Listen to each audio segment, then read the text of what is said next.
just think parts is parts, but not us. Because we know when you order any of the over 1 million parts at Jegs.com, you get the whole company. Expert advice, day or night, from the pros who know how to make you go. From now on, get your parts and your smarts only at Jegs.com. Selection, service, and sweet satisfaction.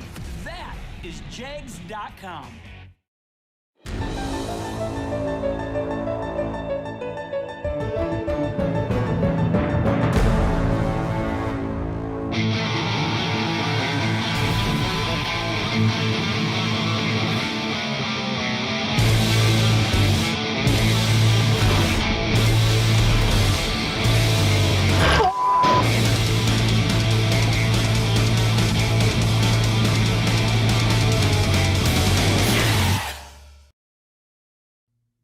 Advanced Product Design, also known as APD, is the Sportsman Racer's industry leader in carburetor and fuel systems.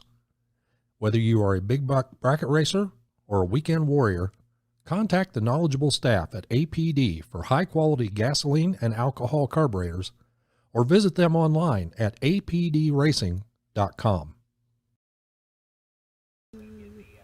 Hello, I have an echo. Hi!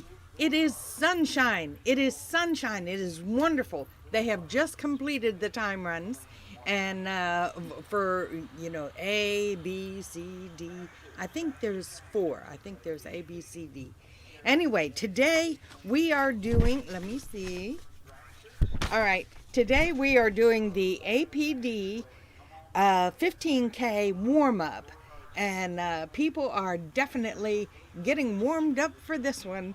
Okay, congratulations, shout out to Bill Webb and Matt Schell last night for the American Race Tech 32 car shootout. They each won a dragster, and it was quite an emotional winner circle for those of you who saw it. If you did not, please go back and look at it. It's good. I can't even give it justice. Okay, anything else we need to pass on? No, I don't think so. Alrighty, so let's, they're doing some track maintenance right now, so let's get it going. Wait a minute, I don't have that. Okay.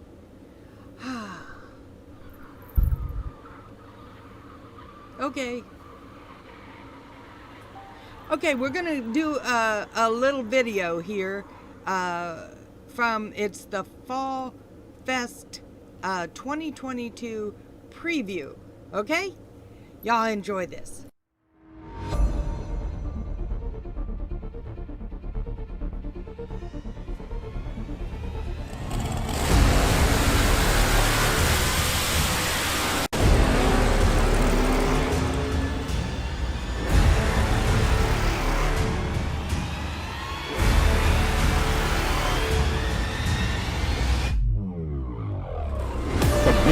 On the line, we've got a staging lane full of cars. The door cars are ready to do battle.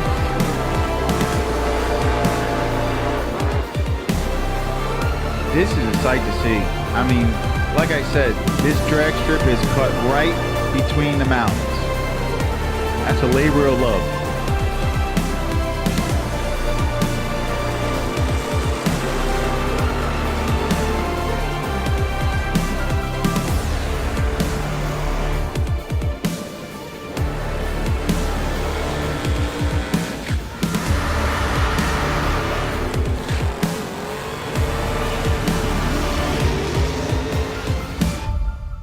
So this could get really, I'm not saying it could get, it's gonna get really fun really fast.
right, so while it's quiet, I'd like to have your attention just to go over the format for today. So welcome to APD $15,000 Wednesday. We called Group A door cars first. Now we also called Group A dragsters. We are under 300 cars. So what that means to you is we will only run in groups. We will only call you by groups for round one only. So once we get to the buyback round and round two, etc., we'll go back to just door cars first and then dragsters. But for round one only, today we will call you by groups, group A, B, C, and D. You must run with your group. If you have any issues and you have a legitimate breakage, come see Timbo, Marco, myself, and we'll try to fit you in. So other than that, you must run with your groups for round one. And yeah, looking forward to a great week of racing here at National Trails for our second annual Jegs Summer Fling presented by Optima Batteries. It's going to be a beautiful week here.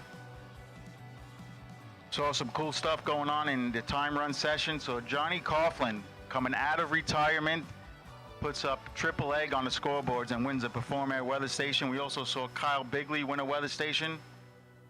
We saw Steve Collier walk away with a weather station, a Perform Air weather station. And those are actual products. They can use them today. Not a cert. And who won it in Group D? And Steve Law, yesterday's sponsor, won the fiberglass hood scoop. Regal's fiberglass hood scoop. So gave away some prizes, getting ready to kick things off and have some fun on APD Wednesday.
Have any questions, if you're new to this new format that we have, we use it at Vegas at the Spring Fling Million. We also use it at Galot at the Spring Fling.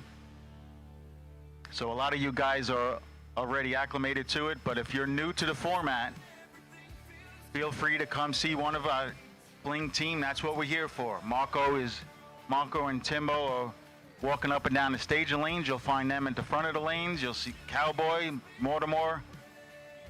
You'll the friendly diva desk. If you have any questions at all, feel free to come ask us.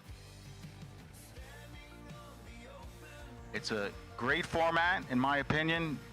Obviously, I'm biased, but after watching it in action at Vegas and Galot, it proved to be seamless, and it separates the single entry guys versus double entry guys. For the first two rounds, if there's over 300 cars, or just for the first round, as is the case today, if there's under 300 cars. Makes for an even playing field. Keeps everybody's runs the same distance apart each round. And that's what we're going to do. So any questions, come see us. Come see Marco. He's in the staging lanes. We have a little bit more track prep.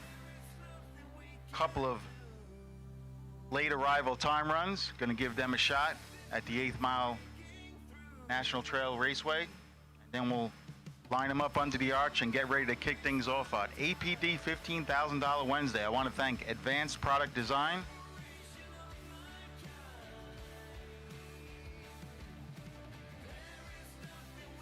one of the best carburetor companies and motor companies as well in the business.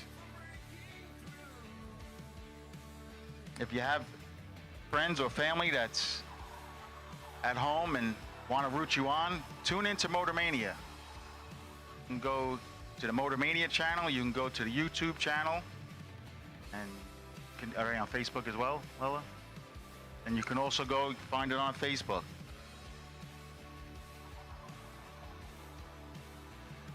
So today we'll crack the prize vault open.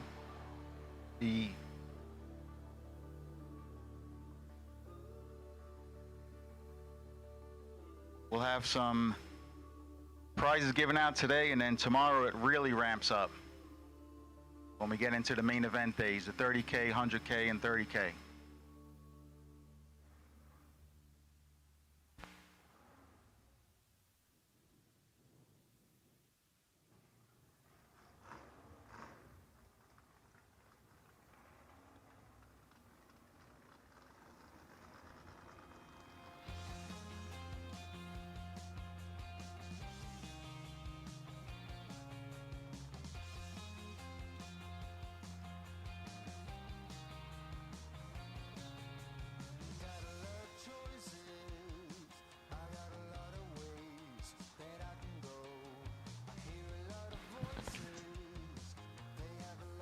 All right.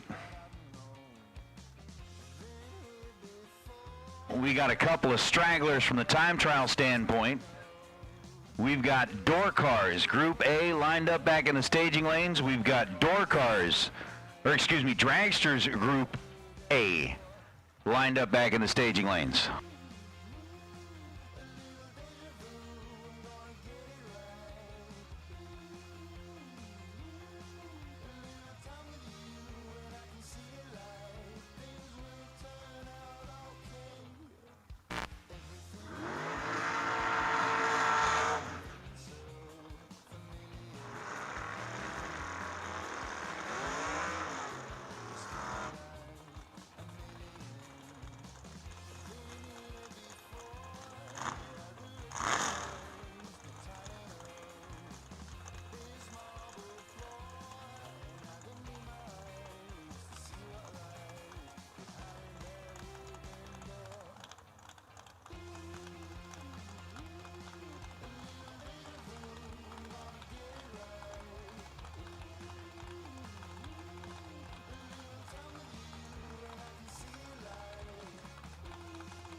All right, that looks like the last pair of time runs. We'll now take Group B to stage in lanes 5 and 6, please, for round number 1. Dialed in, ready to Group A. Final call to lanes 1 and 2, Group B. Lanes 5 and 6 for round number 1.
60 years of innovation, 60 years of attention to detail, 60 years of rigorous testing under race conditions is what makes ATI Performance Products great. ATI has been helping racers like you reach the finish line first. Today, we manufacture a wide range of high-performance parts that are track-tested and race-proven. We're passionate about performance, and that passion is what drives you to the finish line first. See everything ATI has to offer at ATIRacing.com. Law Chevrolet Buick in Boonville, Indiana is a family-owned sales and service center proudly serving the tri-state area for over 10 years. Racing has always been in their blood, and over the past few years, they've been blessed with the opportunity to serve hundreds of racers from all across the country. All of the crew at Law Chevrolet Buick would like to thank each and every racer for the opportunity to do business. Remember, if you buy a vehicle anywhere else, it's not the tires you'll be kicking. To each and every driver, to each and every crew member, to each and every family member that has joined us here at National Trail Raceway as we make our second appearance here and get ready to go. So racers, good morning. We certainly hope that you have a very, very safe day, and it is always appropriate for us to start things off on the right foot. So racers, as we do get ready to go in today, remember that it is an absolute blessing for each and every one of us to be here, for us to get the opportunity to race as friends and as family, regardless of what our political affiliations or thoughts may be at this point in time. As soon as we cross through those gates, we are one big group of racers, and we are here to support each other, so we appreciate you being out here. Let us remember as we go through the day to thank those that have supported our freedom, those that have served in our armed forces, both past and present. They are the reason that we get to be here today. It is our freedoms that give us that opportunity, and it is also the grace of God that gives us that opportunity. So racers, if you would please rise and remove your caps for today's invocation as National Trail Raceway's very own Joe McCoy provides today's invocation. On behalf of Racers for Christ, blessings and peace to everyone today. Would you pray with me? Father in heaven, we are so very thankful for this beautiful sunshiny day, and we're thankful that we all can be here in a safe environment. We ask that you would protect all of our racers, put a hedge of safety and protection around all of our racers, crews, and track members and track crew. Father, we're so thankful that we have the privilege to live in the greatest country on this planet, and we're glad and thankful to you, Father, that we get to do this. Drag racing, which is a great privilege. Most of all, Father, we thank you for all of those that are in a uniform that are keeping us safe on a daily basis. Thank you for being our Father. Thank you for allowing us to be your children. And it's in Jesus' name that we pray, and amen. Amen, and thank you, Joe. Ladies and gentlemen, if you have not done so yet, please show respect to this great nation. Rise and remove your caps as Miss Ivy Hutto provides today's national anthem.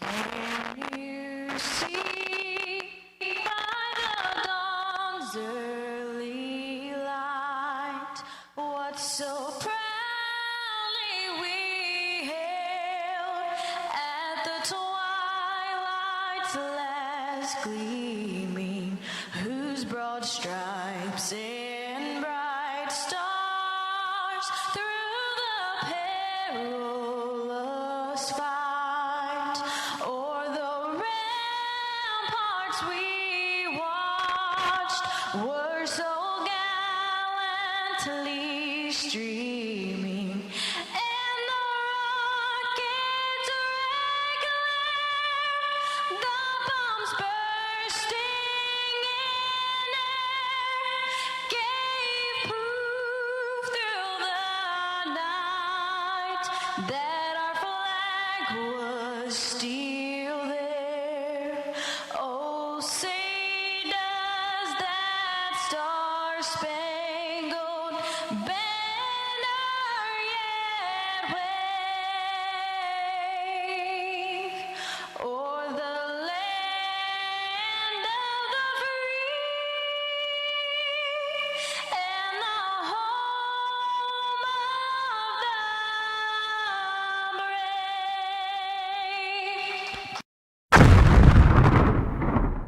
It is time to go racing here on a sunny, beautiful, and fantastic Wednesday morning. The Jegs Summer Fling, presented by Optima Batteries, is about to fire up. We've got our first pair of door cars sitting underneath the tower here at National Trail Raceway, and it is going to be fun. We've got our starting line crew taking their positions, and we are going to fire up cars here right about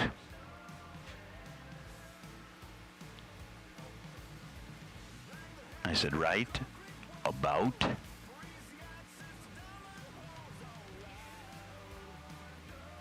now. Do it. What? All right.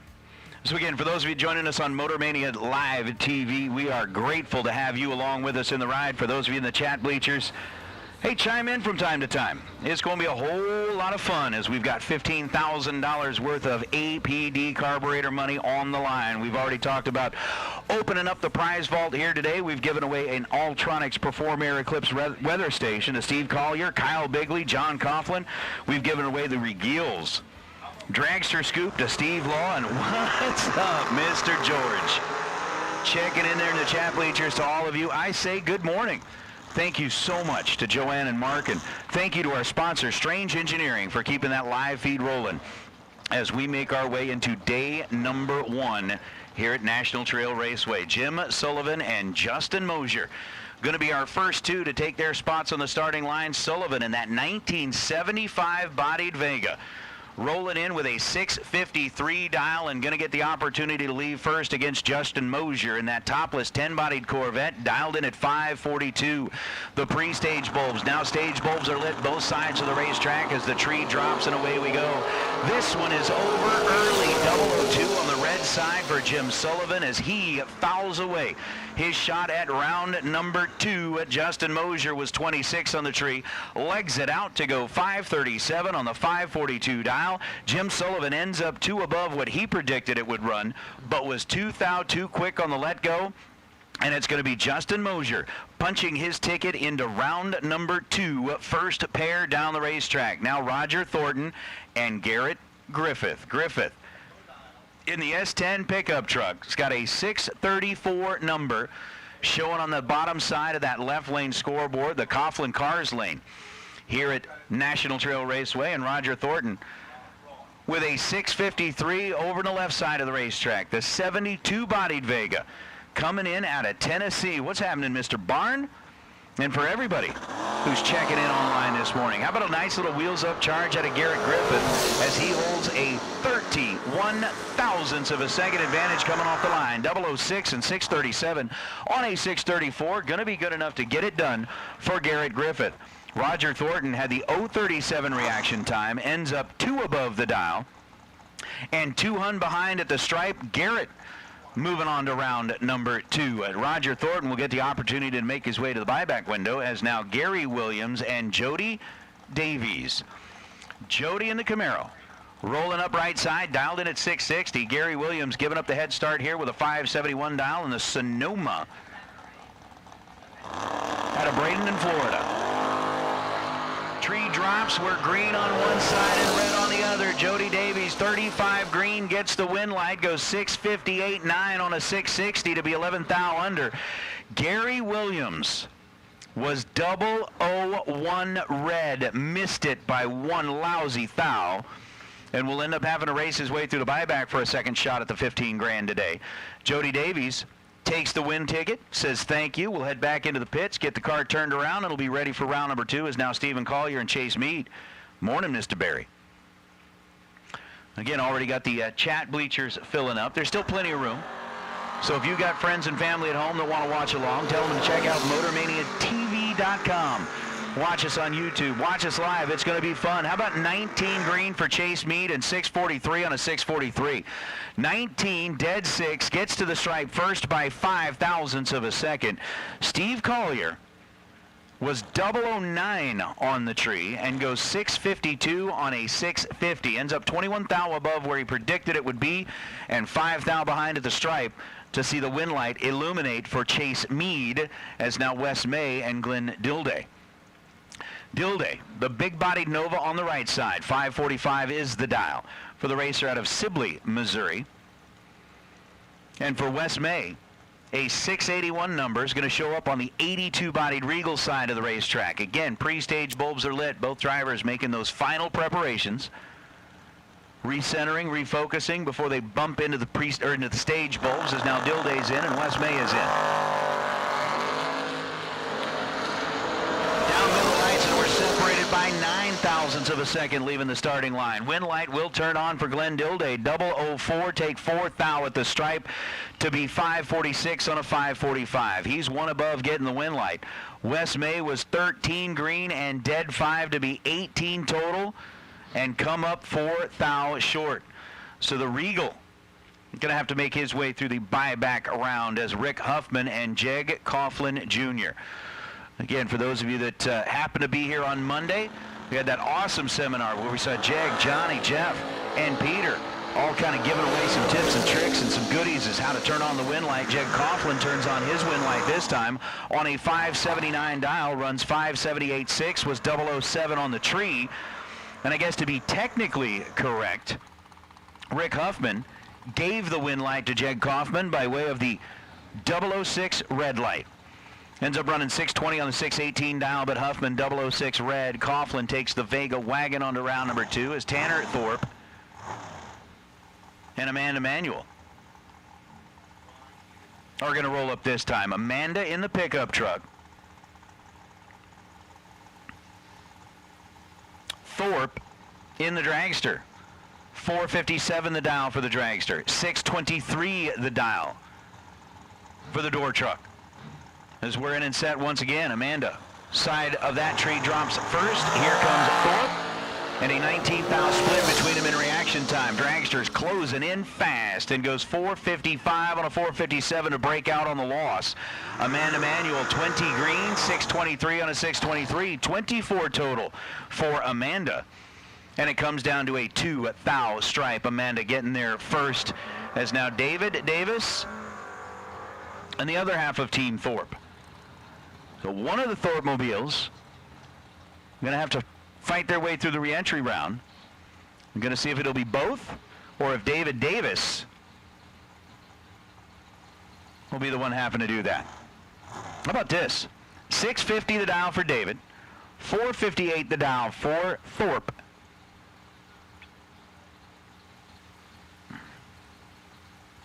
As our A group is underway. Get 'em. Get 'em, get 'em. We'll take our B group cars to staging lanes 5 and 6, please. B group cars, let's get you headed into lanes 5 and 6, please. B group, come on down, lanes 5 and 6. Look at the head start that the 88 Camaro gets over the dragster, and now closing in fast is Thorpe, and again, Thorpe breaks out 456.8 on a 458, under by 12 thou, taking 13 thou at the stripe. David Davis was 003 and 11 thou above, ends up 14 total. Kevin Thorpe had a thou to work with, gets there 1 thou too quick and breaks out with that 456 on the 458. Whoosh, whoosh, whoosh. Tim Kelly now with a 469 dial, and John Coughlin with a 588 dial. Coughlin in the beautiful, and I do mean gorgeous, little black and yellow Jegs ride on the right side. Racing out of Delaware. Trying to get the job done against Tim Kelly coming in out of Cincinnati, Ohio. John, who has already, by way of a perfect reaction time in the time runs, picked up that Perform Air weather station. Thank you very much to the folks at Alltronics as away we go. Win light's going to belong to Tim Kelly. Kelly was 43 on the tree and dead on 0. He will be the first name to get entered into that Wednesday's best dialer drawing for the weather station. 469 was the dial and 4690 was the run after an 043 reaction time. John Coughlin had an 037 reaction time, so was holding 6 thou in his pocket. Gets to the stripe first by 41 thou and goes 584 on the 588 to be 35 thou under the dial, taking 41 thou at the stripe. Kelly gets the victory. Is now Marty Martin and Rocky Van Noot. Rocky in the 71 Vega wagon out of Red Key, Indiana, dialed at 586, getting the head start over the Race Tech ride of Marty Martin coming in out of La Plata, Maryland. Red light start for Van Noot by 2,000ths of a second. 002 red for Van Noot will end the day. Marty Martin, well, at least end it round number 1. You still got the buyback opportunity. 18 green and 445 on a 447. Shucks. Well, shoot. I don't know, we may need to get the swear jar going here, because I think as the weekend goes on, people's vocabulary will get more and more creative. How about Brian Campbell? 1987 Ford Thunderbird. Dialed at 585 out of Oxford, Michigan. And Vinny Domino, racing for Team Numidia. Rolling in here on the left side, 454. Going to be the dial in for Big Vin.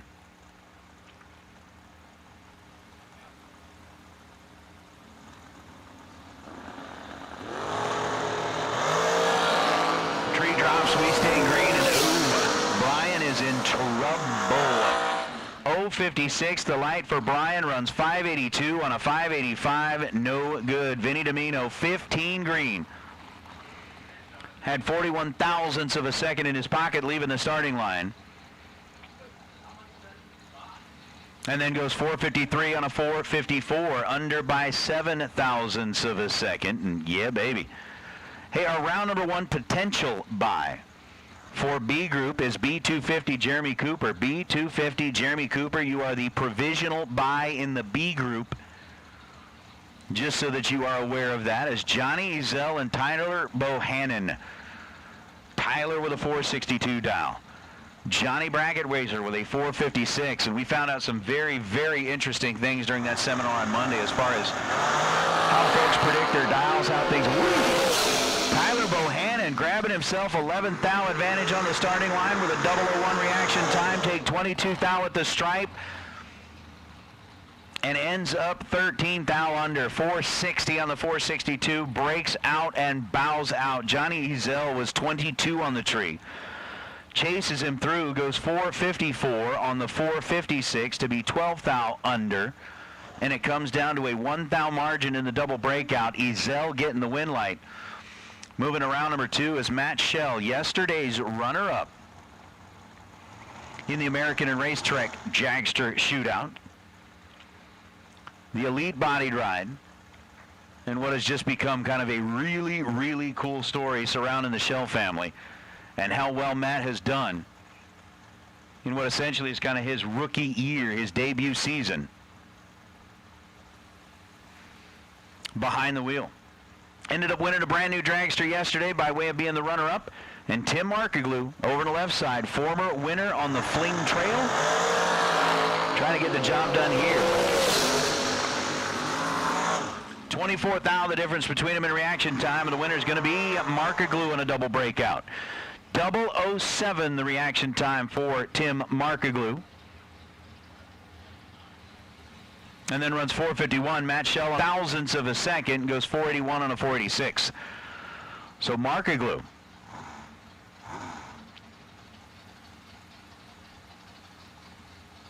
getting the win light there.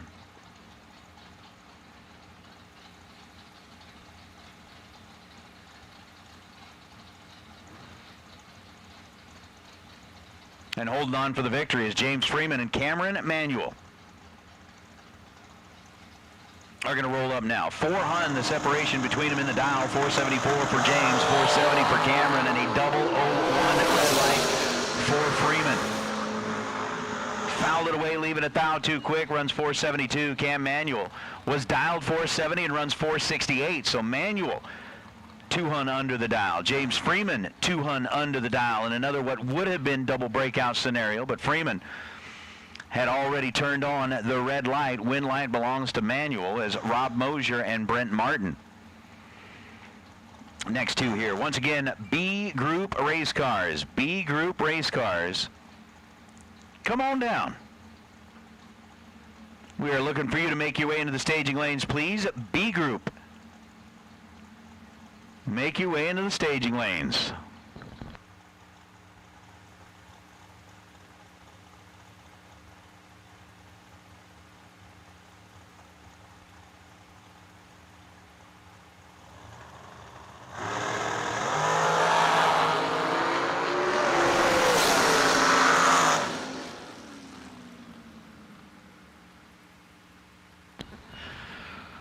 How about a perfect reaction time for Brent Martin? Trip zip on the tree. Rob Mosier was 17 green.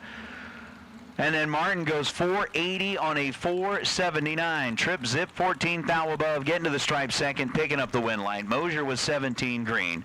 Take 4th thou at the stripe to break out by 7 thousandths of a second as now Chris Stein and Troy Williams. Williams dialed 463. Stein dialed in at 414. We saw Stein run a 405 during time runs. So definitely what is proven to be, and at least for now, the quickest car on property. Waiting just an extra moment or two. And we are going to hold up here for a second. Got it. They were heading over. Saw something out there, but it should be fine. We're going to run this pair as Williams is 463. Stein is 414.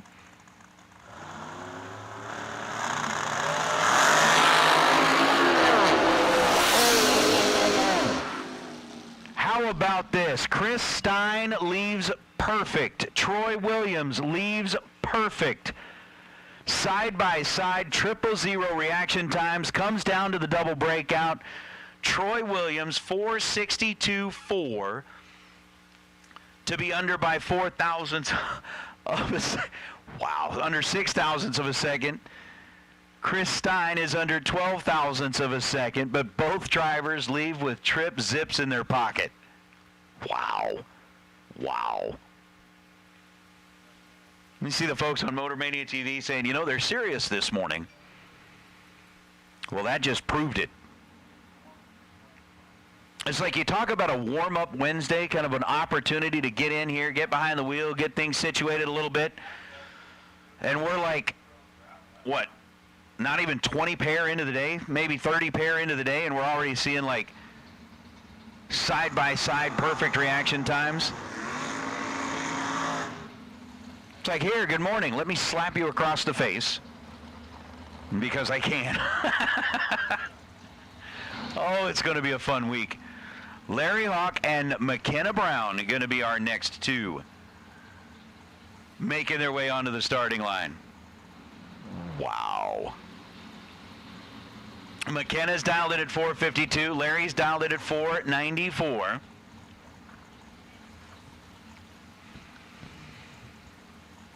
And I hope you brought your A game on the starting line, because you're going to need that plus a little extra credit.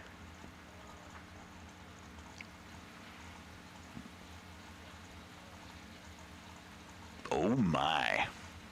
So as we find the pre-stage bulbs with McKenna and with Larry, let's play.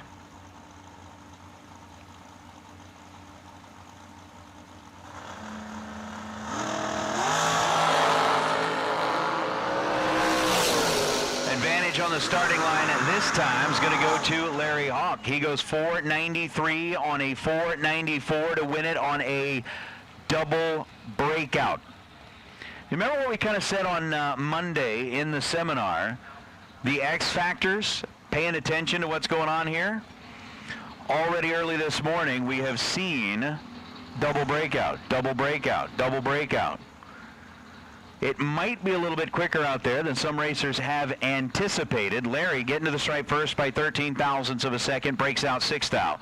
McKenna Brown breaks out 8 thou after the 033 reaction time, is now Amanda Campbell and Jamie Sirocco. Sirocco out of Waterton, Connecticut, 452 the dial. Here on the right side, and unfortunately Amanda Campbell getting backed up off of the starting line. It's going to be a solo shot for Jamie. And Jamie's going to end up running 4:53 on a 4:52. But unfortunately for Amanda, got the car up there. We're getting ready to stage it up. You can see the starting line crew down there with a little bit of rags and a few things like that, as they have seen something that was coming out from underneath of Amanda's car and wanted to make sure that everything was safe. So they went ahead and signaled for Amanda to get that shut off. They're doing a quick little mop job here on the starting line. We'll get that situated.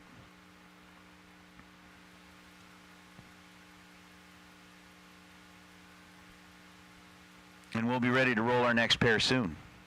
It's Bristol, baby. It's where the fling was born. Maybe you come for the big purses, or maybe you come for the $60,000 in product giveaways. Or maybe you just come to compete at the highest level in a professional and fun environment. Race it, experience it.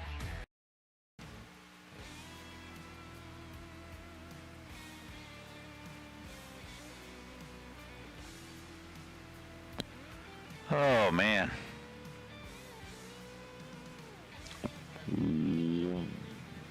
What a day.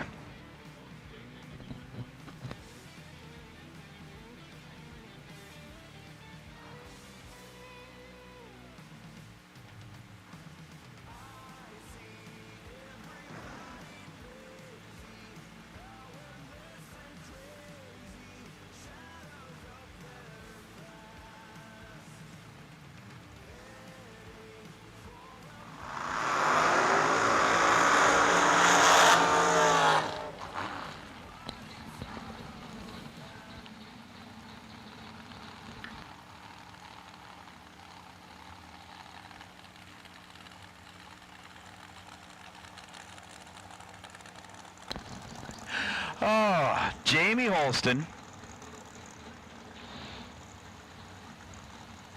rolling up here on the right side, and as again, we've got a lot of drivers that are kind of playing musical chairs and changing from A and C to B and D, depending on whether they're going to do a double entry that day or how it's going to work out. But we've got a 484 dial left side to a 444 dial right side. And we're seeing a blink, blink, blink, blink for Jamie Holston. 0.05 of a second separate him in reaction time. Winner's going to be Holston on a double breakout. So, Jamie Holston, 4:43.1 on the 4:44, goes under 0.09 of a second.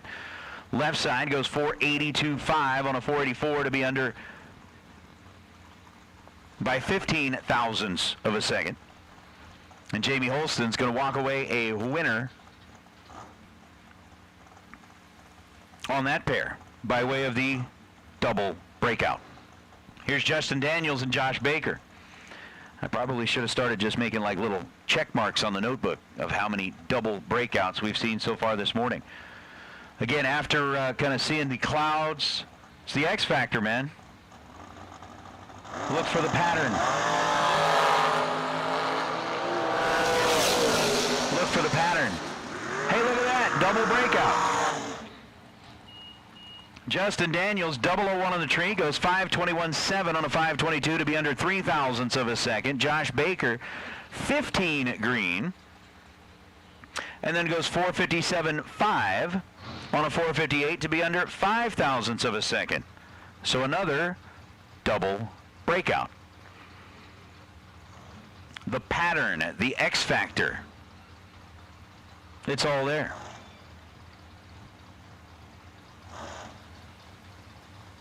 It's all there. Kyle Bigley, who in his door car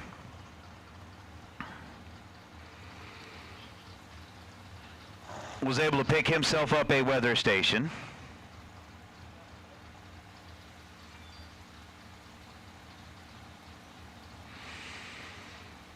And is now dialed 447 in his dragster. Left side. Is that Sarah? I'm trying to figure out which car that is.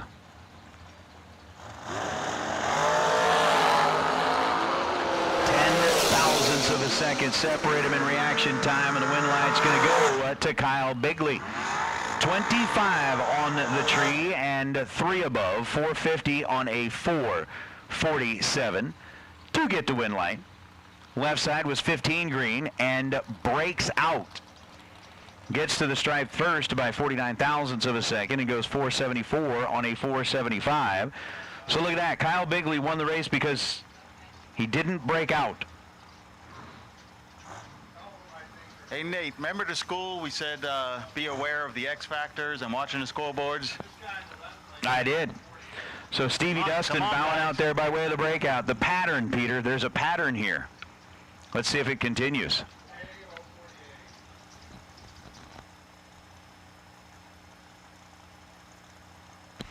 Good morning, Gator. Michael Shoop-Shoopy-Doop. Rolling up here on the right side, 476, going to be the dial, 452 over on the left side. On the racer, what is it, Mr. Cool? I like that. Here we go, 12,000 difference between them in reaction time, and the win light on a double breakout is going to go to Michael Shoop. Shoop 475.6 on a 472. He's under 8 thousandths of a second. Left lane's under 9 thousandths of a second. But Shoop was 007. Gets to the stripe first by 11 thousandths of a second, and here we go. What's up, Dice Man? If you're Dice Man, is your real name Andrew? I'm just curious. I'm just curious. Once again, welcome to everybody who's joining us on that Motor Mania live TV feed. It is going to be a very, very fun day here, and it's already started off to be a very, very fun day as Donovan Williams and Chris Bear are going to be our first couple of cars. 464 the dial for Bear, 472 the dial for Williams over on the left side, as Williams first one to find the pre-stage bulbs. Ready, ready, ready. Once again, B group, we have called you into the staging lanes. We're getting down towards the end of our A group cars. We need B group to make their way into the staging lanes, and we got another perfect bulb that has gone up on a scoreboard. And we got another double breakout. Well, Chris Bear getting the win light out of that right side of the racetrack. Trip, zip, perfect on the tree. Williams was 16 green. Williams runs 469 on a 472, getting to the stripe first by 9 thousandths of a second. Chris Bear goes 463 on a 464 to be under 3 thousandths of a second. So Williams under 28 thou, Bear under 3 thou on a double breakout.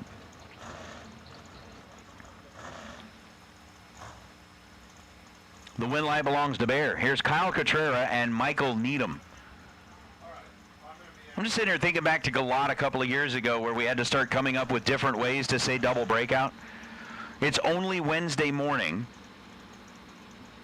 We're like 37 minutes into racing in round number 1.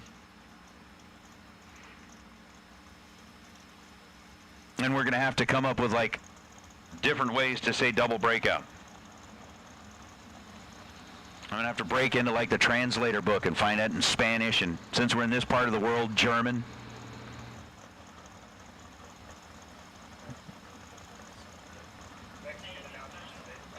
Yeah. However you'd say, double breakout in German, I'm sure it sounds really angry. How about 12 thou separating Needham and Cotrera? And oh, look at that, a dos no bueno. Double breakout. Needham 10 on the tree. Kyle Cotrera was 22 on the tree.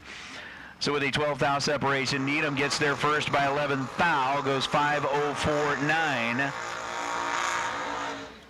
to be under by 11 thousandths of a second.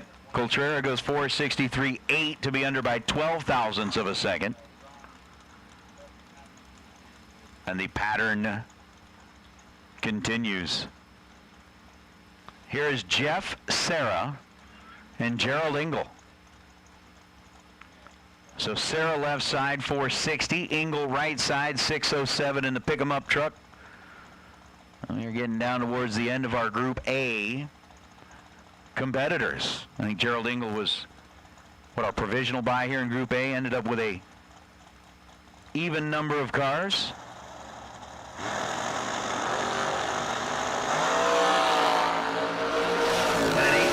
split between them. Ooh, Jeff Serra puts a second name on the sheet for the Best Dialer Award here on Wednesday. 460 on a 460. How about 4600 after an 016 reaction time? Gerald Engel was 008 on the tree, take 18th out at the stripe to be under by 10,000ths of a second. So Sarah picking up the win light here in Group A, and I appreciate Barn checking in here, helping us come up with different ways to say double breakout. You know, while it's quiet, Peter had noted it, I had noted it, that in the seminar on Monday, one of the things that was discussed was kind of the different X factors. Things like wind, things like what's the air doing while you're in the staging lanes, things like watching what other racers are doing, monitoring and watching for that pattern, watching the scoreboards, or listening to the announcer who continues to say double breakout time and time and time again. Yeah, Nate, and I think what's going on here is obviously we did more track prep before round one began, and the humidity, the moisture in the air is going down a little bit. And yeah, it's showing you guys, it's giving you the answer to the test on the scoreboards. It's a little bit faster than most people think.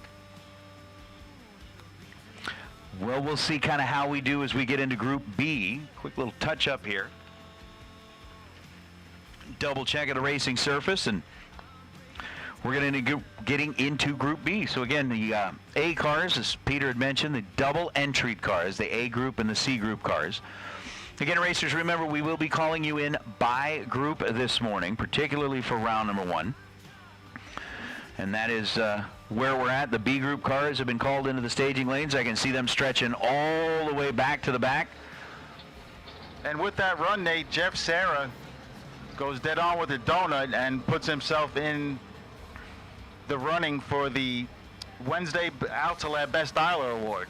Complete, I mean, the trailer mount with wind, the whole deal. That's the second one already this morning to enter into the list. So we've already had 2 dead-on zeros to get things started. I'm really getting messages from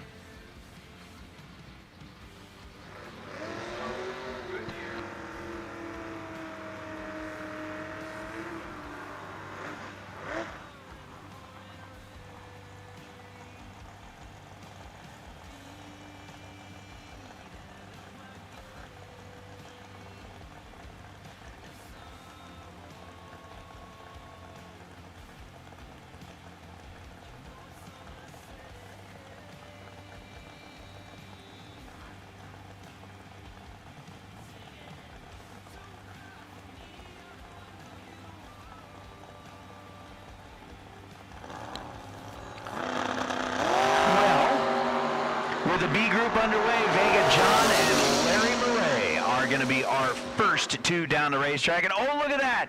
Double breakout. Huh. Larry Murray bows out. Vega John going to win it on the double breakout. 17 green for Vega John and goes 589.1 on a 591. Larry Murray 572 on the 577. Murray gets there first, breaks out by more, and bows out. Oy. And the other thing we spoke about, Nate, was the track temperature. And I believe the track temperature is just about right now. If I had to guess, it's probably right around 90, 95, and maybe even high 80s, low 90s, and the cars are loving it. It is definitely a gorgeous morning. Tracy Sons, AJ Ash. Ash is dialed in at 581. Tracy Sons dialed in the Dakota. 628. How about a 3,000ths of a second separation between the two of them? AJ is 8 total. 007 dead on 1 for AJ Ash to pick up the win light. Tracy Sons had the smallest of margins to work with. Gets to the stripe first by 28,000ths of a second and goes 625 on the 628. Ooh. So let's see here. What do we? I have no idea how to pronounce this, but we were talking about different ways to say double breakout. barn, you said Doppelter Aschbruck. I don't know if that's German. I probably got to say it like I'm really mad at something. Doppelter Aschbruck. I don't know how to say that. And then I don't even want to, but yeah, I'm going to take a pass on the second one that you put in there, Barn, because, you know, for all I know you got my back, but you may be like sending me messages in foreign languages, and I'm actually like calling people really bad names here. I like Deuce Breakout. Dos no bueno.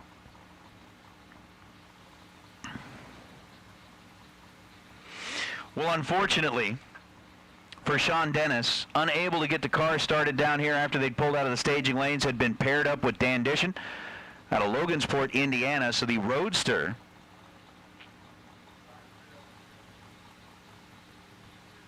yeah, I don't know that it's great German. I have no idea.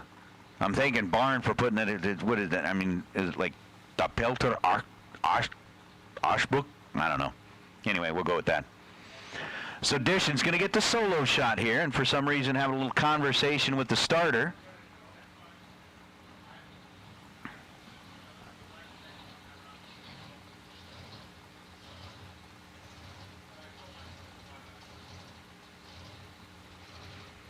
Oh, really?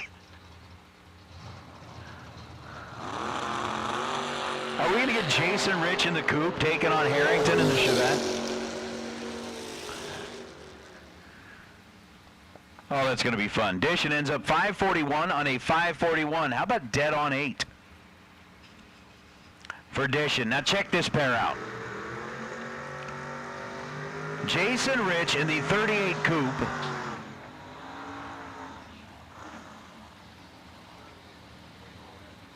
And I don't know how many times I've seen a race car where the scoop actually stands taller than the wing. But Jason Rich has found a way to make that happen. I believe that scoop is 8 feet 4 inches in the air. Maybe not, but that thing's up there where it's really making sure to take in the clean air. And he's taken on Kurt Harrington in the Chevette. 87 bodied Chevette, and when we were in time runs, Harrington had that thing like tuned up. We'll see if he does it again. We'll see if we get the wheel stand out of the Chevette. We'll just start calling him Air Harrington. 604 is the dial for Kurt. 529 is the dial for Jason Rich. Get it! Air Harrington puts it all the way back on the bumper and gets the win light with a 009 green light. 613 on the 604, but he unloaded that back end when he dropped the Chevette on the bumper. Jason Rich was 20 red, goes 535 on a 529.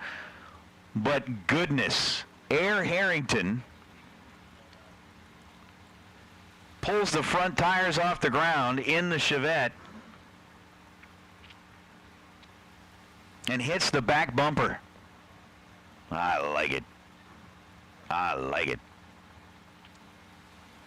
And of course, Jason Rich, that thing is just a very, very cool piece of machinery that he's piloting out there. So how about old school, new school? Dan Sayers, 15-bodied Camaro, and Brad Bailey, the 67 Mustang. Mustang's dialed 616, Camaro's dialed 611. And at the finish line with a 2,000 split in reaction time, win light's going to go Sayers. There you go, 17 green and dead on the dial. 611 on a 611 for Sayers. Bailey was 19 green, take 24th out at the stripe to break out at the big end. Attention to pits, we got a parts call. We have a racer in need, a big block Chevy shaft rocker. If you have one, please see Ron Mortimer in the back of the staging lanes. There's a racer in need, big block Chevy shaft rocker. Hey racers, just a reminder, buybacks are available today at the Diva Desk. You can go back and see the Divas. $150 gets you back into the game today. Again, buyback window is open along with the merchandise tent. You want to get your t-shirts early, get your sweatshirts, get your hats, get your brand new stainless steel tumblers. for the Flings. Get it all. Matt Daddis and Rob Leipziger. Daddis doing what Daddis does. And Daddis going 001 and 614 on a 612. So Matt Daddis in the former DeFrankmobile, where he has lit up a lot of scoreboards, and when we talked in Bristol last year, said that, look, I made a small investment in this race car and I've already returned it like sevenfold. So Daddis 001, Rob Leipziger was 36 thousandths of a second behind with an 037 reaction time and goes 5:43 on a 5:42. And good morning to the Umbrella Man and Mr. Victo checking in from the West Coast. Umbrella Man checking in from right over there in the East Coast. Good to see you out there, Vince and John. As TJ Mendola and Wayne DeSantis. Mendola out of Tonawanda, New York. The 74-body GTO, DeSantis in the 89-body Daytona. Here we go. 4 thousandths of a second. The difference between the two in reaction time. Winner's going to be TJ. 664 on a 663. Gets the job done against DeSantis. TJ was 20 on the treat. DeSantis was 4 thou behind with the 024 reaction time as Wayne over on the right side takes 5 hun at the stripe and breaks out by 5 hundredths of a second. Winner goes to TJ as Tom Articus Jr. going up against Art Siafi. Is that right? Is it Siafi? He's from Ohio. Somebody help me out. Confirm for me, please. Morning, RTC. Morning, all of the motor maniacs. Tell you what, it is a unbelievably beautiful day here this morning. The sun is shining. The temperature is perfect. And so the question is, if you are not here on at the racetrack, why not? Why not? Hey, look, a double breakout. Art Siafi is going to win that one. 25 on the tree and goes 585 on a 586. He's under 4 thousandths of a second. Tom Articus was 17 on the tree, getting to the stripe first by 9 thousandths of a second to break out by 5 thou. What's up, Nightbot?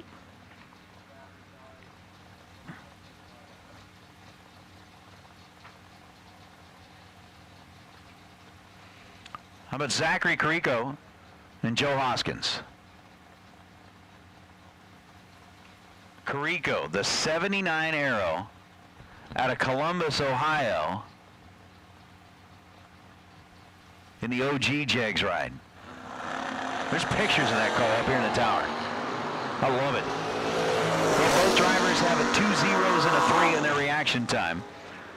And the winner on the double breakout is going to be Joe Hoskins. Hoskins 003 and goes 652 on a 653 to get the win light. Carrico was 30 green, goes 6000 on a 601 dial. And that is going to be that. Hoskins, who went deep into the rounds yesterday during the shootout, going to make his way into round number 2. Once again, buybacks available at the Diva Desk today. $150 to get yourself back in for a second shot at the 15 grand. T-shirts, hoodies, hats, tumblers, all available at the tent located to the front of the staging lanes. And you gotta love it. Gotta love it. 30 thou separation between the two in reaction time, between Mike Illing and Jordan Arnold. Win light's gonna belong to Illing. UB Illing, 004 and 539 on a 538 for Michael. Gets him to the stripe first by 35 thousandths of a second. Jordan Arnold was 34 on the tree and 2 above the dial.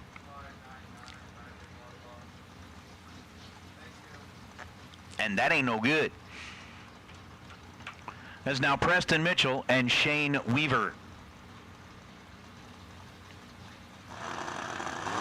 are going to be next. Weaver with a 652 dial. Mitchell with a 632 dial.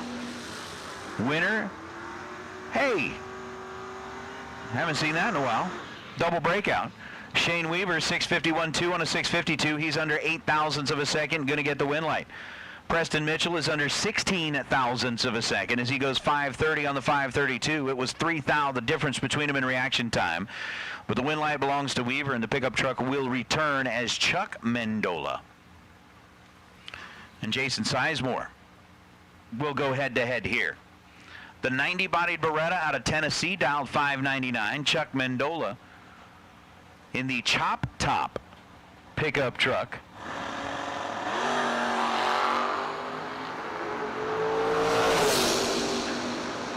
$10,000 the split in reaction time. Win light's going to belong to Sizemore. 007, dead on 5. Good enough to light up the board. Gets him to the stripe first by 17 thousandths of a second. Chuck Mendola 17 green. And goes 589 on the 588. Darryl, it is good to be heard on the microphone. And for Cameron Leach, we got a little shout out to Juice Motorsports. Okay, shout out to Juice Motorsports. Sean Paulson turns it red by 2 thousandths of a second, and Bill Webb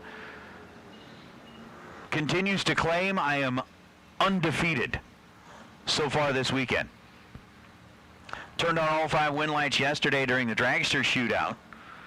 Turns on the win light here in round number 1 this morning. And we'll move on, and oh, for Sean Paulson. The pain. All right, maybe not the pain, but still. 002 red and then goes dead on 2. Red and dead on. Bill Webb was 19 green, goes 487 on a 488. As Matt Costable out of Port Dover, Ontario. Okay, 532 the dial for Matt, 784 the number for the S10 out of Galloway, Ohio, and Mr. Hundley over on the left side.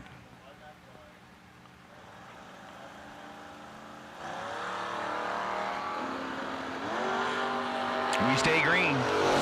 Big head start for the S10 over the left side, and here comes Costable. There's another one that's going into the drawing for the Best Dialer Award for Wednesday. 532.0 on a 532. Costable, 24 green.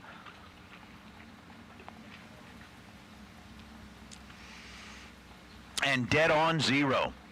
Mike Hundley was 13 green. And then goes 781 on a 784, taking 35 thou at the stripe to break out. See, I got to tell you, man, Barn and Arndt, I am a little concerned that you are typing German phrases into the chat bleachers to hear me say them, and it'll end up being that I'm calling somebody's mother a fat cow, and I don't want to do that. That would be kind of like rude. Is it Finnish? Is that Finnish that they're typing in there? Oh, Danish. Yeah, either way, I would be concerned that I'm insulting, you know, somebody's parents, and that would be bad. 6 thou, the difference between Bob Haynes and Dave Braskett. Braskett on the right side, going to break out, 548 on a 549, takes 21 thou at the stripe, and no good. Bob Haynes, 009, dead on 6. All right, so it's Danish.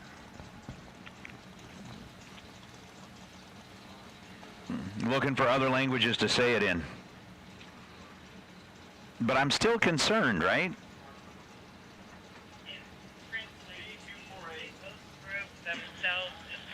Oh, well, there we go. So I did get like a little bit of good clarification there from Joanne, because it's her broadcast, and I don't want to make people mad on her broadcast. Oh, hold on. Gordon Bowman and Ron Collier Jr. Double breakout is the name of the game, but it was a perfect reaction time for Ron Collier Jr. Trip zip and goes 669 on a 671. Gordon Bowman coming all the way in out of Boise, Idaho, was 34 on the tree and goes 547 on a 549. So let's see here. Is that like the Corte Bige Sigsuvud? I don't know. I'd have to like get somebody to help me pronounce that. but it's crazy. Ooh, I like that one, Jake. The inner Homer Simpson. I think we're getting a little bit better. I think people are kind of catching on. We're getting a little bit better as Pete Dagnolo and Ricky Needham Jr. 6 down, the difference between the two. Both are 0-0 in reaction time. And oh, all right, Jake, I'm going to use yours one. Double. Pete Dagnolo, 579 on a 582, takes the stripe first by 0.06 of a second, breaks out by more, and bows out. Ricky Needham, 002. I'm sure it wasn't. He's not even close, man. Needham, 002, goes 586 on a 588. What I'm going to actually start doing, let's get out like my translator here on the phone. We'll go with that.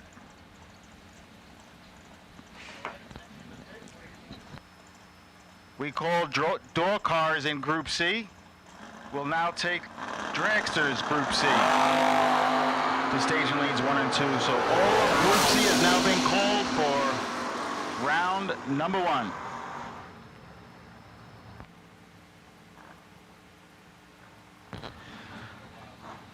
I will see if Marco can pronounce it. Once again, the name of the game is, everybody say it with me, double breakout.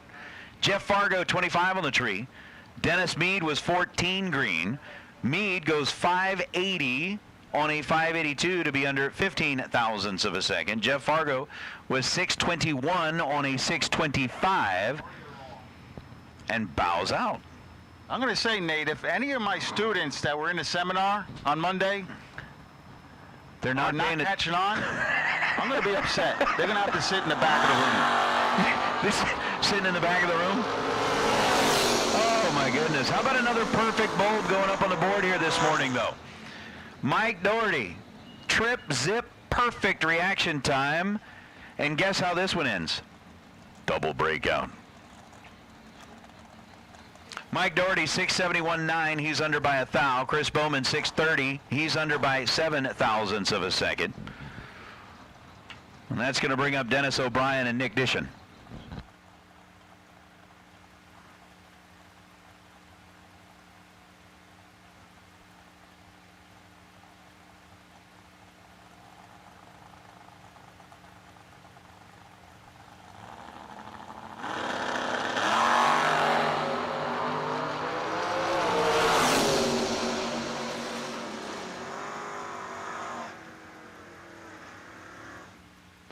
Yeah, my translator's not working. How about this? Dennis O'Brien is going to get the win light. You know why? He didn't break out. Nick Dishon, 53 on the tree, goes 635 on a 639. Dennis O'Brien was 26 green and then goes 563 on a 563.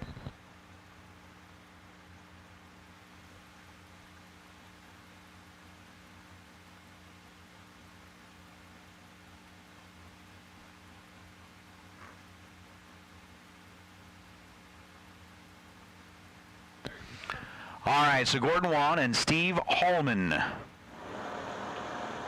bet it is, Arn. Ooh. 0.04 of a second differentiate him in reaction time, and the winner is going to be Gordon Wan. Steve Hallman just having some issues with the car. He was 0.46 on the tree, out of the throttle early on in the run, and ends up going 7.76 on a 6.59. Gordon Wan, 0.06 on the tree, and then goes 6.46.0 as he got well out of the throttle to ensure that he did not break out. Because that one would have been like extremely painful.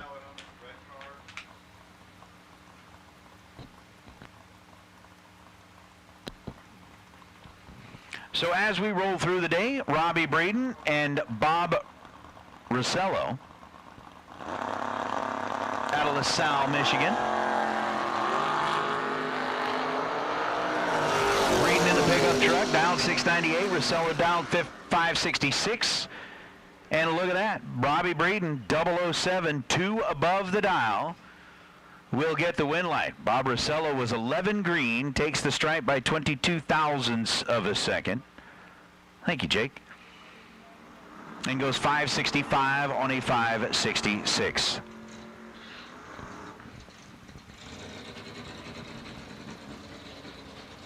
So you're going to bring out Steve Hughes and Shannon Seals. Shannon in the team in the 71 Pinto. He is dialed at 733. Steve is dialed at 694.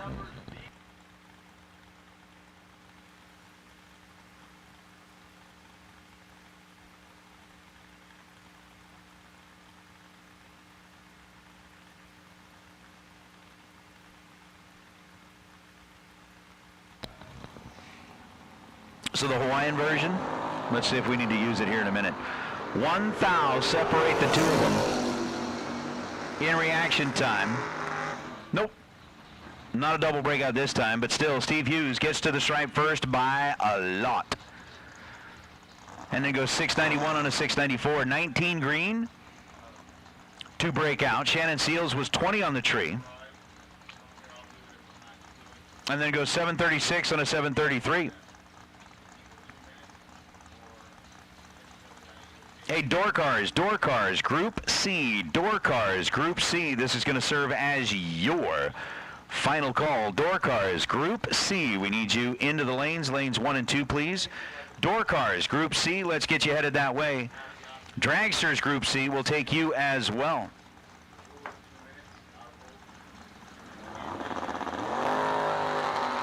Justin Hardman and Bob Payton. Payton the Nova out of Michigan. 616 on a 614. Again, the win light there was 024 on the tree. Justin Hardman, 048 on the tree, and goes 732 on a 731. So the win light for the Nova. And I believe it is the first time today that I have seen the announcer screen without at least one red block down at the bottom.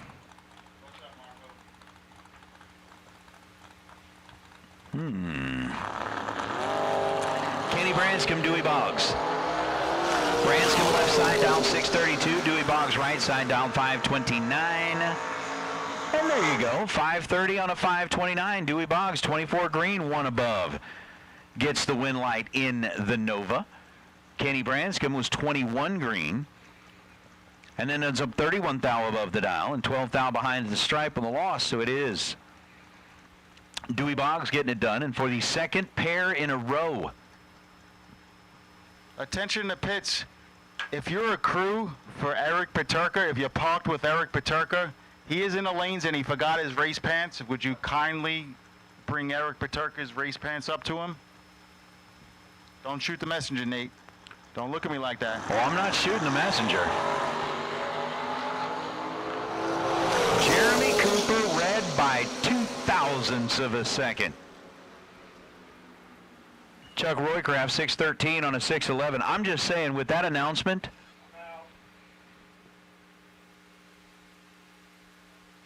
I mean, I've heard a lot of announcements at the racetrack. That one was new to me. But I'll tell you what, my son right now, who's like a huge fan of the Lego movies, would be totally busting up about, where are my pants? He would think that's just absolutely phenomenal.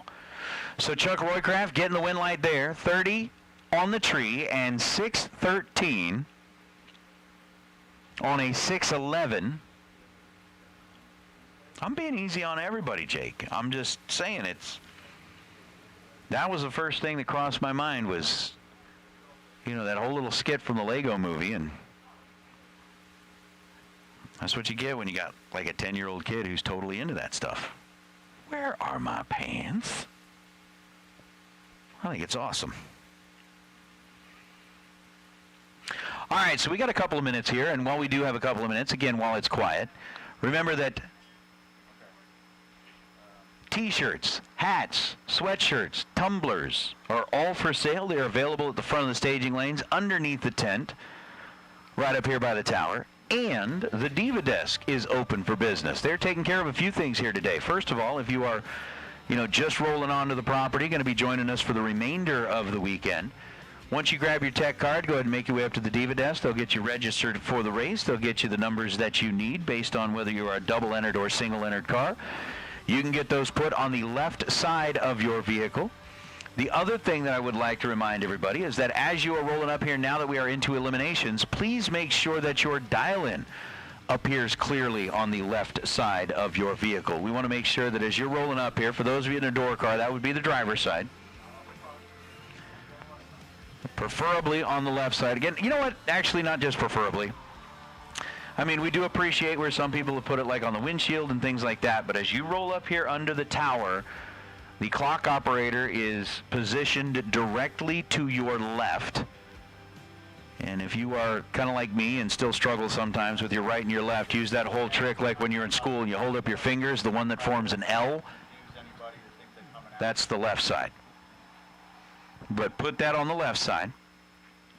Also, one of the services that the Diva Desk will be providing today is the buyback window.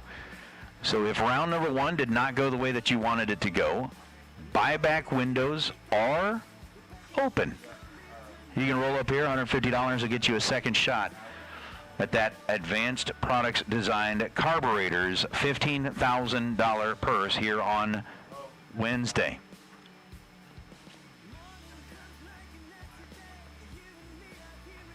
And again, for the Motor Maniacs that are joining in, it is MotorManiaTV.com, sponsored by the folks at Strange Engineering this weekend. We thank Strange Engineering for keeping that live feed flowing. Want to make sure that you subscribe to Motor Mania TV's YouTube channel so that you do not miss a single event. And again, Mark and Joanne do a spectacular job with that. And if you are out there in the pit area and you've got folks at home who are unable to join you here, text them, remind them that they can watch you perform on the racetrack by going to that MotorManiaTV.com live feed. So we're halfway through. We're at the halfway point. We're at the what way point? Halfway point. Half? Half. Okay. How do you say it? Half? Half. I don't know. Half. Don't start talking all different languages like you did last time, Thai, and make me feel stupider than I really am. You don't want me speaking Thai? So we're at the halfway point of round 1. We have Group C. All of Group C should be in the lanes. It is APD, $15,000 Wednesday. Guaranteed purses all the way through. So if you are a Group C racer, whether you're a door car or a dragster, let's bring it up to lanes 1 and 2 because we're going to be pulling you out shortly. And then Group D, you are on a short standby.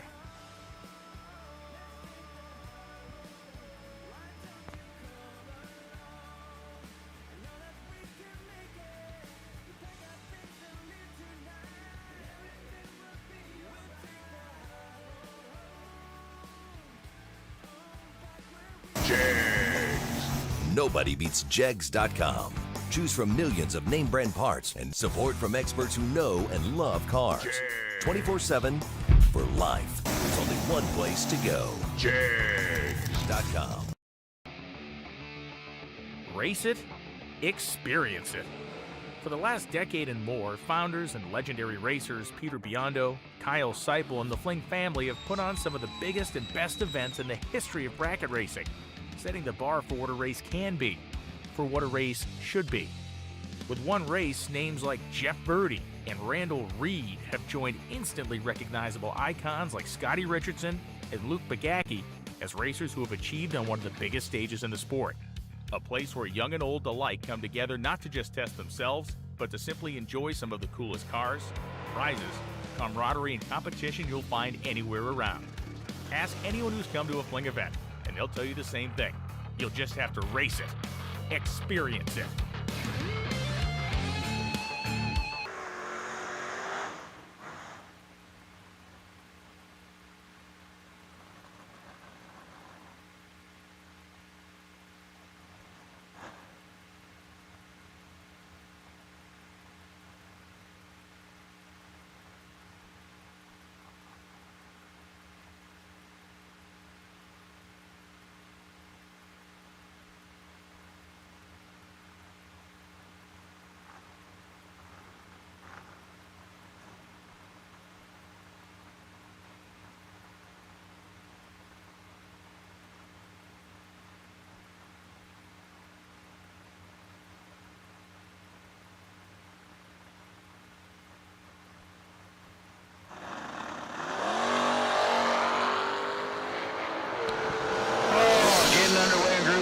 unfortunately, it's going to start off with a 001 red light for Cameron Atkins. Atkins out by a lousy foul as Amanda Manuel.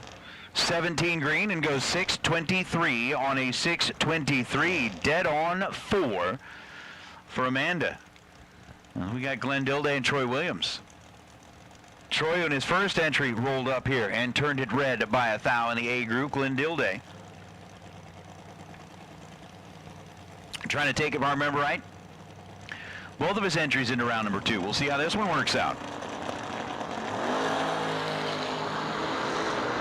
6,000 difference between the two in reaction time, and it is going to be Troy Williams. 5:68 on a 5:68. How about that quick tap of the brakes down there just before the finish line? 006 to drop to be dead on 9 and get the win light. Glenn Dilday was 12 on the tree.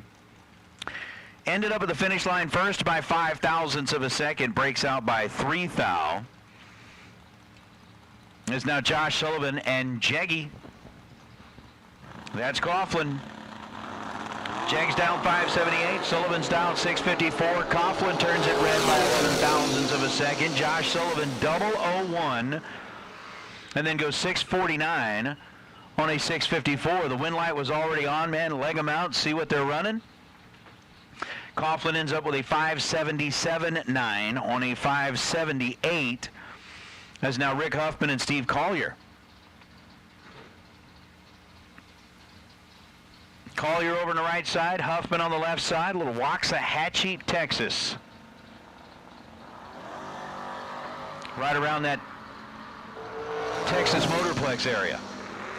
Huffman gets the win light here by being green. 622 on a 620, Steve Collier 008 on the red side and goes 648 on a 650. Leash. Leash. Here's Wes May and Jody Davies.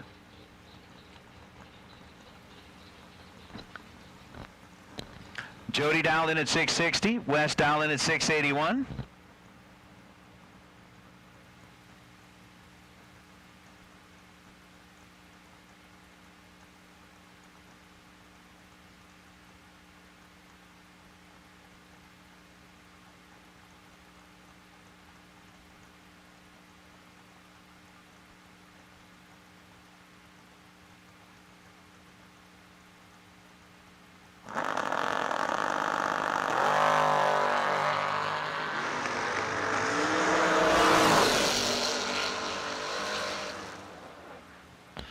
Jody 30 green goes 660 with a 4 on the 660. Wes 681 was the dial. 21 green gets to the stripe first by 16 thousandths of a second to break out by 3 thou. As James Freeman and Gerald Engel going to be up next.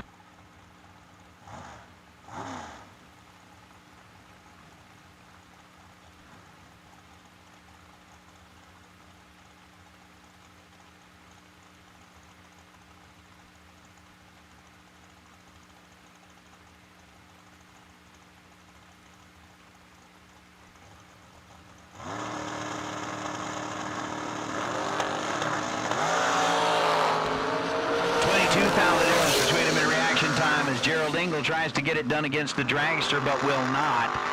Gerald was 003 on the tree.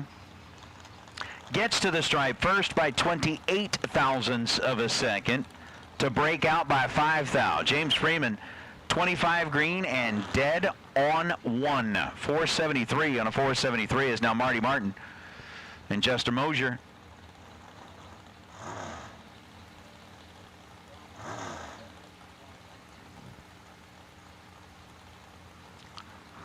Justin with a 537, Marty with a 445.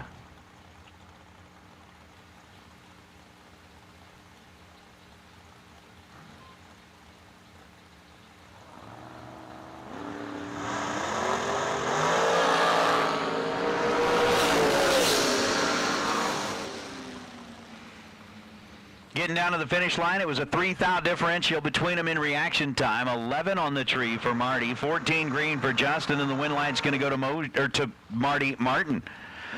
4:46 on a 4:45. Martin gets there first by 12 thousandths of a second. Justin Mosier runs 5:39 on a 5:37.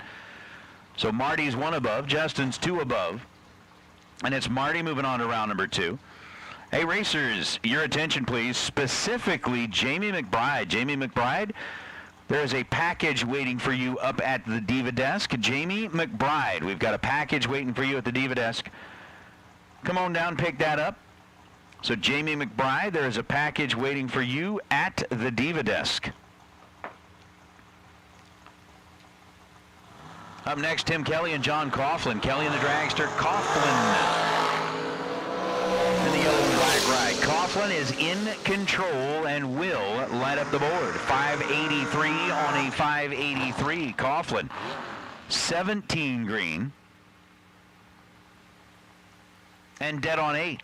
Tim Kelly was dead on 7. But had given up a little more than 500ths of a second advantage in reaction time. So Coughlin making his way across the finish line to light up the board is now Eric Paterka and David Davis.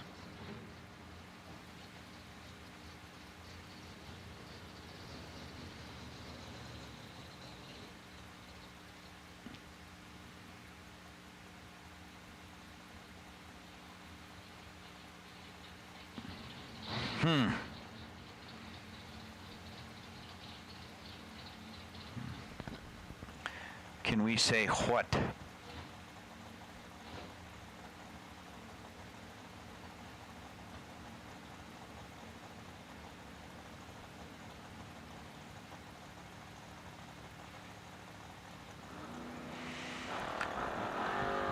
I reading that right? Is Eric a new dad? Is that what we're seeing here? Well, that's pretty cool. Eric's going to get the win light here. David Davis turns it red by 4 thousandths of a second. And then goes 6:49 on a 6:50. Eric Paterka, 23 green. And then goes 4:79 on a 4:81.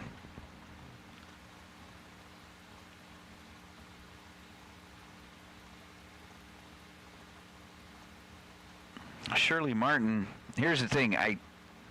Just to be honest, I can speak Thai. I don't read it all that well. And what's really weird is you started out with like Thai in the beginning and looks like it switched over to Vietnamese for the second half of the sentence.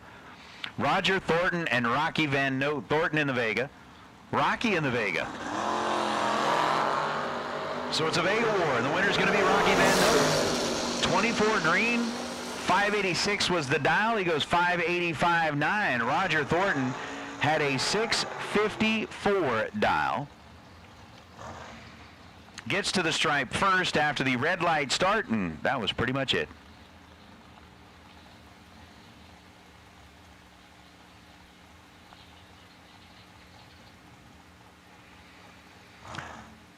So Van Note picking up the win light that time. Well, I know that, Shirley. The first part of it is Thai, but when it starts into the F and the A and the W and G, that's not Thai. The first characters are Thai, but I can't read Thai. I can speak it. I don't read it. Brent Martin and Brian Campbell. Brian 583. Brent 476. Brent on the left side. Brian on the right side.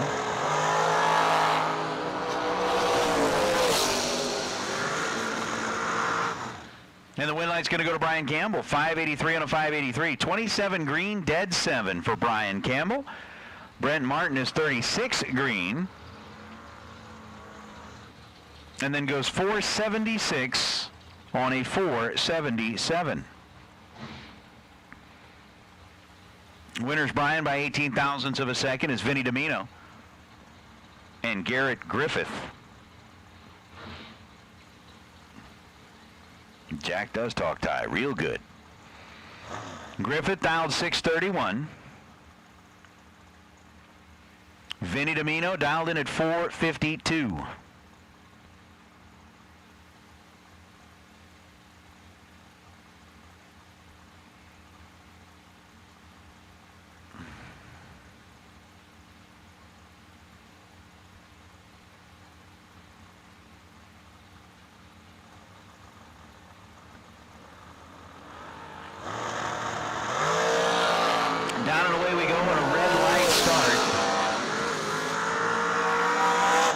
for Garrett Griffith by 0.010 of a second, and that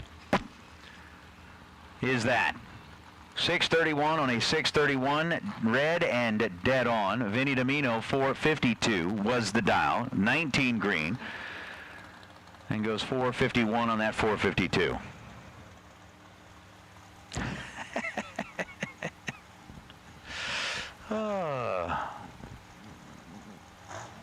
Zach Fulcher and Tyler Bohannon.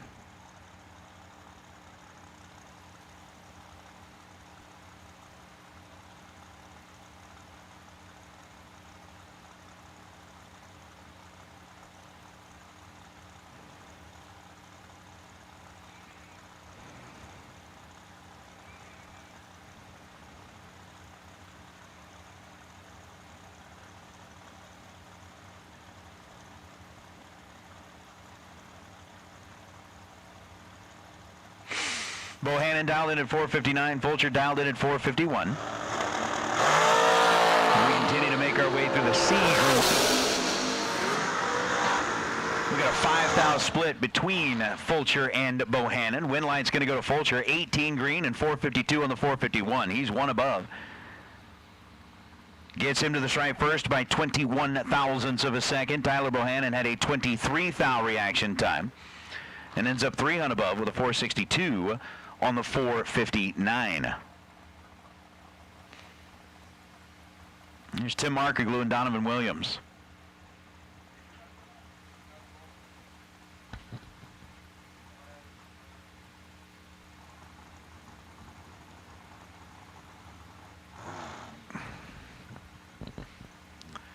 All right, Shirley.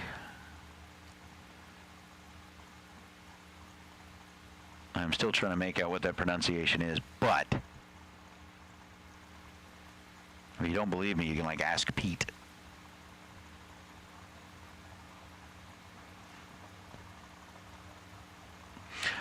So with Williams dialed 470, Markeglu dialed 451. Ready? Go. 8,000 difference between them in reaction time. Markeglu was 002 and 3 above to get to the stripe first by 3 thousandths of a second.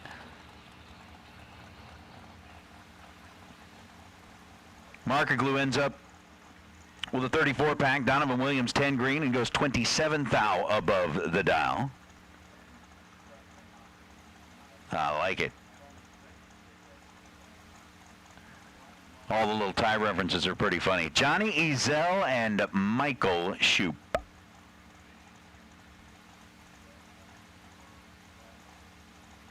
Shoup's got the 476 dial. Ezel's got a 456 dial.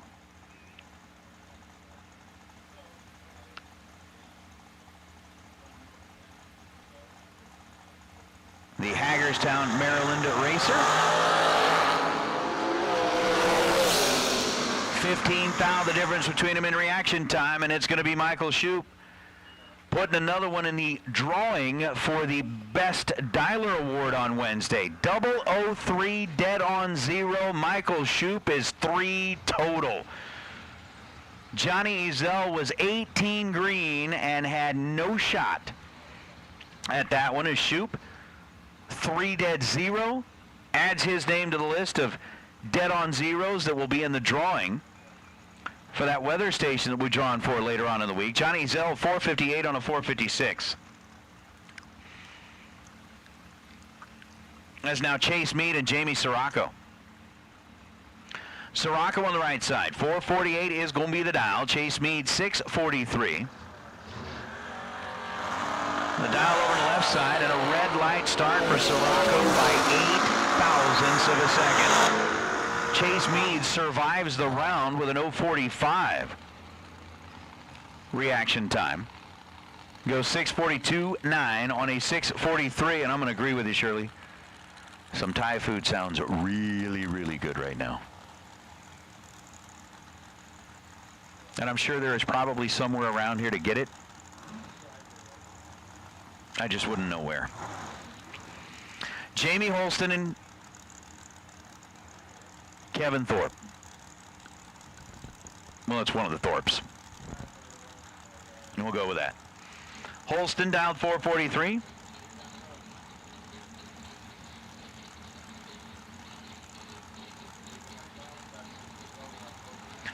Thorpe dialed in at 457.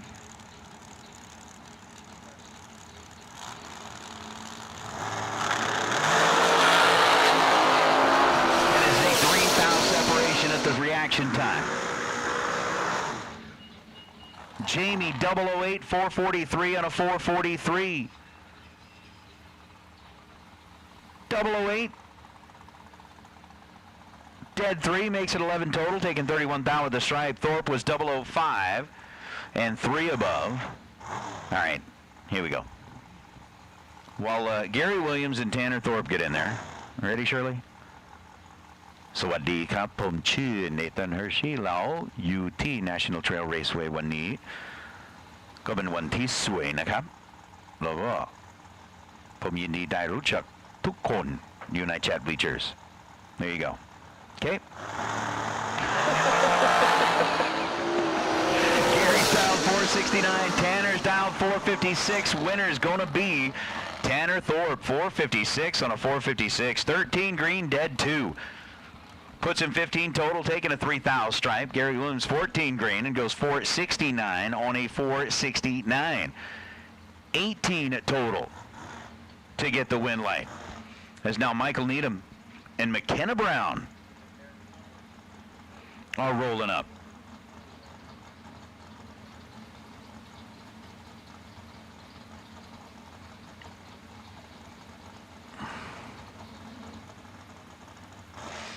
McKenna with a 451, Needham with a 505 dial.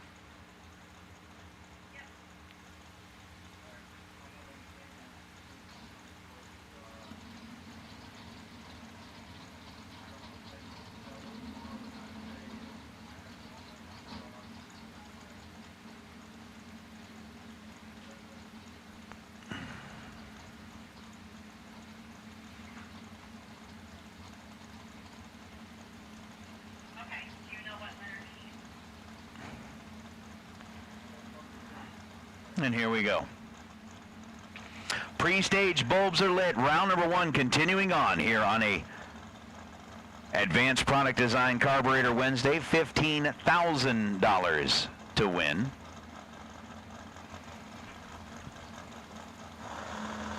Both of them just playing the blink game with the stage bulbs. How about another perfect reaction time going up on the board here today? And how about another 3-pack going up on the board here today? Michael Needham, trip zip reaction time and 505 on a 505. Dead 3 for Needham. McKenna Brown was 20 on the tree and goes 4-5-05 to break out by 0.05 of a second. But Needham, 3 total, laying down a nice lap here in round number 1, second 3-pack of the day is now Jeff Serra and Cameron Manuel are going to go head-to-head. Big-time matchup here in round number 1. Manuel on the right side, dialed 445. Serra on the left side, dialed 476.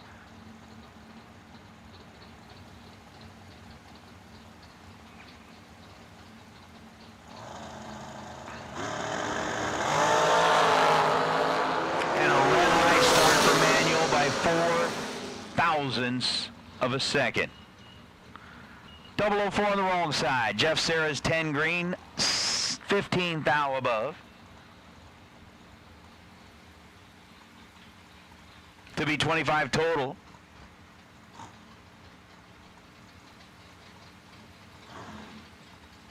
I will try it, Shirley.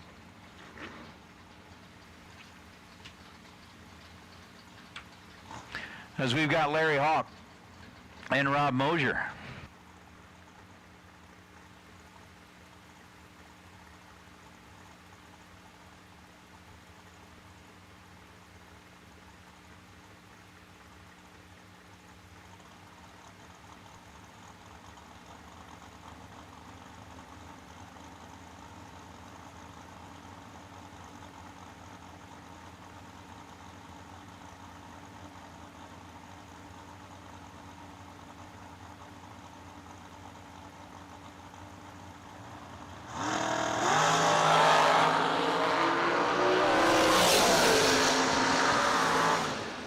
Mosier gets the win light this time by being green. Larry Hawk was 6th, Dow red.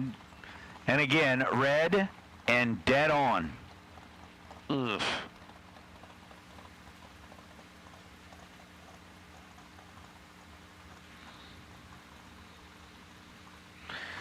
Rob Mosier, 59 green, and goes 453 on a 452. They're going to be got Kyle Bigley and Justin Daniels.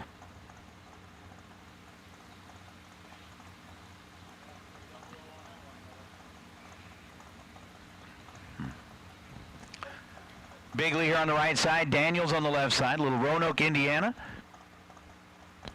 versus Secaucus, New Jersey.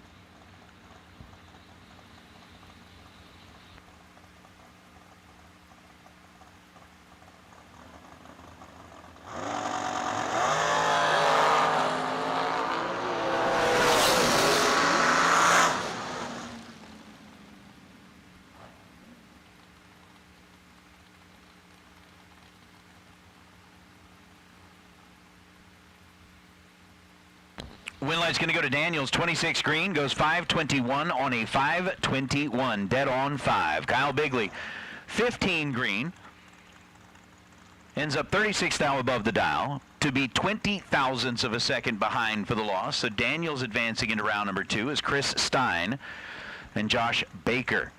Baker out of Lancaster, Kentucky. Chris Stein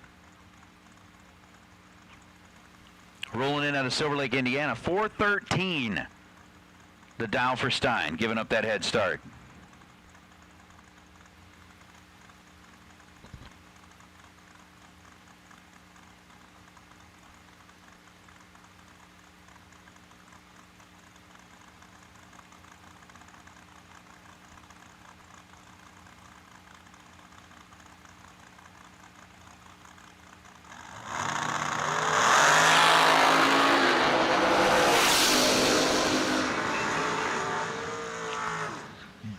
The reaction time for Chris Stein as he runs one above the dial, 414 on a 413 to get the win light. Josh Baker is dead on 6, but had an 0.40 reaction time, and that is not going to work out for Josh Baker.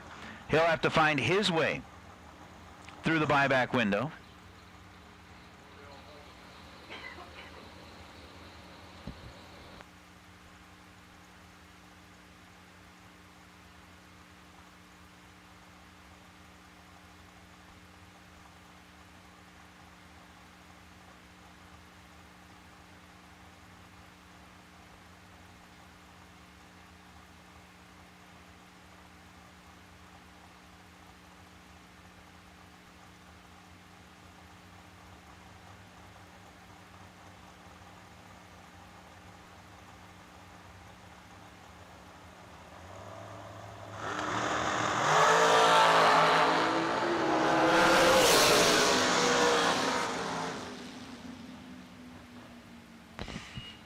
Chris Baer going to get the win light this time. 006 on the tree and 464 on a 464.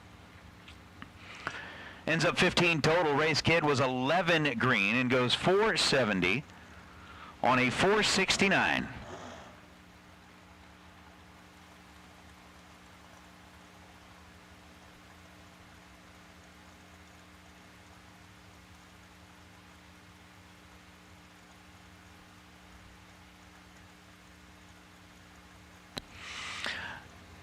So is our next two, Kyle Cotrera and Matt Schell.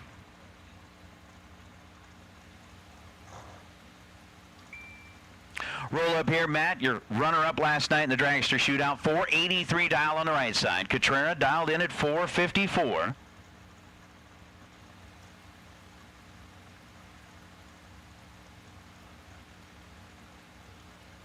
We got pre-stage bulbs lit on both sides of the racetrack, and they are waiting it out for just a minute here. Matt Schell's going to go ahead and roll in, line up that bottom set of bulbs. Kyle Cotrera joins him, and here we go. 8 fouls separate them. In reaction time, you can hear the whomp whomp as Matt Schell 485 on a 483. He was 30 on the tree.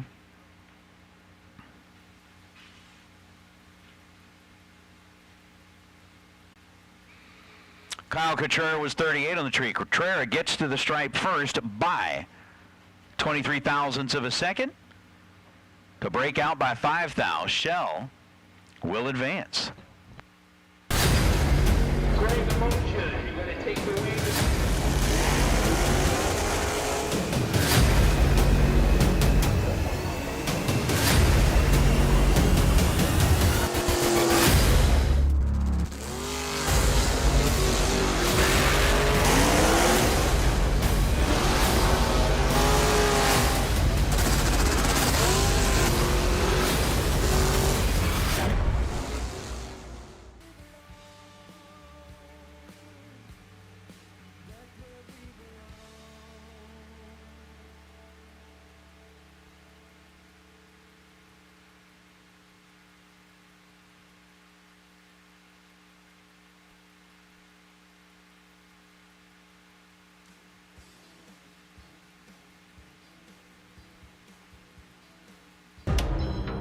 For those who don't settle when others do.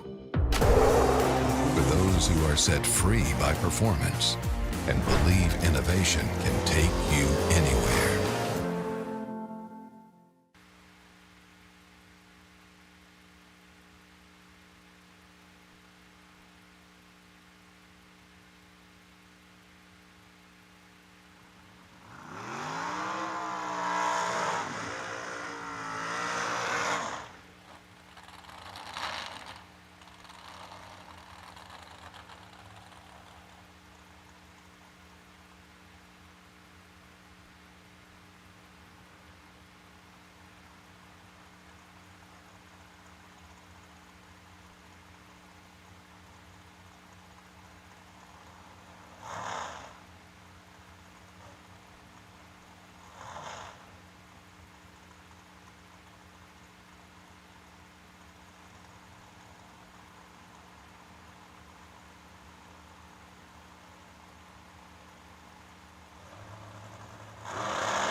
All right, continuing on here with round number 1. We got Jason Sizemore. We got Tom Dauber. The Red Rocket rolling in out of Medford, New Jersey. Sizemore out of Kyles Ford, Tennessee. I am kind of catching up a little bit, kind of on what they're saying in the chat bleachers. Thank you very much, Winlight Racing. I appreciate that. So it's Hauk.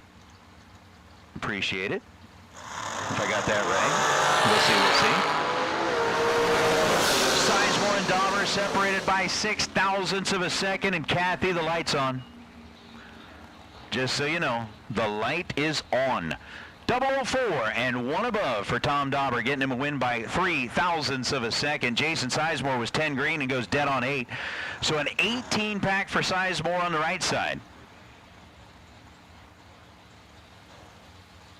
Gets beat by the 15 pack for Tom Dauber on the left side.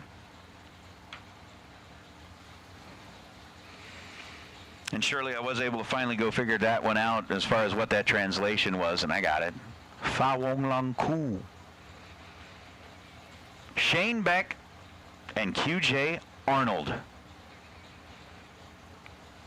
QJ dialed 469. Beck dialed 510.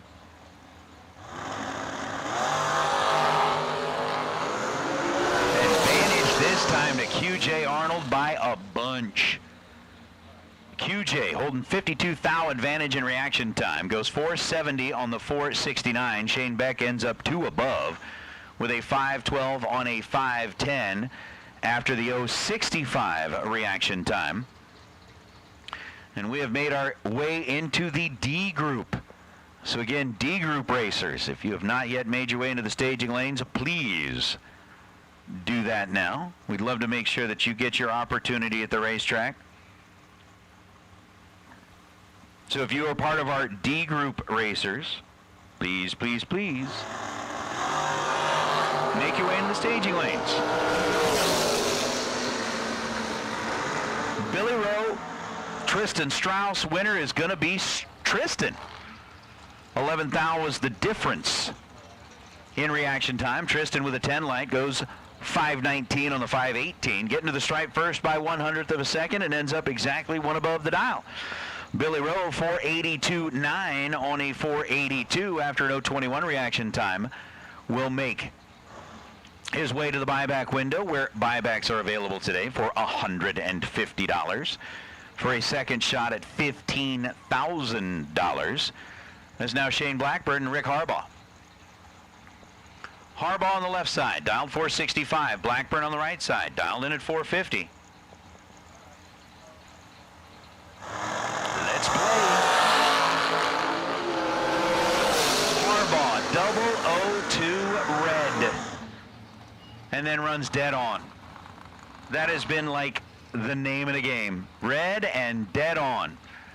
Rick Harbaugh, 465 on a 465. He's dead too after turning it red by 0.02 of a second. Shane Blackburn, 12th thou on the green side and goes 449 on a 450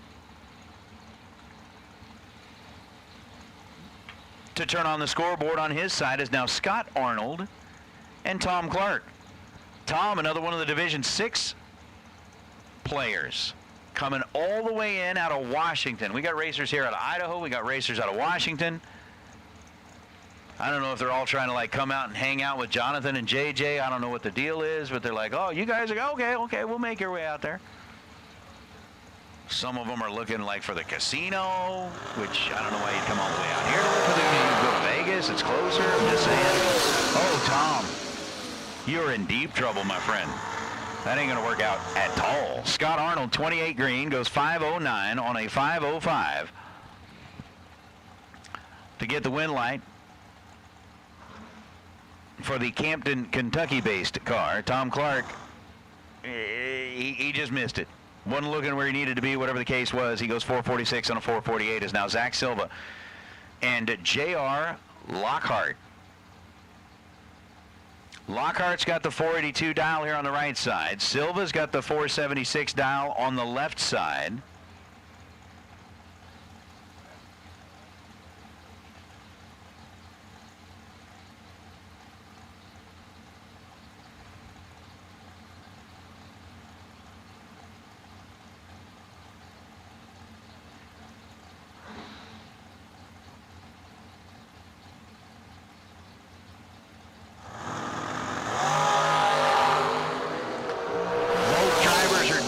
Separated by 0.03 of a second. JR 006 483 gets him to the stripe first by 0.02 of a second. Zach Silva was 003 and 2 above the dial. So Silva 003, 21 thou above.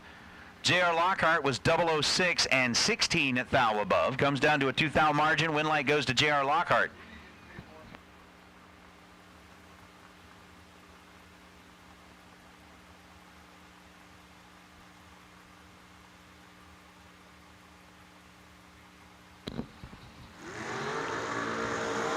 Lucas Buckley rolling up now. I don't know that they drove all the way out here to see me, man. That ain't right, Dice.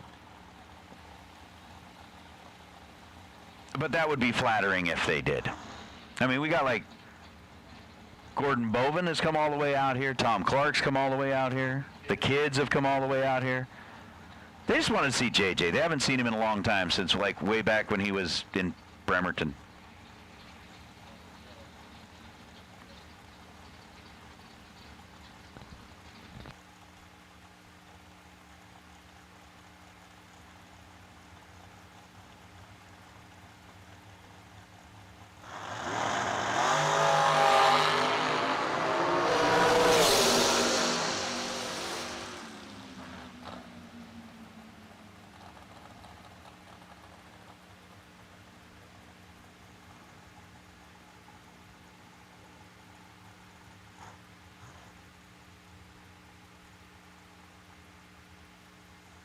awesome. Hey, look at that double breakout. Haven't seen one in a while. Honestly, haven't seen one in a while, so that's okay. Winlight going to the left lane, 494 on the 496. Buckley was 053 on the tree.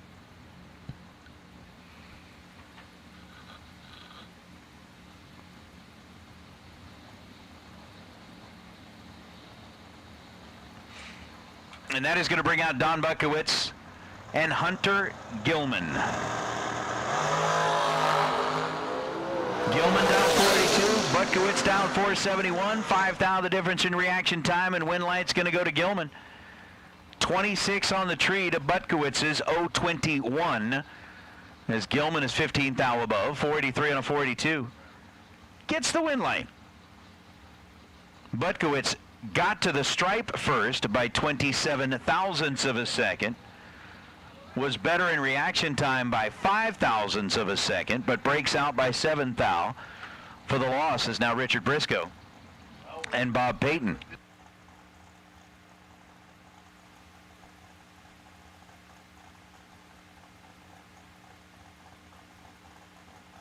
Not having as many as we're used to, it won't be as bad. So Payton with a 483, Briscoe with a 481.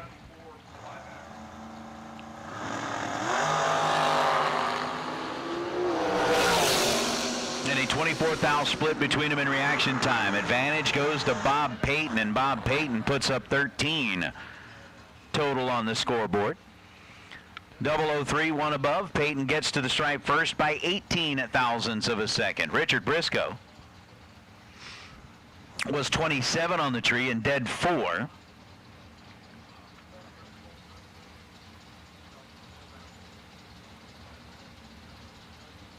To end up 31 total. Bowing out here in round number 1 is Elizabeth Salmons.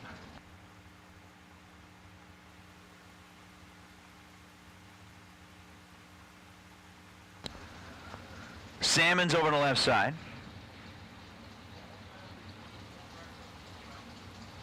And for those of you in the chat bleachers that are kind of asking, I see that others in there are answering the questions for you pretty well.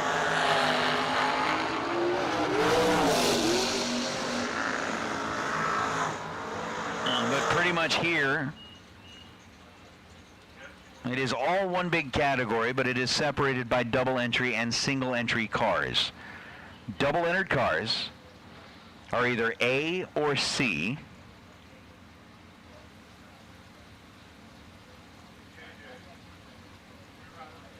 So the AC entries are the double entered cars, B entries are the single entered door cars, and D group are the single entered dragsters. Vince kind of got that laid out there, all real nice for you. Nate, I did not see.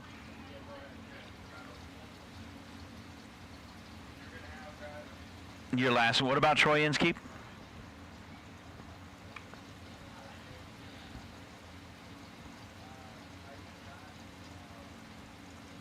Was that your name? No, I'll get it. Hold on one second. So Jim Skinner and Scott Sill. Sill over to right side. Dialed in at 458. Jim Skinner dialed in at 511.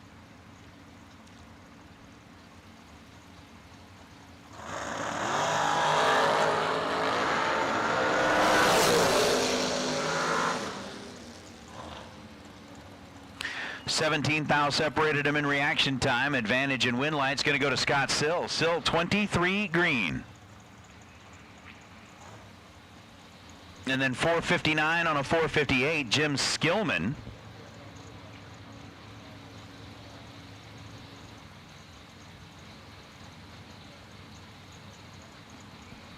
Ends up bowing out there as Tracy Sons and Joey Barish. Barish on the right side here, down 487. Sons dialed in at 463. The chase is on with a 5,000 differential in reaction time, and the winner is going to be Tracy Sons. Joey was 18 green, gets to the stripe first by nothing. 1/10,000th of a second was all there was that separated the two at the finish line, and goes 486.5 on a 487. Tracy Sons adds the 5th name to the best dialer drawing, as he is 13 green and goes 463.0 on a 463. And we go ahead and put the fifth like dead on zero up there for the day.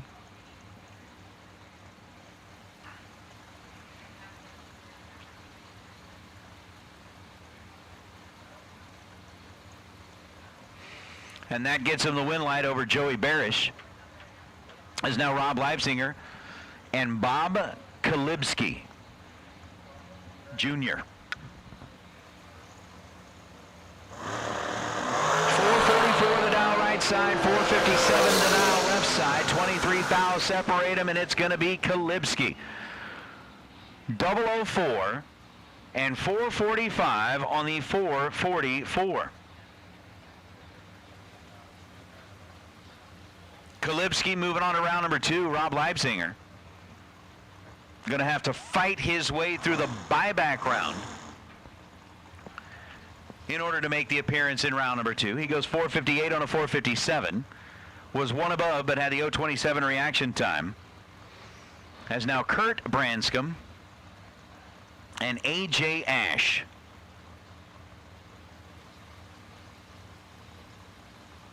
I know A.J. likes that right lane, but we need to get him over in the left lane so everybody on Motor Mania TV can see that really cool helmet that he's got.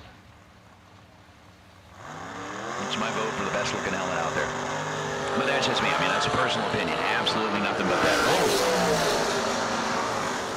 Kurt Branscombe turns it red by a bunch, bows out of the game. A.J. Ash was 14 green and goes 463 on a 465. As Branscombe was red by over a tenth. And kind of bows his way out as now Ricky Harbaugh and Mike Matty Jr. Him tighter. Matty dialed in at 488. Harbaugh dialed in at 478.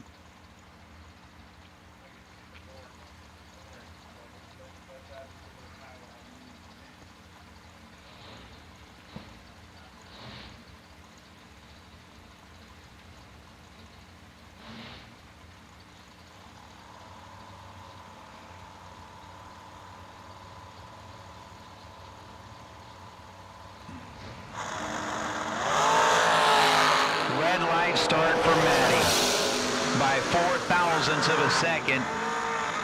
That one's done. Ricky Harbaugh, 008, goes 479 on a 478. Two turn on the scoreboard is now Dennis Mead and Eric Bowman.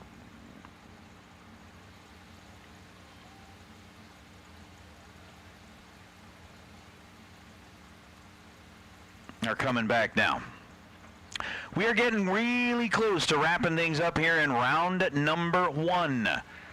Again, final call, final call. If you are out there and haven't made your run yet in round number 1, you better get up here quick because we are putting a call out for the buyback round.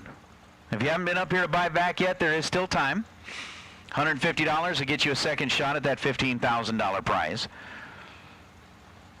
But we are going to go ahead and call our buyback round. Door cars, all groups, door cars. That'd be pretty much door car, A, B, C, D. Go ahead and make your way to lanes 5 and 6. Door cars, this is your call for the buyback round. Again, door cars, A, B, C, or D. Let's get you headed into the staging lanes for the buyback round. Excuse me, for the buyback round. Door cars, come on back. Here's Gerard Paterka and Mark Kidd. The Kidd Performance and Dyno crew coming in out of the Idaho area.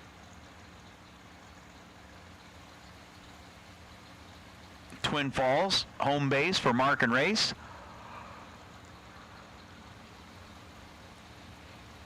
That had decided to take the trip across the top half of the country and somehow, some way missed the exit for Salt Lake and ended up here in... How about Mark? I mean, he didn't need it right then, but that'll work. Gerard Paterka, red by 29 thousandths of a second, goes 467 on a 466.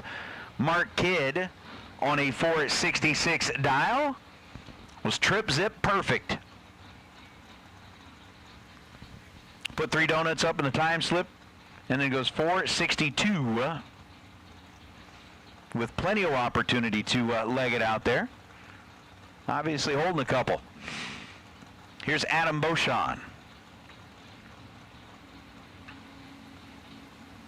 And Severn Johnson.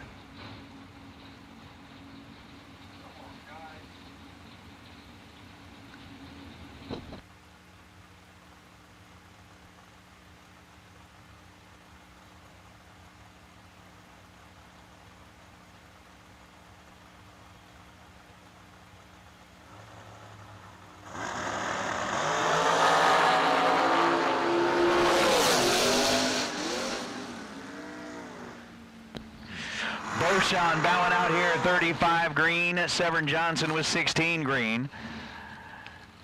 Johnson 465 on a 464. 16 green and 16 thou above.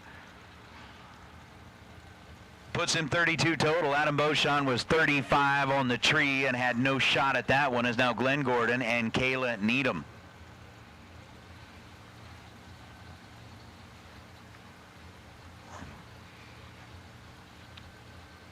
Glenn Gordon on that Coughlin car side of the racetrack, 443 the dial. Is that Wahpeton? Is that how you pronounce North Dakota? Like W-A-H-P-E-T-O-N, I'm guessing Wahpeton? Wahpeton? I don't know, somebody's going to text in here and be like, no, it's pronounced Clark.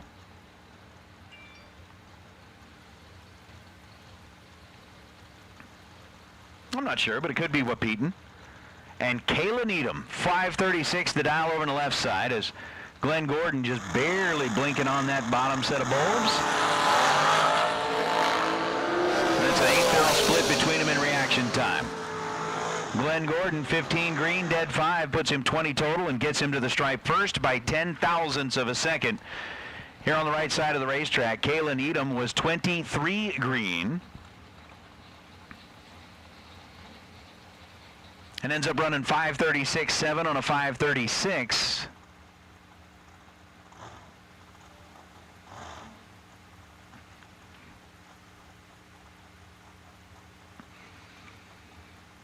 To be 30 total is Colby Fuller and Shelby Miles.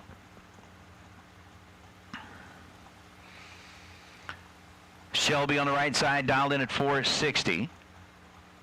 Colby Fuller on the left side dialed in at 471, so a 11 hun split.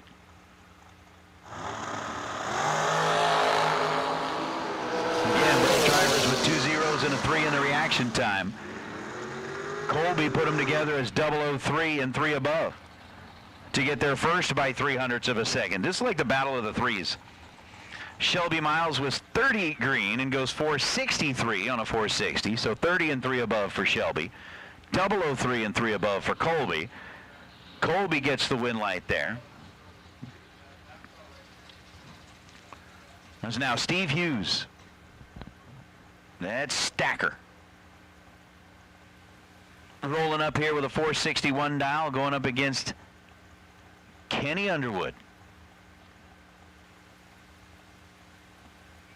Kenny's down 481. Head start by 2/10 to Underwood. 29 thou separate him in reaction time, and Hughes, oh! How about Steve Hughes? We've seen a couple of 3-packs already today. How about a 2-pack? 002 dead on 0 for Steve.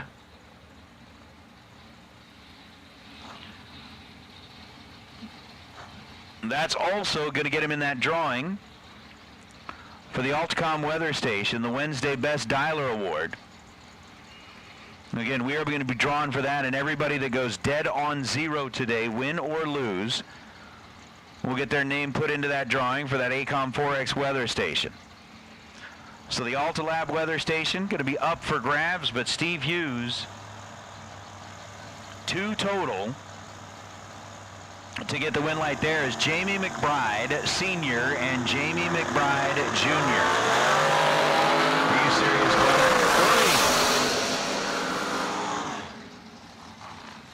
brother? Well, yeah.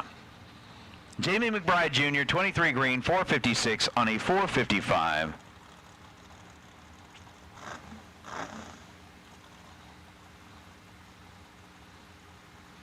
Gets the win light there as Jamie McBride Sr. had a reaction time that started with a 1. That's not good.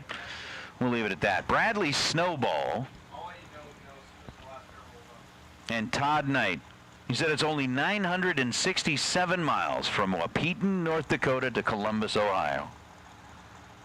Heck, for those of us on the West Coast, that's considered a quick trip. Bradley Snowball turns it red by 8 thousandths of a second. As Todd Knight's going to get the win light, 22 green, 483.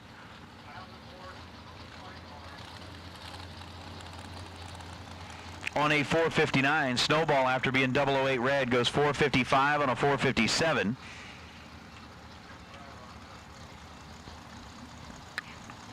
And that's going to bring up Lester Atkins and Jason Rich.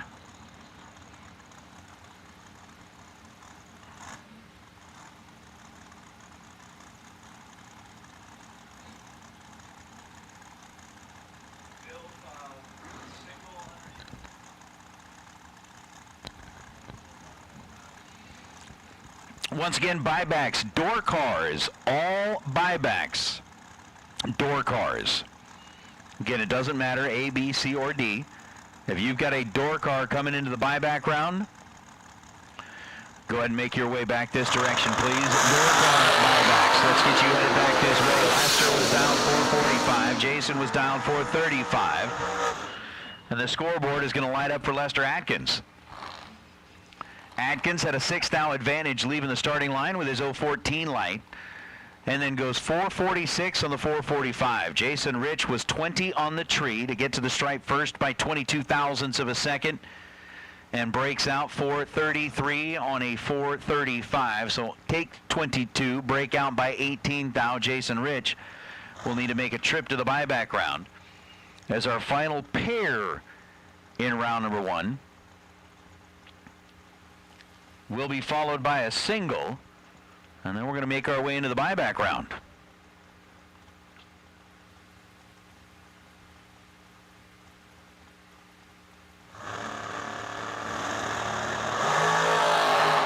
Separated by a foul. Worst of the 2 reaction times was 004, and Josh Ludke going to be 004, dead 5, 9 total, gets the win light, and crosses the stripe first by 14 thousandths of a second. Steve Law was 003 and couldn't quite finish the deal. Is now Brian Riesling Jr. going to be our final car down the racetrack here in round number 1. So again, it is an Advanced Product Design Carburetor Wednesday, $15,000 to win. Brian Riesling,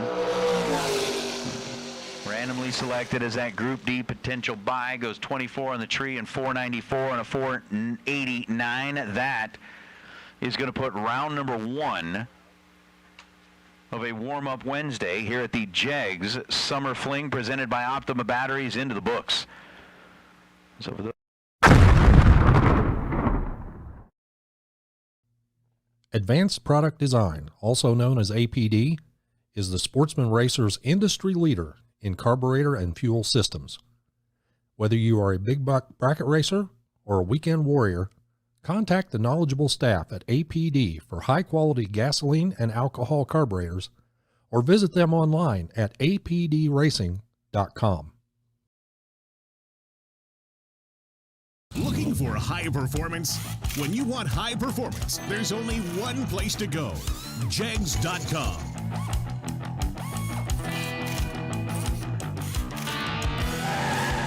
Jegs.com has the largest selection of high-performance automotive parts on the web. When you need high performance, Jegs.com has the part you want when you want it. Want performance? You've got it. Jegs. How would you like to have champion racers you know and trust to handpick the best products in the industry for you and your vehicle? With 25 years in the business and 8 NHRA World Championships, Sal and Peter Biondo of Biondo Racing Products will get you the right parts at the best prices, along with unmatched racer-friendly advice. From safety equipment to electronics and everything in between, call the racers at Biondo or visit BiondoRacing.com.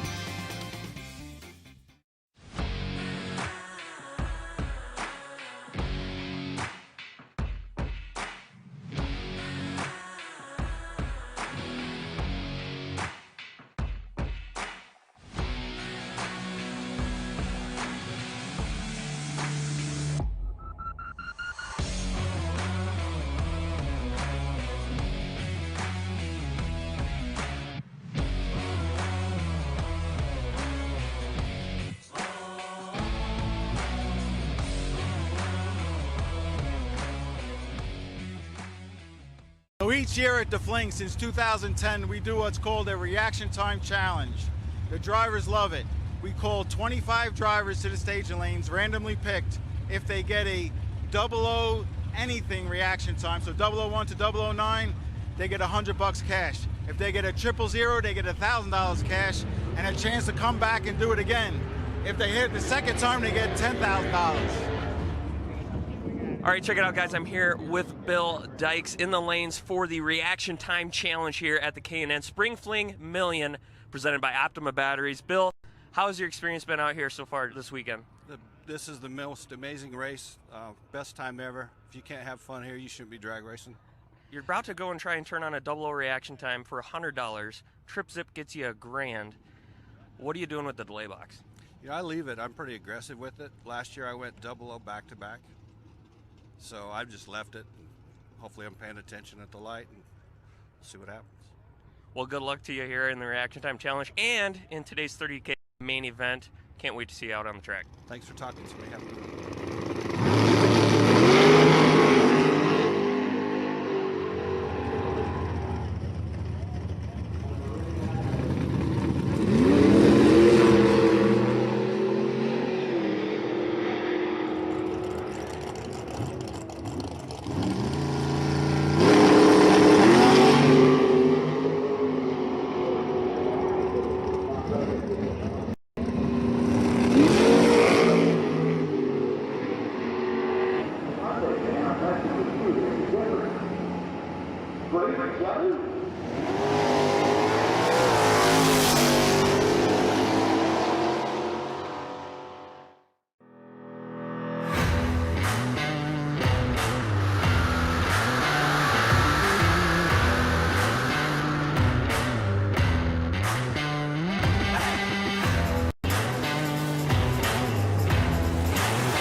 Money is on the line. We've got a staging lane full of cars. The door cars are ready to do battle.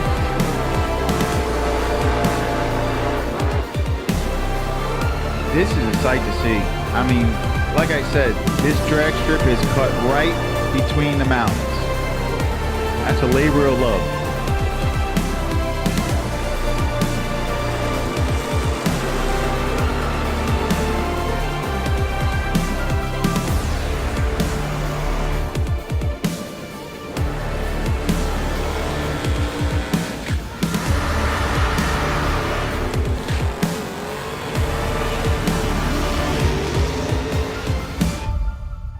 this could get really, well, I'm not saying it could get, it's going to get really fun really fast.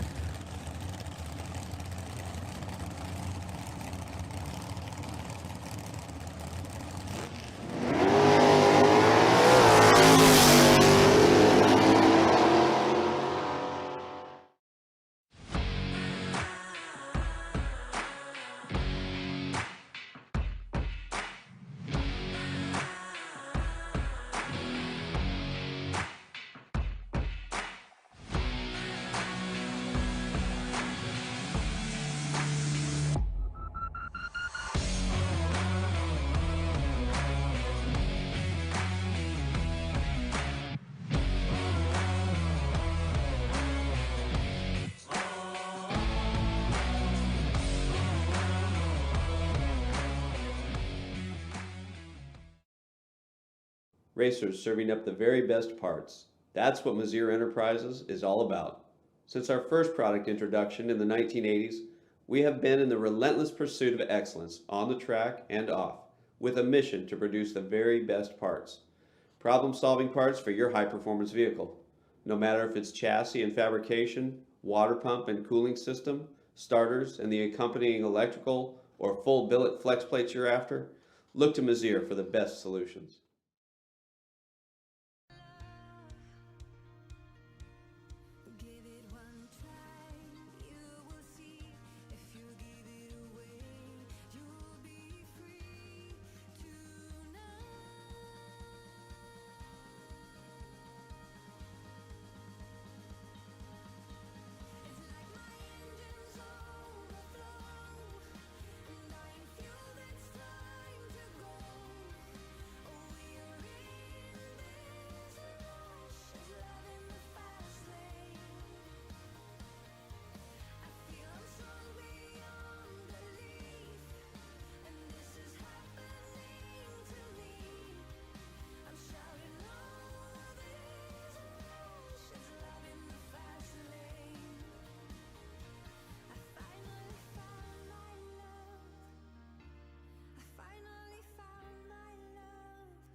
For those who don't settle when others do, who will give everything but won't give up. For those who believe in unlimited while others limit themselves. For those who are set free by performance and believe innovation can take you anywhere.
take our Super Pro door cars. I came from the mud. There's dirt on my hands. Strong like a tree. There's roots where I stand. Oh, I've been running from the law. Hope they won't shoot me down soon. Anthem to start off our morning on the final day of the K&N Spring They Fling. sing on a sleepless night. Try to catch me howling at the moon. Let's make this a fantastic day. And in order to Chaplain Lee Steyer is here again for our invocation. Ladies and gentlemen, if you would please rise and remove your caps.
Turning is not the way for me. Only a mile to go. Somewhere I belong. I see it clearer now.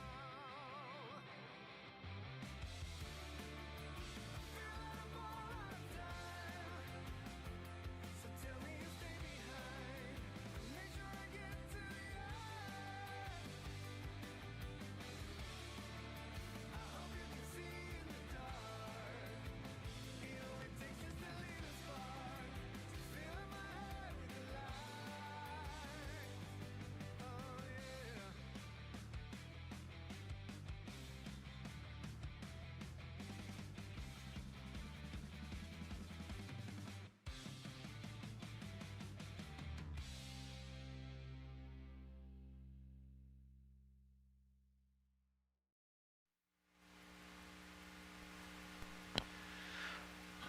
Well, okay, we are just a couple of moments away from getting ready to go with round number 2. And in round number 2, we pretty much called all of our door cars back. Getting them set up, paired up, and ready to go back there in lanes 5 and 6. So all the door cars for round number 2 should be already back in the staging lanes, and the call is going out for dragsters. All dragsters that still remain in today's event. If you are double entered, we'd like to get you up to the front of the pack, please. So if you are a double entered dragster, we need to get you up into the staging lanes as quickly as possible. So dragsters, double entered, make your way to the staging lanes as quickly as you can, please. Lanes 1 and 2 as door cars. Round number 2 are getting ready to roll out here. Once again, thanks to Strange Engineering for bringing and keeping the MotorManiaTV.com live feed in effect here on an APD carburetor. $15,000 to win Wednesday. That's the advanced product design. $15,000 to win Wednesday.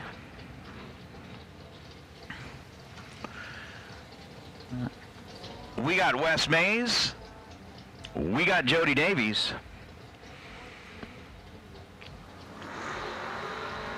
And we got round number 2 of a warm-up Wednesday. Ready to roll. Yeah.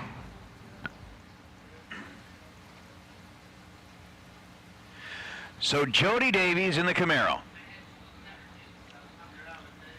Tucking it into position on the right side of the racetrack with a 661 dial, and Wes May in the 82 bodied Regal out of Indiana with a 680 dial. Head start going to belong to Wes May over on the left side as we are underway. And a 4th split between Wes May and Jody Davies is going to kick us off here in round number 2. Win light's going to belong to May. May was 14 green, runs 22 thou above the dial, and the stripe comes down to 17 ten-thousandths of a second to turn that win light on the left side of the racetrack. Jody Davies was 10 on the tree and 27 thou above the dial. And Jody Davies is going to park it for the day here and get ready to go for it tomorrow. But Vega John and Rocky Van Note going to be our next two. Vega John, our initial winner of the Kyle Seipel Never Give Up Award when that was introduced into the Fling program last year right here at this event. Vega John definitely kind of embodying that never give up attitude. 590 the dial for John over on the left side. Rocky Van Note 586, and away we go. Van Note is in trouble. Vega John's got a few in his pocket and is going to go 591.1 at 117 miles an hour after the 026 reaction time. Rocky Van Note was 23 thou behind in reaction time with the 049. Ends up running dead on the dial, but could not overcome that 23 thou disadvantage as Vega John lights up the scoreboard, and will move on as now Tracy Sons and Garrett Griffith. Garrett, former winner on the Fling Trail. As a matter of fact, it happened right here at the Summer Fling in Columbus last year, where Garrett Griffith was coming off of a couple of nice wins and continued that success when he got here to National Trail Raceway. He's dialed in at 634 on the right side. Tracy Sons has got the 629 dial for the pickup truck out of Tennessee over on the left side, and the win light's going to belong to Garrett Griffith. 0.08 of a second separated him in reaction time. Garrett was 19 on the tree. Tracy was 8 thou better with the 011, but Garrett goes 636 on the 634. Gets there second, runs over the dial for the win light. Tracy Sons taking a 36 thou stripe, ends up breaking it out by 2 thou and needed to take 34 thou or less. Could have changed which side of the scoreboard lit up in that pair. As we'll now bring up Josh Sullivan and Glenn Dilday.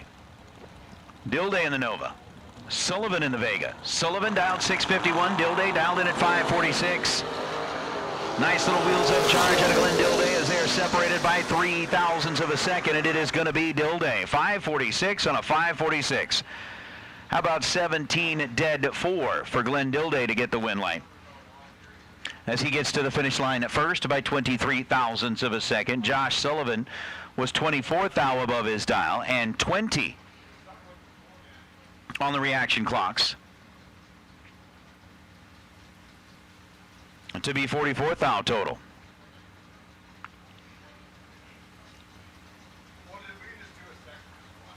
Amanda Manuel and Cameron Atkins. Going to be our next two here in round number 2 as Cameron in that Camaro dialed in at 643. And Amanda dialed in at 623. We're going to take a swing. Away we go. Another 4 thou separation between the two in reaction time. Amanda gets the win light this time. 624 on a 623. Again, did not run under the dial. Cameron Atkins gets there first by 0.16 of a second. Needed to take 12 thou or less as he breaks it out 4 thou after an 024 reaction time. Amanda was 20 thou green and then goes 624 on the 623 to end up 16 thou above her dial. As now Dan Sayers and G-Dub Gary Williams.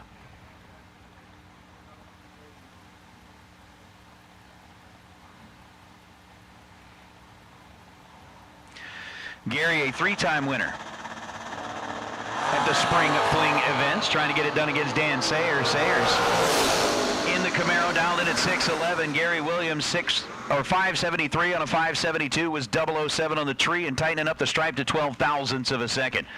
Sayers, after the 017 reaction time, ends up 21 thou above the dial and 12 thou behind at the finish line as he bows out. So Gary Williams trying to add.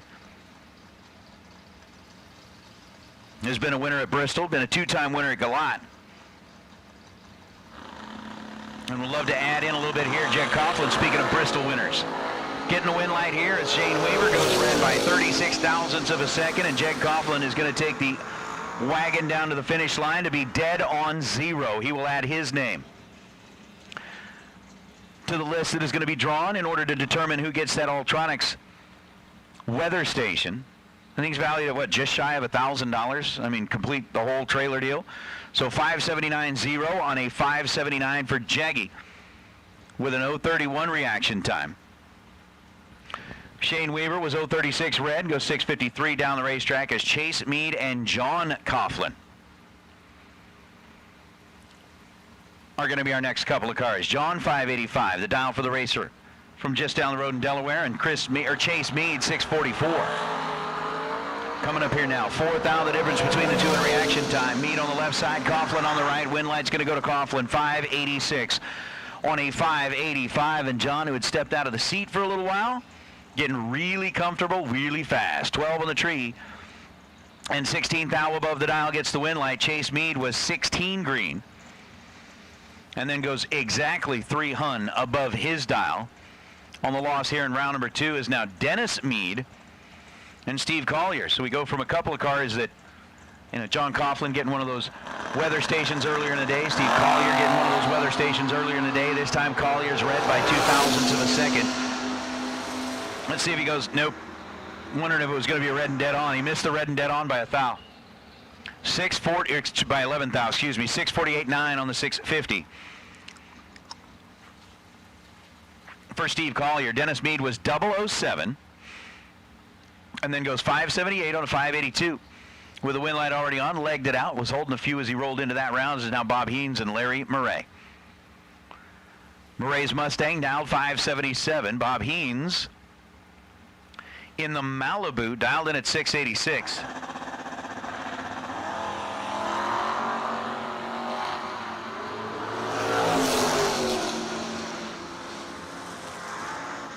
Win light's going to belong to Larry Murray. His 007 light, better than Bob Heens' 024 light. Heens ends up 29 thousandths of a second above his dial. Larry Murray ends up 3 thousandths of a second ahead at the finish line.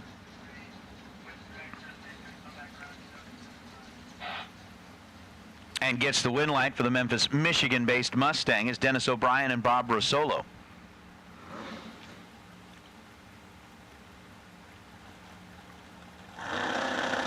Rosolo 566, Dennis O'Brien 565. 11 thousandths separate him in reaction time, and the winner is going to be Dennis O'Brien, 565 on a 565. Runs right on the number. Puts a 9 in the little number column after an 019 reaction time. Rosolo was 008 on the tree. Takes the stripe by 27 thousandths of a second and breaks out by 7 thou. Needed to get there 20 thou or less if he wanted an opportunity to win that one, and did not. So Dennis O'Brien advances into round number 3 as T.J. Mendola and Gerald Engel. Mendola in the GTO, Engel in the S10 pickup truck. 663 the dial for Mendola, 605.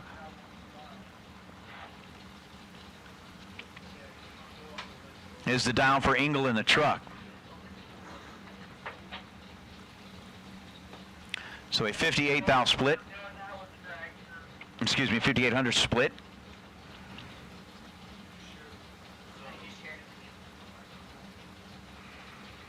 Between them on the line, Gerald and TJ. Both have got the pre-stage bulbs lit, both of them. Not showing any sign I want to roll in there just yet, and then they stage up at exactly the same time. Red light start for Gerald. By a bunch. TJ Mendola 008 green, 664 on the 663. To get the win light as Gerald ends up running 617 on the 605. That's going to bring up Chuck Mendola and Matt Daddis. Daddis always a fan favorite. And another one of those guys that was held up the winner's check.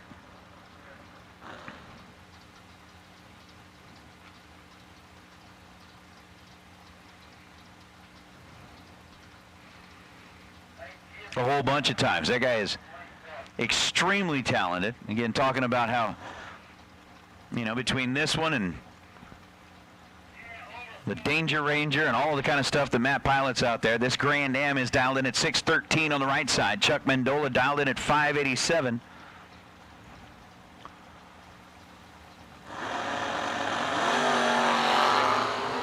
Over on the left side. 12 on the tree for Daddis and 615 on a 613 gets him to the stripe first by 14 thousandths of a second. In order to get the win light, Mendola was 29 thousandths of a second behind the green light.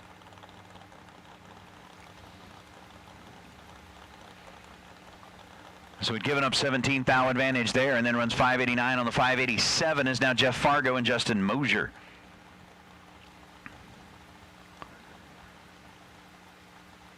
As the pre-stage bulbs are lit, Mosier in the Corvette 541, Justin Fargo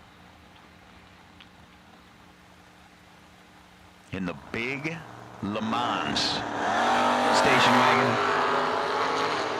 6 thou the difference in reaction time. Advantage going to Jeff Fargo as he lights up the board with a 624 on the 622. 27 thou above the dial with a 009 reaction time equates to a 28 thou margin of victory for Jeff Fargo. Justin Mosier was 15 green.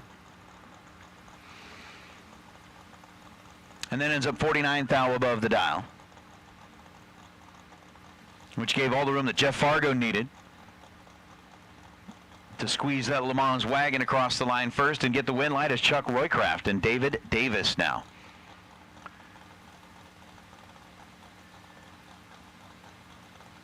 David with a 654. Chuck with a 611 dial. And you're going to see that Camaro get a nice little head start. Ooh. They're playing the game serious here right now. Both drivers are 00. The 003 light. Ooh. How about this? 003 dead zero for Chuck Roycraft.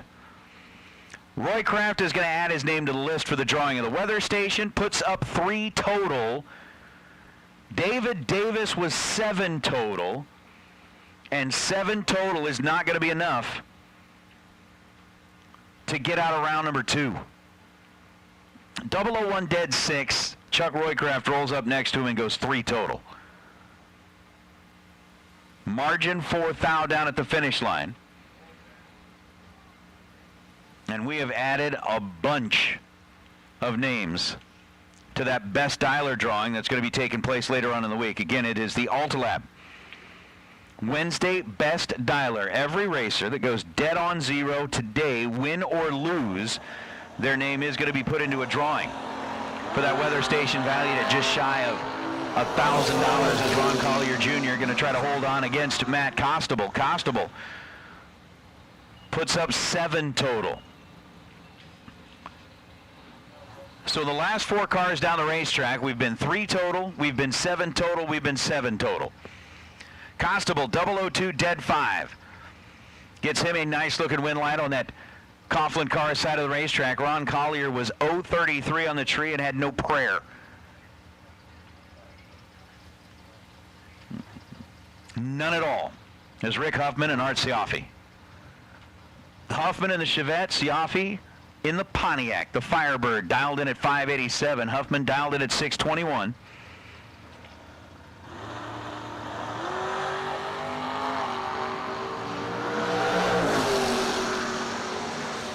Huffman's in big time trouble. He runs down to be dead on 2 and no good.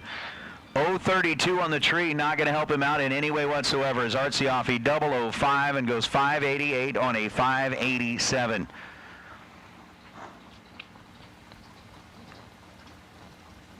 Ouch.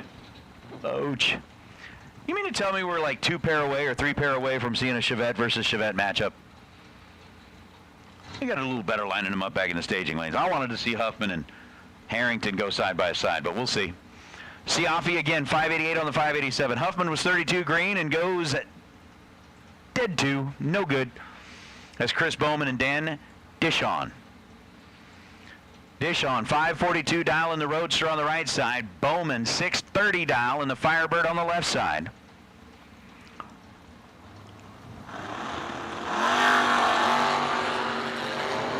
Two fouls separate them in reaction time. Advantage to Dan, Winlight to Chris. Dan Dishon, 11 green, taking a 13 thou stripe to break out by 1 stupid thousandth of a second. Chris Bowman, 13 green, and goes 631 on the 630 to be 23 total. Light up the board and move on to round number 3. Sean Dennis, Mike Doherty. Going to be our next 2. Doherty in the fastback Mustang out of Franklin, Indiana, 672 the dial on the right side. Sean Dennis. Out of Mount Vernon, Ohio, dialed in at 618. Dennis is in trouble, and Mike Doherty makes it stick.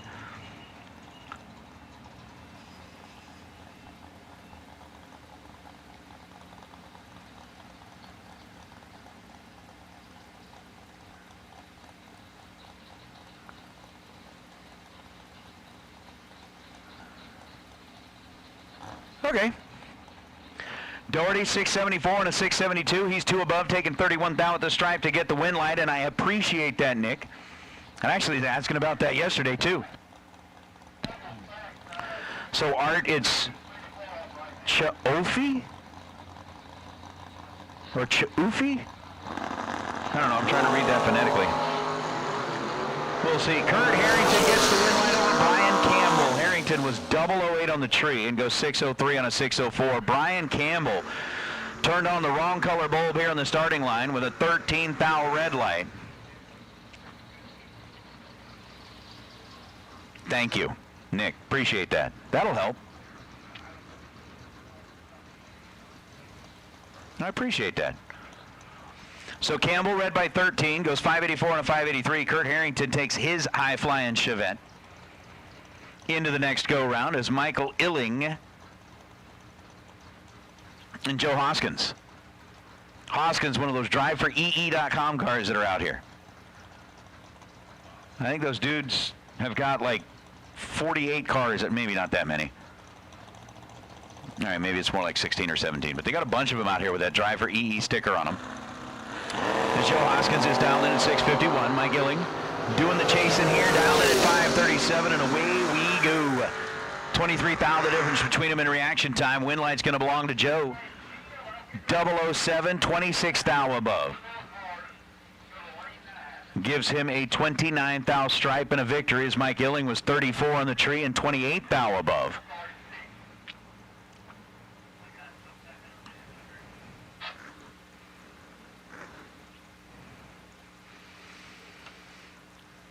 As Wes May rolls back in his second entry in the door cars, and Bill Webb, the man who got to take his pick between the American and Race Tech dragsters last night by being the winner in the shootout, rolls up, dialed in at 489. Webb, who expressed his absolute adoration for the race car that he gets to pilot, absolutely loves that deal, goes 489 on a 489 with a 004 reaction time. 5 total. The complete package for Bill Webb as Wes May was 17 green and ends up running 680 with a 9 on a 681. So being 17 green and running into a 5-pack really just proves that it ain't easy being green.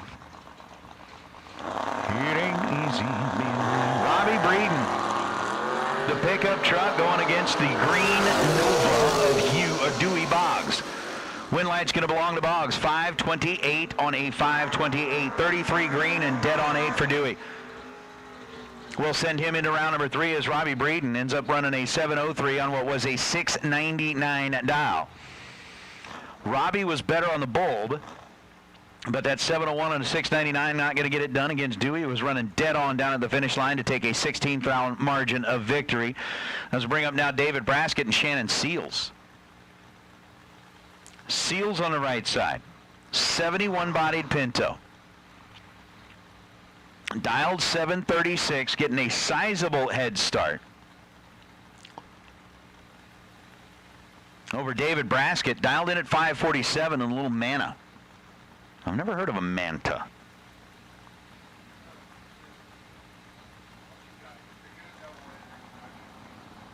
But it's a cool-ass car. 4 thou separate them in reaction time. Both drivers, 00. Win light's going to turn on for Shannon Seals. The Pinto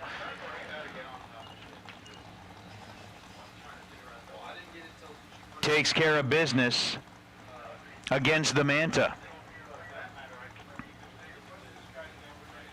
to knock it out. Troy Williams and Nick Dishon. Nick, the Camaro on the right side out of Kokomo, 538 going to be the down for him. And for Troy Williams Jr., I'm talking about it again, a 3-time winner on the Fling Trail.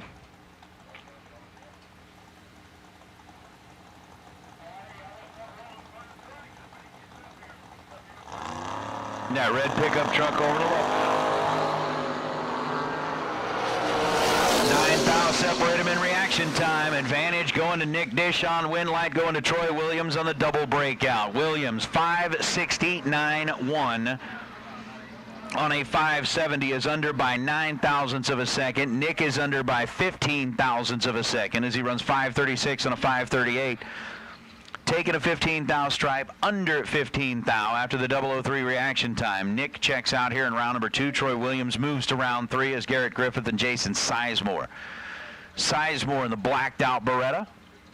Dialed in at 599 on the right side of the racetrack, and Garrett Griffith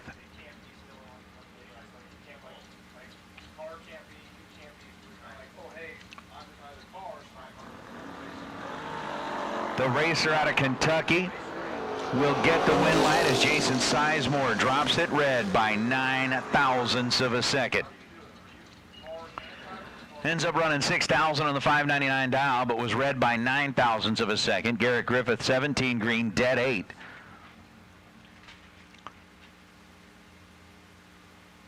Puts together a 25 thou run as Chase Meade and Gordon won.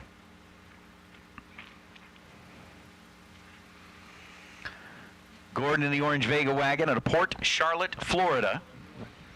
Predicts a 6:21 for this lap down the racetrack, and Chase Meade over on the other side with a 6:47 dial showing on the bottom side of that left lane scoreboard. Gordon is in a world of hurt. Reaction time started with a 1, given all kinds of real estate, all kinds of room, all kinds of space to Chase Meade. Meade goes 14 green and woes it up to a 6:52 on a 6:47. Ensuring that he doesn't break out there in that one as Juan gave him like a lot to work with. So now Ricky Needham Jr. and A.J. Ash.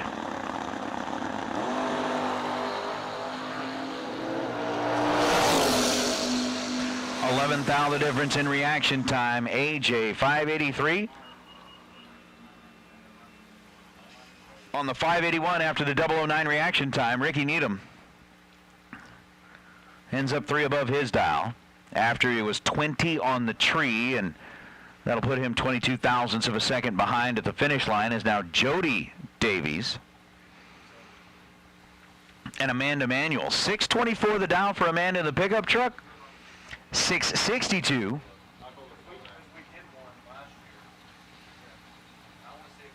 the dial for Davies in the Camaro.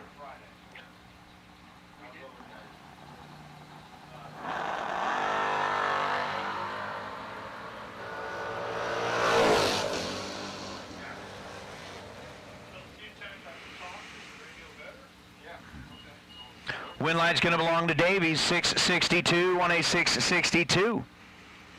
Predicted just about perfectly. 14 green and dead on 6. For Jody Davies to be 20 total, giving him a 22 thousandths margin down at the finish line. Amanda was 10 on the tree and ends up 32 thou above the dial. As now Marty Martin and Chris Bear will roll up. We make the swap from the door cars to the dragsters here in round number 2.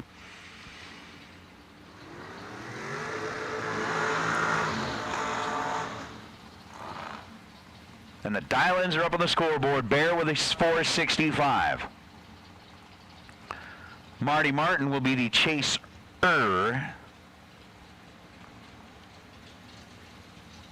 in this pair with that 446 dial. So Bear will be the chasee. Martin will be the chaser.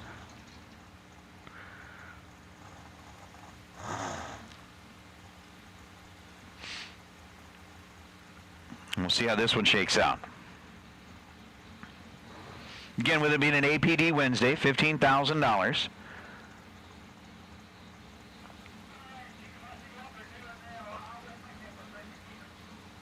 Worth of advanced product design money is up for grabs. We're making our way through round number 2 on this beautiful sunny Wednesday.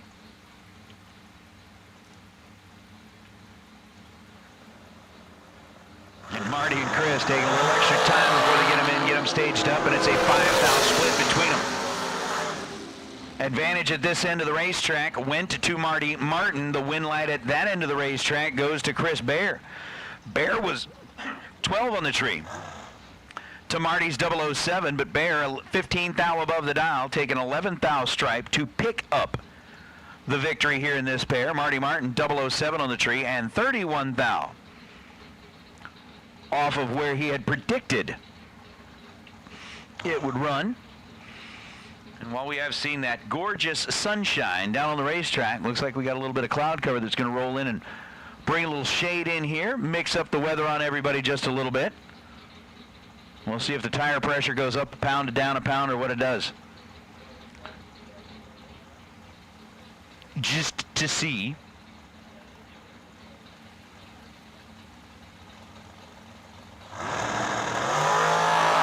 How it goes. Michael Shoup in control of this pair. Brent Martin's got a whole lot of work to do, and somehow, some way, by running dead on the dial, Martin is able to get around Michael Shoup. Martin was 21 thousandths of a second in the hole leaving the starting line. Shoup was 16 green, runs 477 on a 475. Brent Martin with the 037 reaction time is able to get to the finish line first by 11 ten-thousandths of a second to light up the board and get the win light. There's now Bob Payton and Rocky Van Note. Van Note back in his second entry in the Vegas, if I'm remembering right. Was able to light up the scoreboard in his first entry and will light up the scoreboard in this one as Bob Payton hands it back over to him by way of a 3-thou red light. 6:13.8 on a 6:14 for Bob Payton after that 003 red light.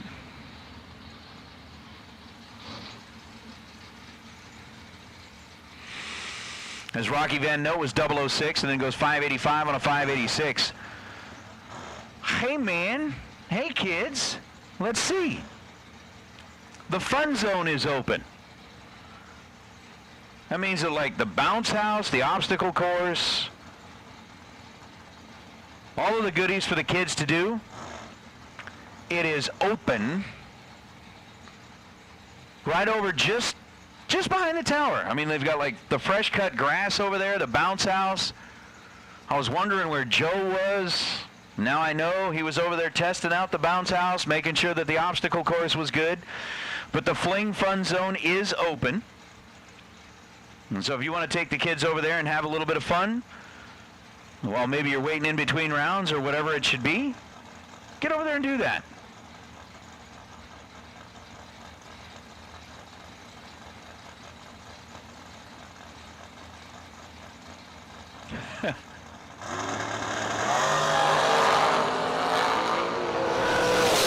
Oh man. Kyle Bigley gets the win light on this one between he and Michael Needham. They were separated by 4 thousandths of a second at the starting line and separated by 7 thousandths of a second down at the finish line. Bigley 4.460 on a 4.46. Add another one into the drawing.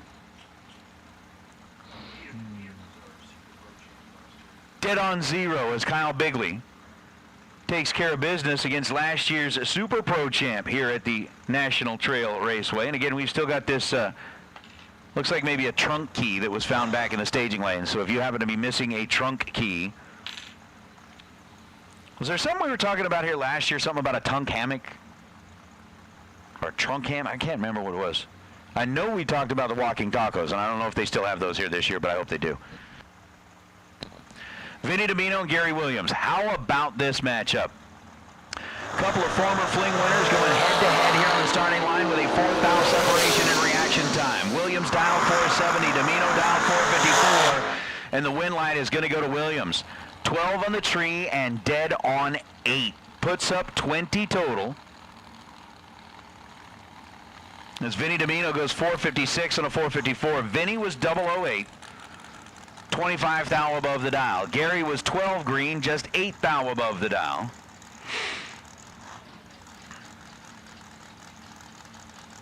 And the win light's going to belong to Gary Williams. This is Larry Houck and Jamie Holston.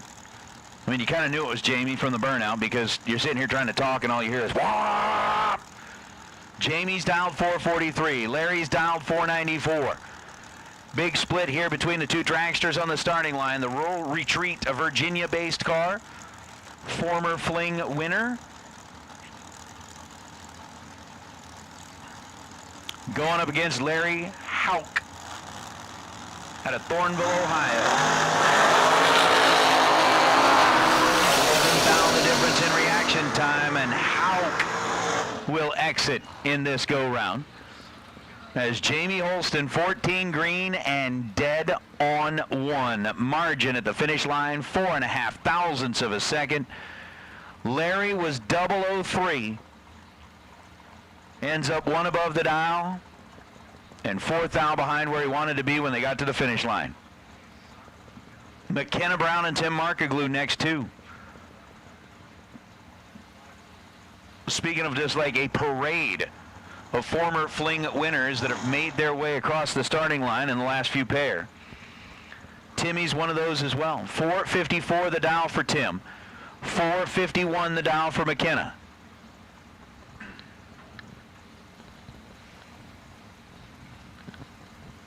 And as Miss Brown in the Jegs ride.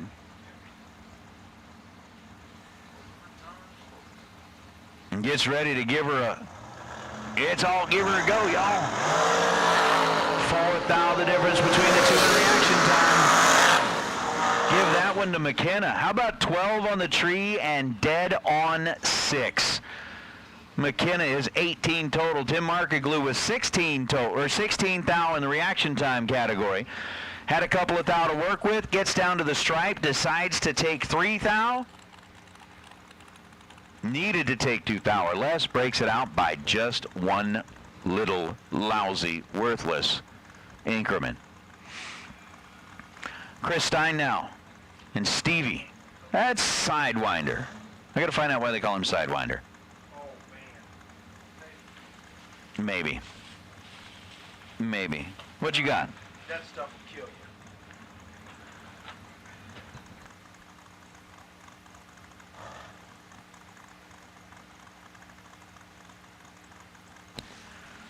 you. Really?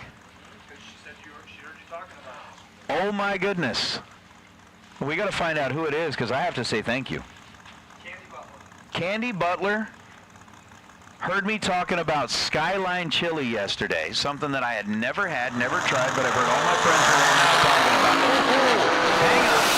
Chris Stein and Sidewinder, they are battling it out here. How about 4-16-1 on a 4-16 for Chris Stein? He was 2-2-0-2 on the tree to be 3 total.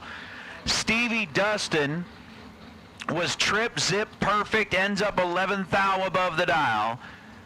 and 8 thou behind at the finish line. What a drag race we just watched unfold in that one. Chris Stein picking up the win with a 3-pack as Mike Harbaugh and Tyler Bohannon are going to be up next. Wow. Dialed 413 goes 413-1. That's mean.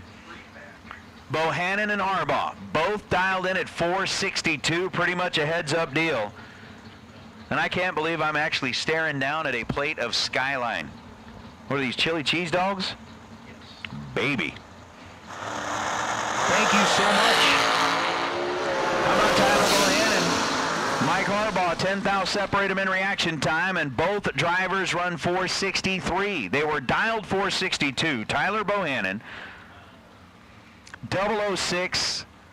13 thou above, gets to the stripe first by 8 thousandths of a second. Mike Harbaugh was 16 green and 11 thou above. Winner is Bohannon, as now Tristan Strauss and Jack Fisk. Fisk here on the right side out of Thornville, Ohio, 470. The dial on the right, Tristan Strauss with a 519 dial. Is there a Skyline around here, or how far do they have to go to get this? No, they're in Columbus. They're in? Okay. They're around here. All right. Both drivers are 20 on the tree. Only problem was Jack Fisk was red by 20 thousandths of a second. Then goes 471 on a 470. Tristan, 20 green and 519 on a 519. As Justin Daniels and Steve Law roll out. Let me see here. Well, I've already eaten, so we're going to have to share this, but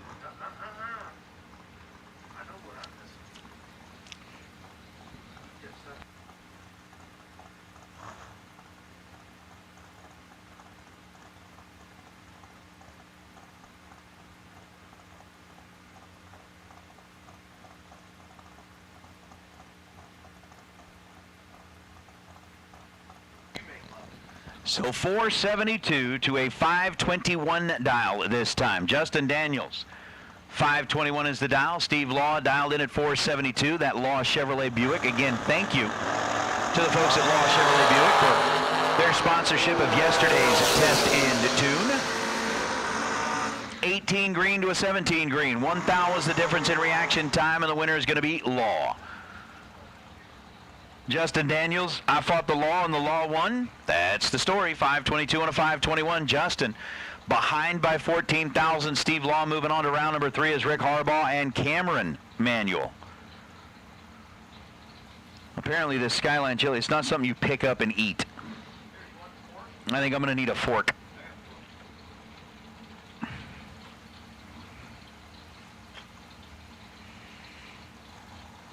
We'll see. We'll see. 466 to a 469 between Rick Harbaugh and Cameron Manuel. Manuel dialed in at 469 on the right side. Harbaugh dialed in at 466 on the left side, and here we go. Sweet. Winner is going to be Cameron, 472 on that 469. He was 18 green. Rick Harbaugh was not 18 green. Rick Harbaugh was not 28 green. Rick Harbaugh was not 38 green. This can all be yours for the low, low price of nope, not quite.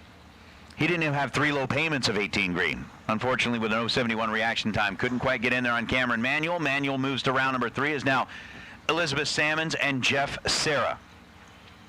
Talking about former winners on the Fling Trail, when we last left here on Friday night last year, we were celebrating a winner and a runner-up, and both were Jeff.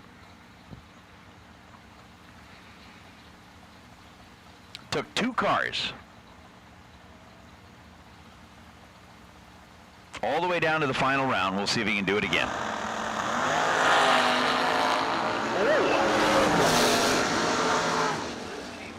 Oh. Wow. Check that out. Jeff Serra was 002 and left the line second. Elizabeth Salmons put up a trip zip perfect reaction time, ends up 26 thou above the dial and 8 10,000ths of a second behind at the finish line.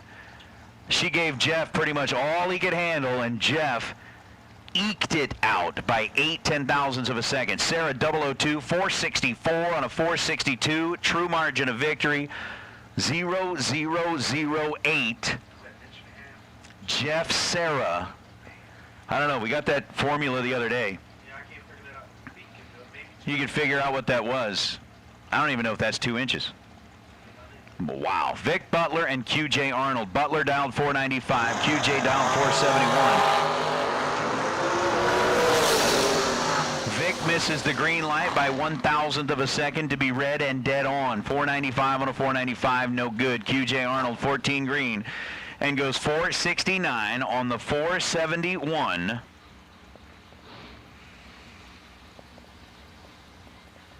I got to tell you, Miss Salmons,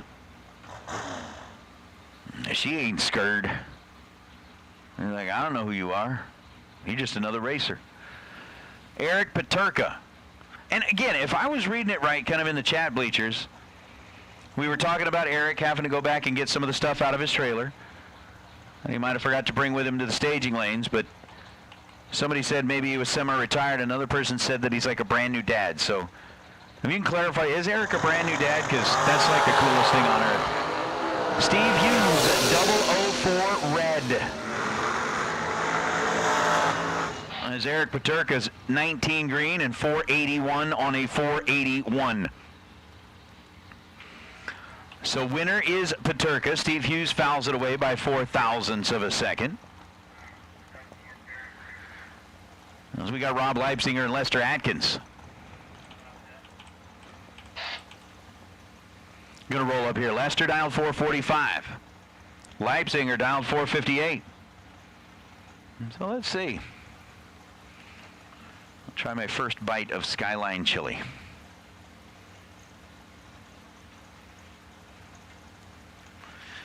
If I can actually figure out how to get that part done.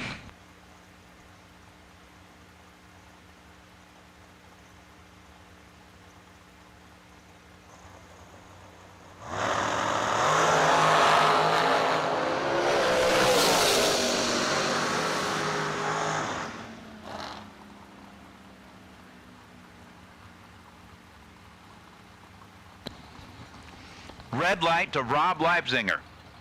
By 36,000ths of a second, he fouls it away. Lester Atkins, 12 on the tree, and dead on 6 to get the win light.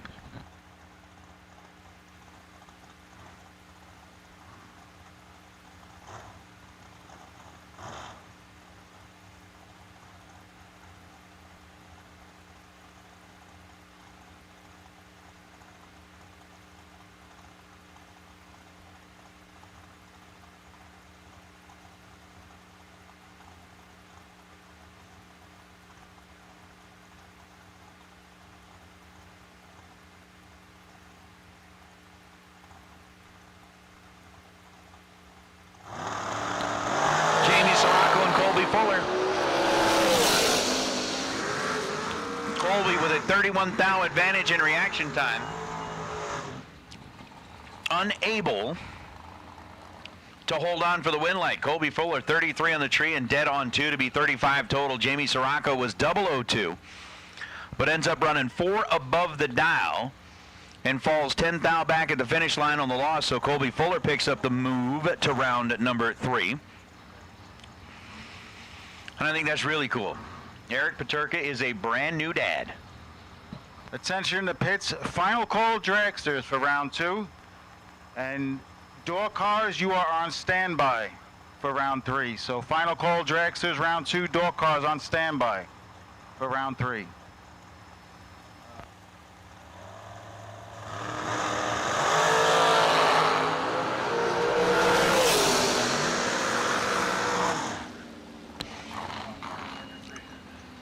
Lockhart goes red by 1,000th of a second. Race Kid survives into round number 2.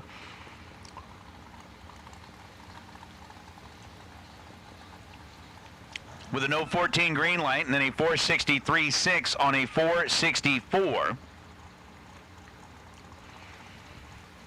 And I've had my first bite of Skyline chili. I gotta tell you what, that's worth the hype. I can see why everybody talks about it.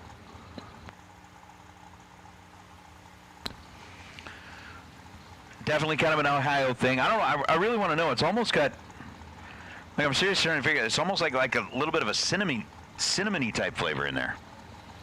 It's different. It's different. That's good stuff. Thank you so much for bringing that in here. That was awesome. Kevin Thorpe, Hunter Gilman separated by 1,000th of a second, and on a double breakout, it's going to be Kevin Thorpe. How about this? Kevin Thorpe, 006. Hunter Gilman, 007. When they get down to the finish line, Hunter takes a thou to break out 0.03 of a second. Kevin Thorpe gets there second to break out 1,000th of a second, and that was a couple of cars that were glued side by side the entire trip down the racetrack. Wow. Wow.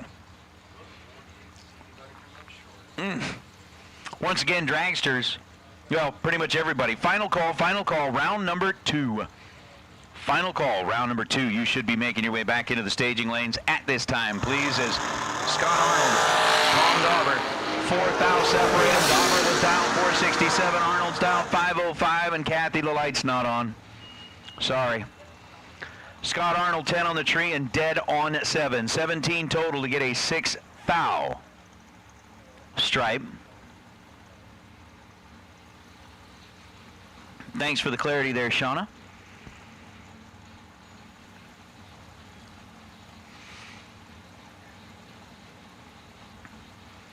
I will make sure that we get that corrected in the system. So it's Gillum.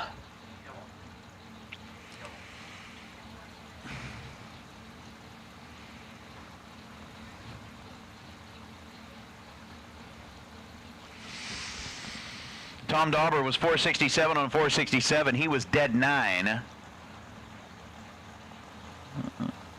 But came up a little bit shy.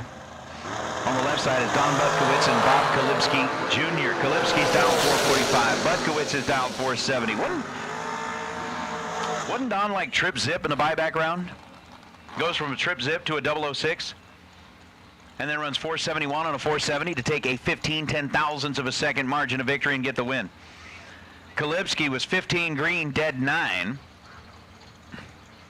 And no good. Not going to do it. Wouldn't be prudent.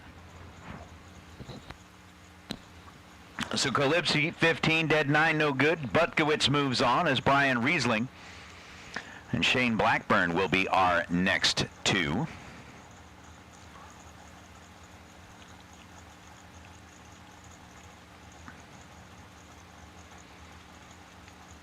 Shane Blackburn's dialed in at 450 on the right side. Riesling dialed in at 494 on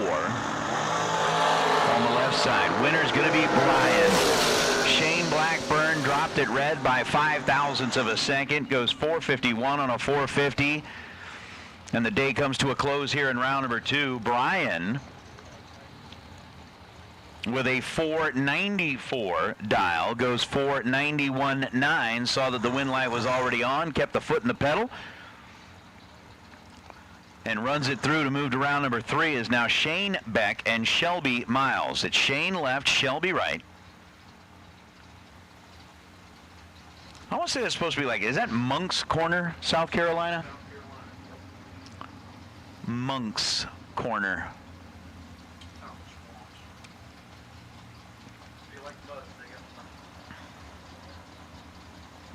If you like buds? If you like buds. Bugs? I heard buds. I do like buds. Red and blue. Shane Beck, Shelby Miles separated by 0.12 of a second. Winner's going to be Shane. That's a lot of ones.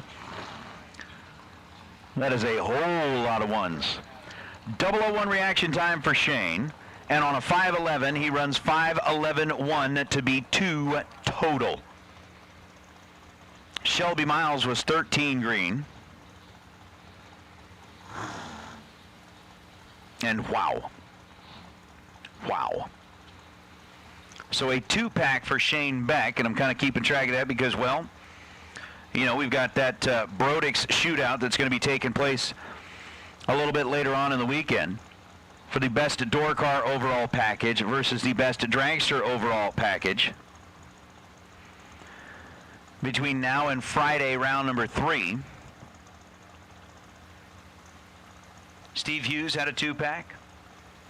Shane Beck had a 2-pack.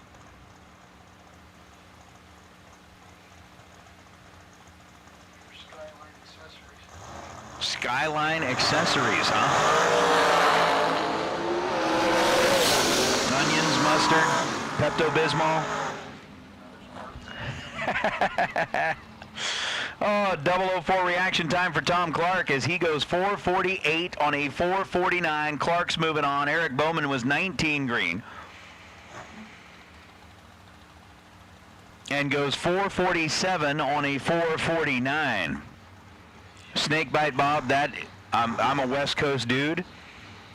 No question, no doubt, in and out.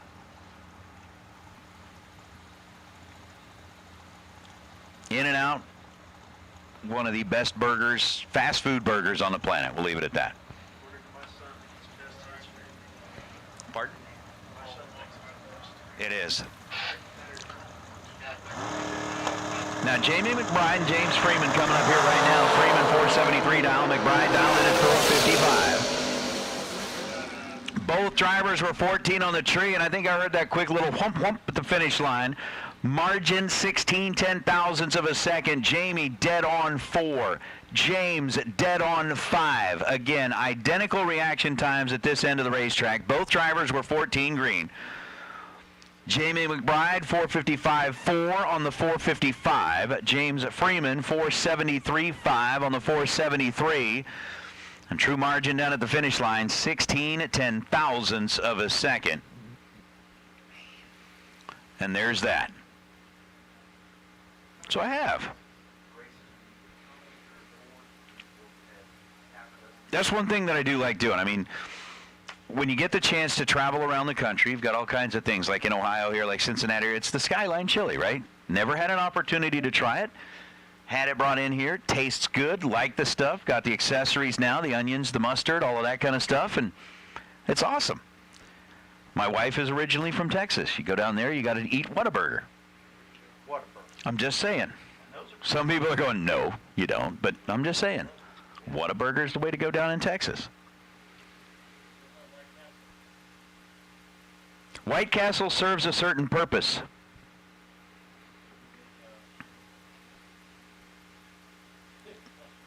White Castle, we've got White Castles in Vegas now.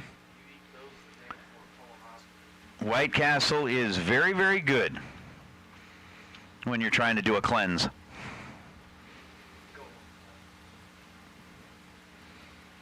I'm just saying. I mean, a lot of people swear by them when, you know, maybe the night was a little long or the beverages were free-flowing a little bit too much. But White Castle, it serves a purpose.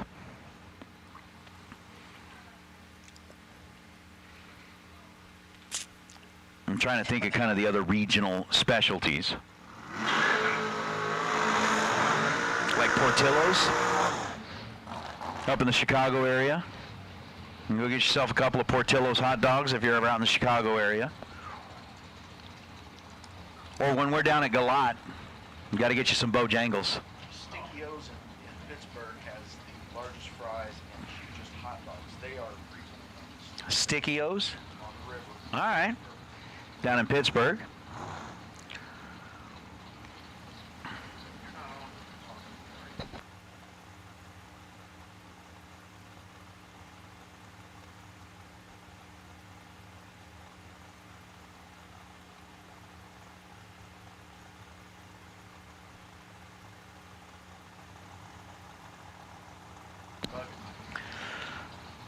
Oh, see, there you go. Blake Fuquay's chiming in there. Says Portillo's is GOAT. Yes, it is. As a matter of fact, they're starting to spread out a little bit more. Tanner Thorpe, Adam Beauchamp. 10 fouls separate the two in reaction time, and at the finish line, it's going to be Adam Beauchamp. 21 green and 443 on a 443. He puts up 25 at total. Tanner Thorpe was 11 green, gets to the stripe first, take 36 thou. And breaks out by 22 thousandths of a second.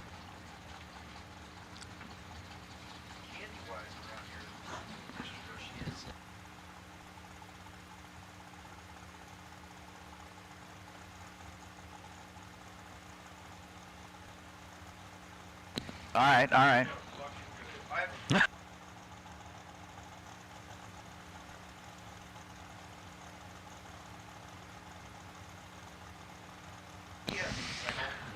Oh. All right. All right. Matt Shell, Glenn Gordon. How about this matchup? Gordon here on the right side, down 443. Matt Shell on the right side, down at 484. And at the finish line, a 485 and a 484 will get the job done for Shell. Shell, 22 green, 1 above. Gets him to the stripe first by 30 thousandths of a second. Glenn Gordon, 443 and a 443. He was dead on 6, but gave up too much in reaction time advantage.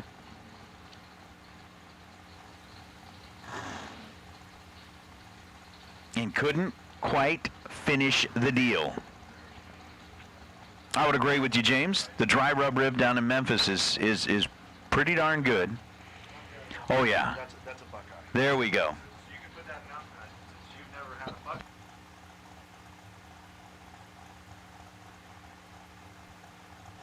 Eat very many of them because they are. Okay. Yeah, they don't care. We got all week. They're Asian, never had a Buckeye. We may have to figure that out. Zach Sylvia and Rob Mosier. Mosier on the right side, 456 on a 455 after a 007 reaction time. Is going to light up those green lights on that Coughlin car's side of the board.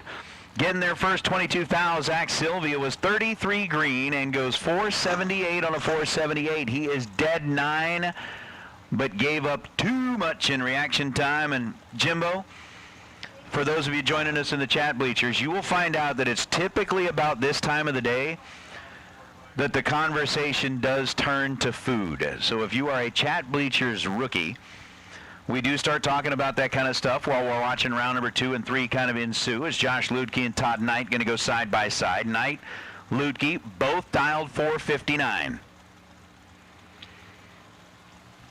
Lutke's in and set. Todd Knight's already there. 2,000 the difference between the two in reaction time. Pretty much heads up down the racetrack, and 459 on a 459. Lutke is 13 total to get the win light. Todd Knight was 12 green, gets to the stripe first by 14 thousandths of a second, and needed to take needed to take less than that as he goes 457 on a 459. Here is Johnny Ezel and Jason Rich.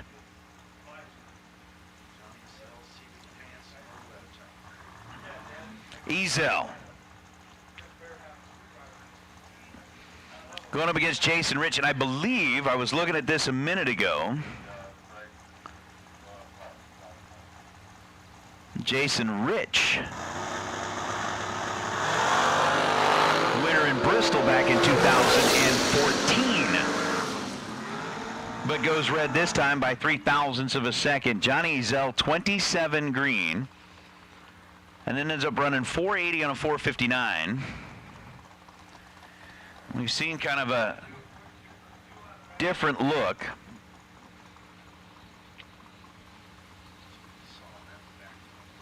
out of Johnny Ezel than we've been seeing. Again, the car, I'm not sure if just the car's not cooperating or if he knew I already had the win, went ahead and backed out. I'm not sure. I'm going to have to go by there and see what's going on.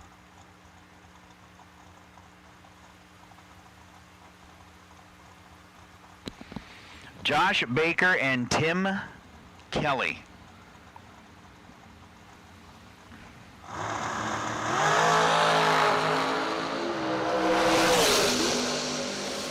Fourth out, the difference between the two.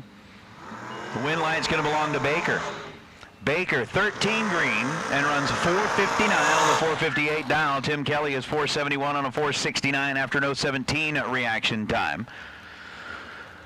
And we are getting down towards the end of round number 2, boys and girls.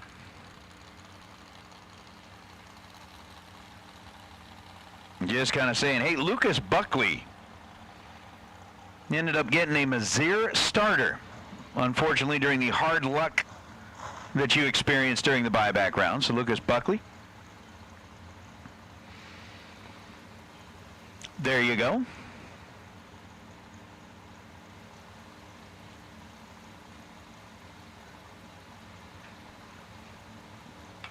There's now Rick Harbaugh Jr. and A.J. Ash Ash out of Long Beach down in Mississippi dialed in at 465. Ricky Harbaugh dialed in at 479. Okay, now you're talking about places that have got good regional food. You get down there in the Bayou country. Gumbo.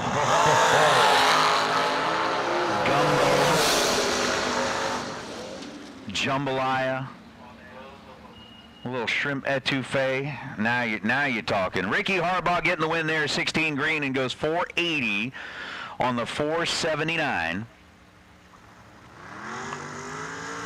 Getting it done against A.J. Ash, who breaks out at the big end of the racetrack, is now Mark Kidd and Chris Bear. 200, the difference between the two in the dials. Mark Kidd dialed 464 left side of the racetrack. Chris Bear dialed 466 right side of the racetrack. And door cars, round number 3. Door cars, round number 3.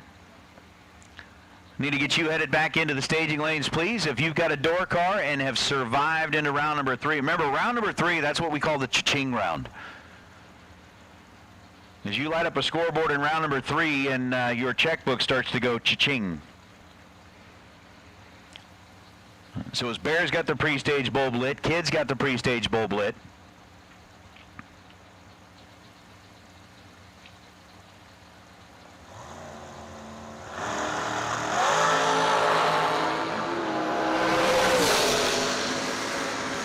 $3,000 the difference in reaction time, and Mark Kidd will move to the next round. 464 on a 464. 20 dead, 1 for Mark Kidd getting there second. Chris Bear was 17 green. Margin at the stripe was 0.06 of a second. Bear getting there first. Breaks out 2 thou. And bows out here in round number 2. So there's Severn Johnson and Troy Williams. Severn left side, Troy right, 465 to a 463, just a 200 split in the dial as Troy Williams staged up, set, and ready. 4 thou separate the two drivers. Troy with the puff down to the finish line at 3 total for Troy Williams. It's Wednesday, people. It's Wednesday. And we're already seeing like 2 total, 3 total, 1 total, multiple times. Severn Johnson, 006, dead on 9. 15 pack. Now, I'm going to tell you, if you were to go race any other race, and I looked at you and said, hey, would you take a 15 pack into this round and bet on it? Most people are like, absolutely. Be like, I would happily take 006 dead 9. Be like, are you willing to wager on that? Be like, oh yeah.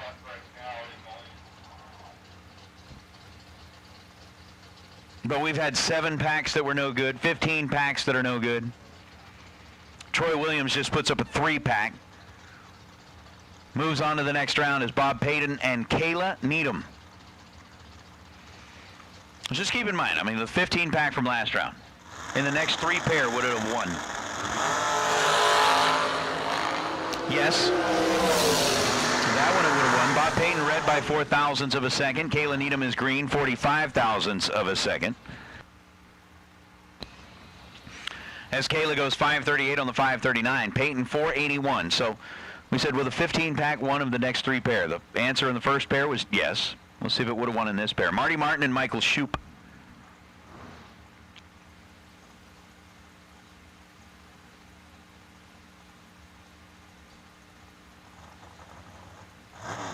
I agree with you, Gage. We used to have a Whataburger down there in what?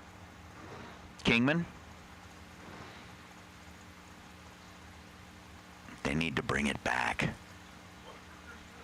Whataburger's good stuff.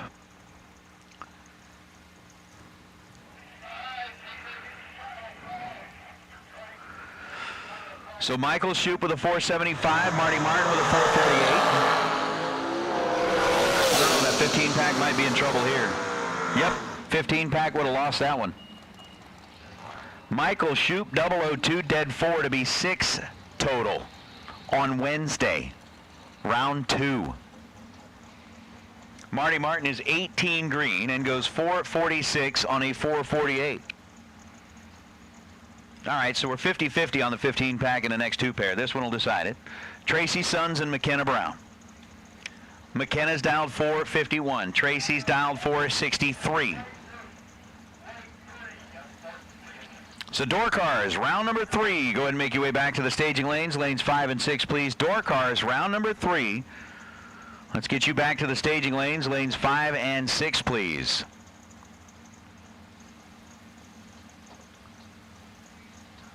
We like poutine down here as well, Snakebite. You got a couple of places that make it. JJ's not a fan. Not a fan, huh? All right.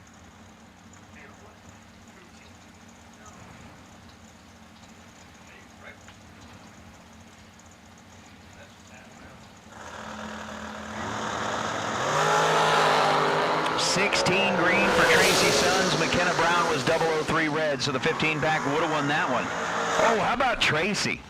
463.0 on a 463. Add another one to the list of the Best Dialer Award.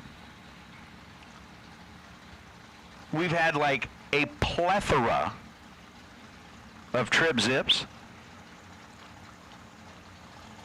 We've had a barrage of dead-on zeros.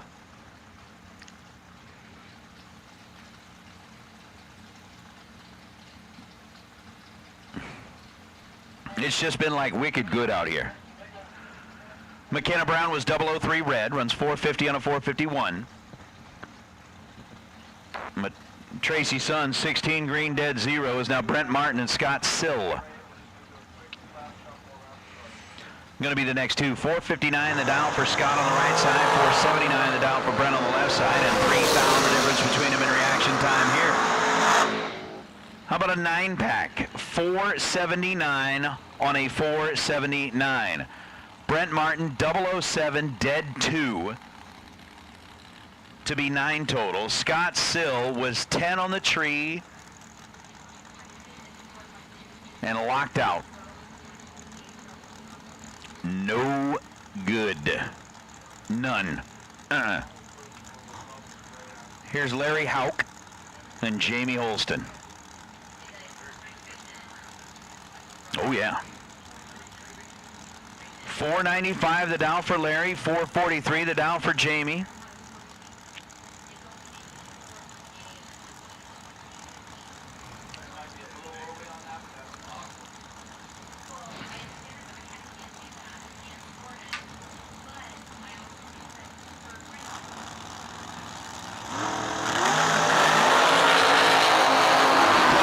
Reaction time for Jamie Holston and 442.8 down to the finish line. Larry Hauk goes 494 on the 495 after a 005 red light.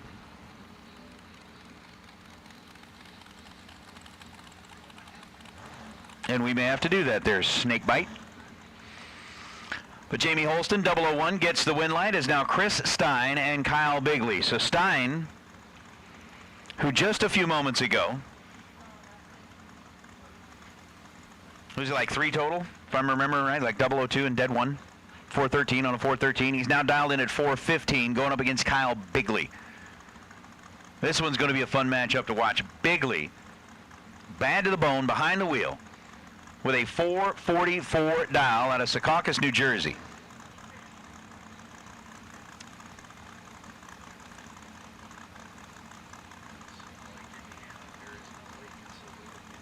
Chris Stein dialed in at 415. There's no lake in Silver Lake? So whoever named it was blind? Well, it ain't quite the 00 battle this time. But 416 on a 415. James, you called it. 19 green and 1 above for Chris Stein, getting him there first by 13 thousandths of a second. Bigley 27 on the tree and 2 above to bow out here.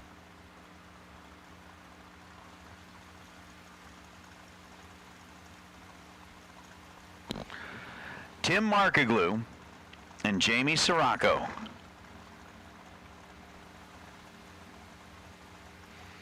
Both dialed 454. So I want to toss this out there into the chat bleachers.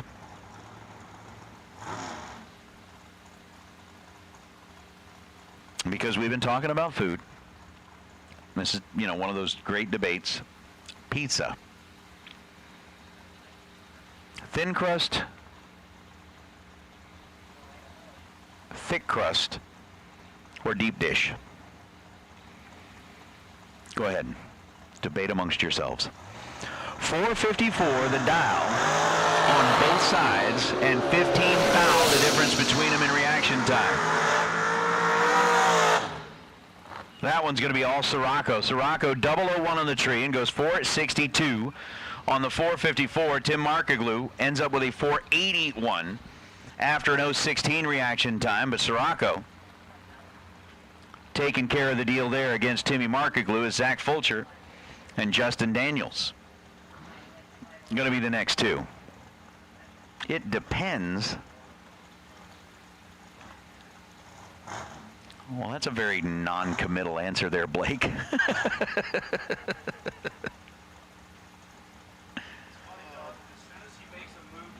Oh.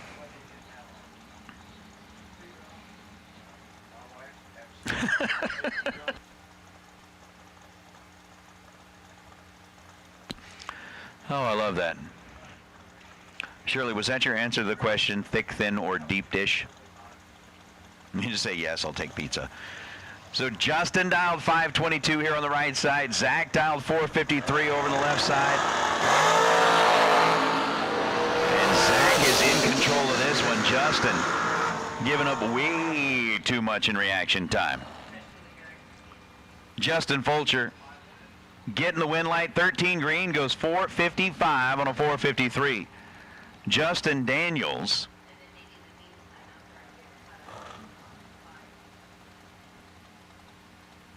gave up 29 thousandths of a second advantage in reaction time. Gets to the stripe first by 2 thou to break out by 6 thou. Zach Fulcher, 25 thou above the dial with a 13 thou reaction time. Gets him a 37 pack and gets the win is now Vinny Domino and Jeff Serra. Nice. Both former winners at the Fling.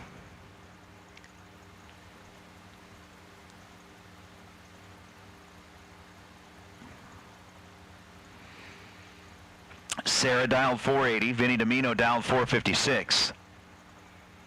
And as they stage up, Blake, I'm really disappointed to see that you would even include the word Domino's and like pizza. That's not pizza.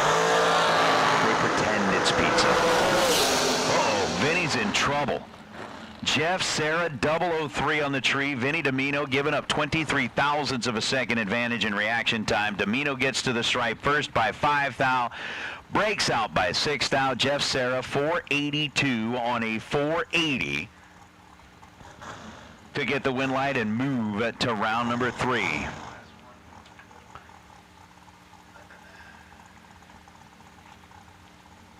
Kevin Thorpe and Eric Paterka. Congratulations to the new dad, Eric. I'm liking that. We got one pair left and a single to finish up round number 2. 2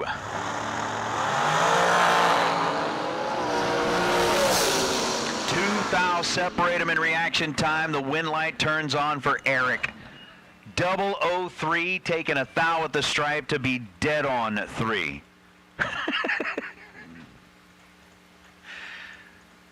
Oof. 6 total, there you go. There's now Michael Needham, last year's champ. Yes, he's not close this year. Gonna get it done.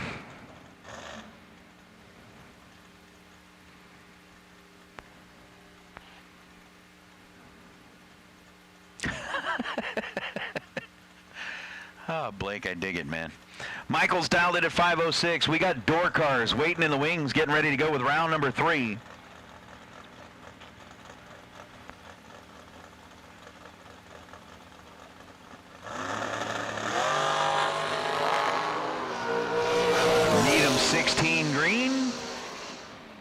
and runs 5:04 at 135 miles an hour. That is going to bring to a close round number 2 here on an Advanced Product Design Carburetor's $15,000 to win Wednesday.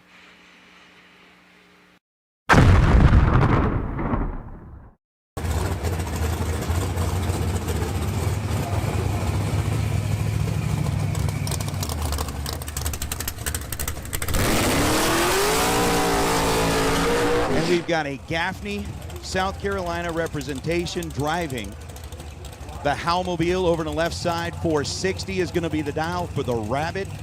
Kevin Brannon and Spencer Massey. Coming in the Nova out of Texas, the tree begins to drop. Spencer's dialed in at 647. Kevin's dialed in at 460. 5,000 separate them in reaction time, and the win light belongs to the Rabbit. Kevin Brannon on a double breakout. Kevin was 005 on the tree, take 2,000 at the stripe to beat 2,000 under 459.8 on the 460. Spencer Massey was right behind him and ends up 5,000 under the dial. Massey with a 10,000 light breaks it out by 5,000, but Kevin Brannon, the Rabbit, is going to claim the victory and will become racer number 7 to etch his name on the wall of history here at the Spring Fling Million. The main event day comes to a close in a fantastic side-by-side drag race between the door cars and the dragsters. Kevin Brannon, Spencer Massey did not disappoint. Kevin Brannon taking the win in a car that he had not been in until this morning. Pretty cool. After the first round, was talking to him in the staging lanes, and he's like, you know, I got a pretty good horse here. Kevin Brannon, yes, you do, and you rode it all the way to be the Million main event champion here in 2022, Nathan Hershey. We are standing down here trackside. Kevin Brannon is putting on the champion's jacket, the 7th man to don the jacket here at the K&N Spring Fling Million, presented by Optima Batteries, surrounded by the showgirls. The smiles on the face is like, dude, the big check, the showgirls, the limo's waiting, the suite is waiting. Man, it's going to be a good afternoon. I'm going to slide in here, jump into a car you've never driven before. The day starts off really well and just ends on an even higher note, man. Tell me about your experience here today. How much does this mean to you? Man, I can't. I just got to give all the glory to God and thank Brian, Mindy, and family for giving me the opportunity to drive this thing. I mean, they didn't know me and put their trust in me, and I can't thank them enough for giving me the opportunity. Man, you have had a spectacular year already. Tell me, where does this win rank? You've got so many trophies on the shelf at home, but to be able to join an elite crew like this, what does this mean? This one with all the drama that went on, just to be able to do it and earn it all the way through, it's crazy. I'm speechless. I don't even know what to say. All right, hey, make some noise for your champion, Kevin Brannon.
Hello, racers. Today I'm joined with Tim Markaglu, APD $15,000 Wednesday winner at the Galot Fling. How's it going, Tim?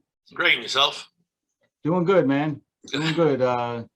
Just got back from the Fling. Obviously, you were in Vegas and then back to Galot, so I'm sure you're just catching your breath too. But before we get into your win, I will say this. I know you for a long time now, and you're one of my best friends, and it really is cool watching you be able to compete with the best of them. Oh, thank you. Obviously, as you say, you're one of my best friends, and you've helped me and taught me how to race. And it's finally starting to come around. I'm starting to absorb the stuff that you keep on telling me that I never paid attention to. And it's been really good. I had a lot of fun. I mean, these last 12 months, wow. I mean, I had a lot of runs, a lot of passes, and really, really good stuff. Yeah, and for those who don't know Tim well, he lives in Staten Island, New York. And about, what would you say, Tim, 10 years ago, you called up and you knew my father for a long time, and you called up and said you needed some help racing. You wanted to get back into it. Yes. Yeah. Ever since then, you've been my protege, so to speak, and you continue to make me proud. But you're doing it. You're the one that's actually doing it. And with that said, what the heck gets into you at Galot Motorsports Park? Because you won 100K last year with a very small split. So you walked away with a huge percentage at 100K, which is few and far between these days. Then you come first day, 15K Wednesday, and out of 310 cars of a Shark Tank, you ended up on top. So what is it with Galot Motorsports Park and you that click? Well, I don't think it's just Galot Motorsports Park. I think, and you know the answer to this, because I'd have a bad run and I'd spin myself out of control. I'd be like, oh no, the car's not good. The car's good. I got to hold 4. I got to hold 3, try to catch up. And you know, once you lose focus, you don't have a prayer.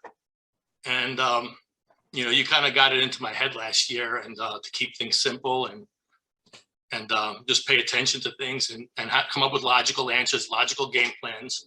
And that's what I've been doing. And I'm, obviously it's, you have to have luck. Everybody there they're all great drivers. I sit there and I go up against certain people. I'm like, wow, this guy's finish line drive is insane. Wow, look at this guy. He's always a 2-pack or a 4-pack.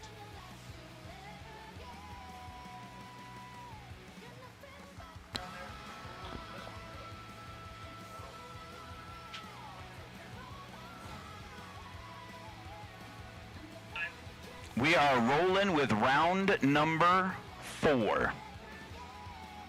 Again, it's an APD Carburetors Wednesday. $15,000 to win is on the line for our warm-up Wednesday. And in our warm-up Wednesday, we are getting down into the nitty-gritty. Again, we're going to be doing a bonus shootout.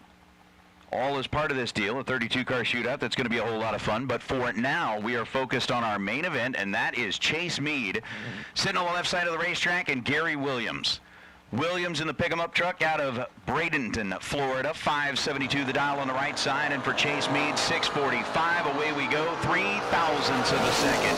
The difference between the two in reaction time, and a hard drop of the nose for Gary Williams as he goes 573 on a 572 to pick up the win light. 007 on the tree, take 5 thou at the stripe, and Gary Williams lights up the scoreboard on the right side of the racetrack. Chase Meade was 10 on the tree and 21 thousandths of a second above the dial. So Meade, by a measly 54 10,000ths of a second, exits the competition here in round number 4. And well, the last round was round number 3. It was the cha-ching round. Basically, you light up the scoreboard in round number 3, you are going to the pay window. Each and every one of these racers is going to the pay window. And speaking of somebody that's already been to the pay window, Bill Webb picked up a nice $16,000 little payday yesterday in the form of an American-built race car. And he goes red this time by 0.04 of a second. So unfortunately for Bill Webb, he'll just get the 1 round worth of money, that 3rd round win money. 4th round win money going to go, at least 4th round win money, going to go to Wes May. May 15 green and goes 680 on a 681 dial. To advance, Bill Webb, 004 red, bows out as now Shannon Seals and Kurt Harrington. The Pinto versus the Chevette. And in the world of drag racing, you'd be thinking about it, be like, oh yeah, I'm going to go watch a Pinto and a Chevette race. And everybody outside of the world of drag racing is going to go, you're insane. Everybody inside of the world of drag racing is go, yeah, watch. Harrington's got it calmed down a whole bunch as we got 2 thou separating them. Harrington dialed 603, runs 6031. 19 green to take a 2 thou stripe and be dead on the money. Kurt Harrington moving on. Shannon Seals also dead on 1. 737 on a 737. Shannon was 20 on the tree. Kurt was 18 on the tree. The difference in reaction time, also the margin at the stripe of a very tiny 0.02 of a second. Now Chris Bowman and Jeg Coughlin Jr. Jeggy running a home game. They absolutely adore this racetrack. Anybody with the last name Coughlin's like, yeah, we love racing here. How about 2 thou separate at this end of the racetrack yet again? And the win light's going to turn on for Jeg. 003 dead on 8 to be 11 total. Jeg Coughlin survives the round. Chris Bowman was 001, take 25 thou at the stripe to break out by 15 thousandths of a second. 629 on the 631. Jeg will advance to round number 5 as we'll bring out Vega John and Rocky Van Noot. I don't know if you consider it like an emerald green, the color on Vega John's Nova, but it's a pretty green. It's dialed in at 592, and Rocky Van Noot in the copper-colored Vega wagon. How about nothing between them in reaction time? Identical at this end of the racetrack, and Rocky Van Noot will win that one. He is 1 above. Vega John is 2 thou under, taking a 12 thou stripe. Gets to the finish line first, runs 591.8 on a 592 dial. Winner's going to be Van Noot. Both of them were 21 on the tree. But it's the Vega wagon coming back as Vega John will end up parking it for the rest of the day. Is now A.J. Ash and Matt Constable. Constable, 533 dial. For the Camaro on the right side. A.J. Ash, 581 the dial. He needs to lose this round. He needs to lose this round. For the racer out of Mississippi. Sitting over to the left side.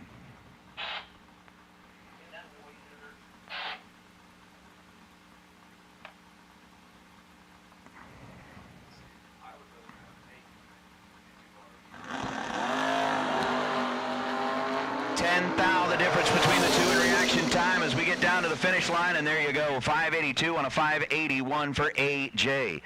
Matt Constable was 10 on the tree, taking 22 thou at the stripe to be 17 thou under with that 531 on a 533. AJ put up a perfect reaction time and goes 582 on the 581. Again, we're talking about those perfect bulbs. They are free-flowing here today.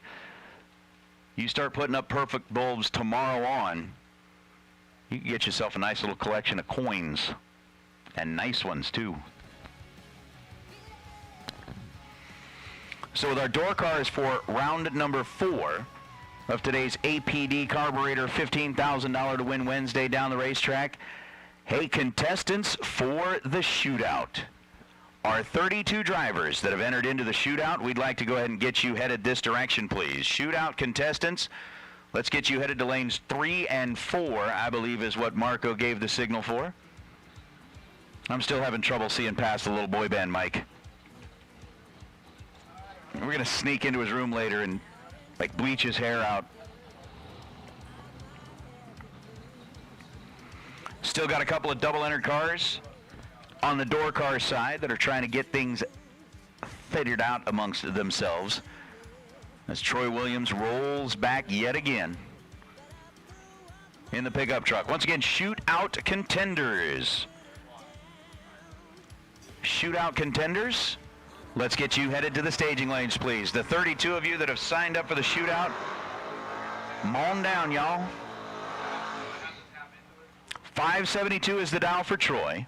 661 is the dial for Jody Davies over on the left side.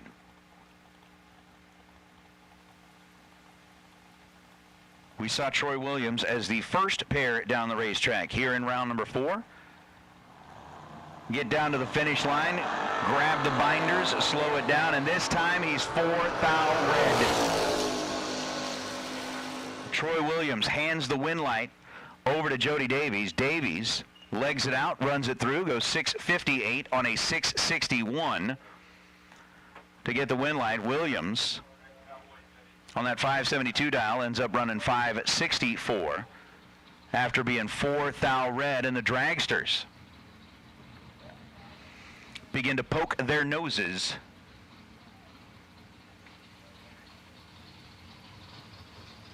out from underneath the tower. Chris Bear, Colby Fuller, going to be the first 2 dragsters. Once again, shootout contenders. If you entered into the shootout, make your way to the staging lanes, please. We're going to take you into lanes 3 and 4. There'll be 32 of you sitting back there ready to battle it out for the money. I believe it was $5,000 to win, $1,000 to the runner-up, and $500 in the semis.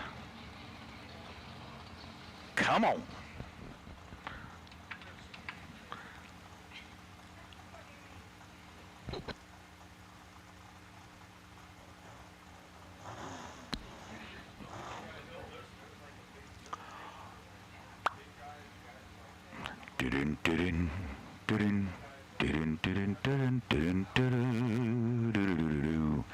Chris Bear with a 465 dial taking over the right lane here in round number 4 of our APD Carburetors $15,000 Wednesday. Across the way, Colby Fuller out of Savannah, Georgia. He's got that 471 dial.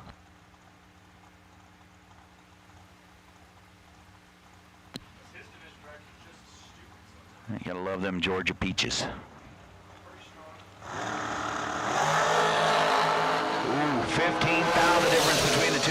the starting line. Colby Fuller in control, and 472 on a 471 will get the job done for Colby. 002 on the line. Take 4th out at the stripe, ends up 1 above to get the win light.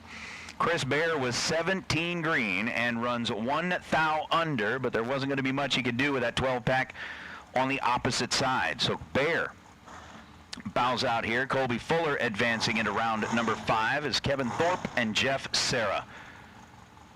Battle of the Bigs. Both Fling winners in previous years.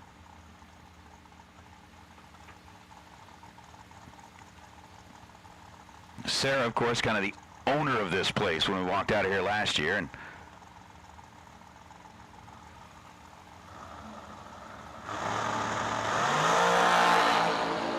I'll take care of that one. Jeff Serra is 008 on the tree, takes 7th thou at the stripe, and ends up 2 above with a 468 on the 466. Kevin Thorpe was 035 on the tree, just couldn't get it done against Jeff Serra there, as now Chris Stein and Michael Shoup are backing up from the burnout. So unfortunately for Thorpe, the 35 light not good enough against Serra, who was 008 and 2 above, to pick up the victory out of that right side. And Jeff Serra is pretty much like settling in here, which everybody else out in the pit area goes, oh, Jeff Serra's getting comfortable. Great, that's wonderful. Yay, glad to hear it. We're super excited about that one. Like, really excited about that one. So with Michael Shoup dialed in at 475, Chris Stein dialed in at 416.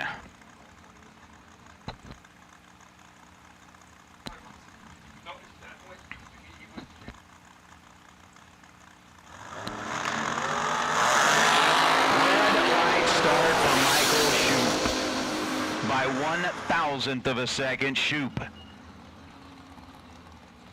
exits in round number 4. Chris Stein, 24 green, 415 on a 416. Runs it through to be just 6 thou under at 171 miles an hour. Good to see he was taking it easy on that one. It's Jamie Sirocco and Brent Martin.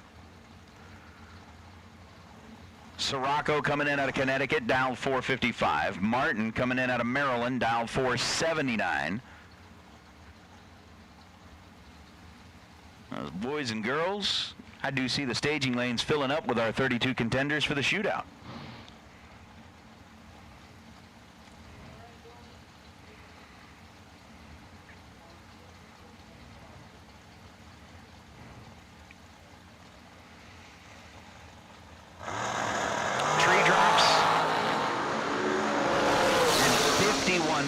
The difference between the two in reaction time. Oh, how did that happen?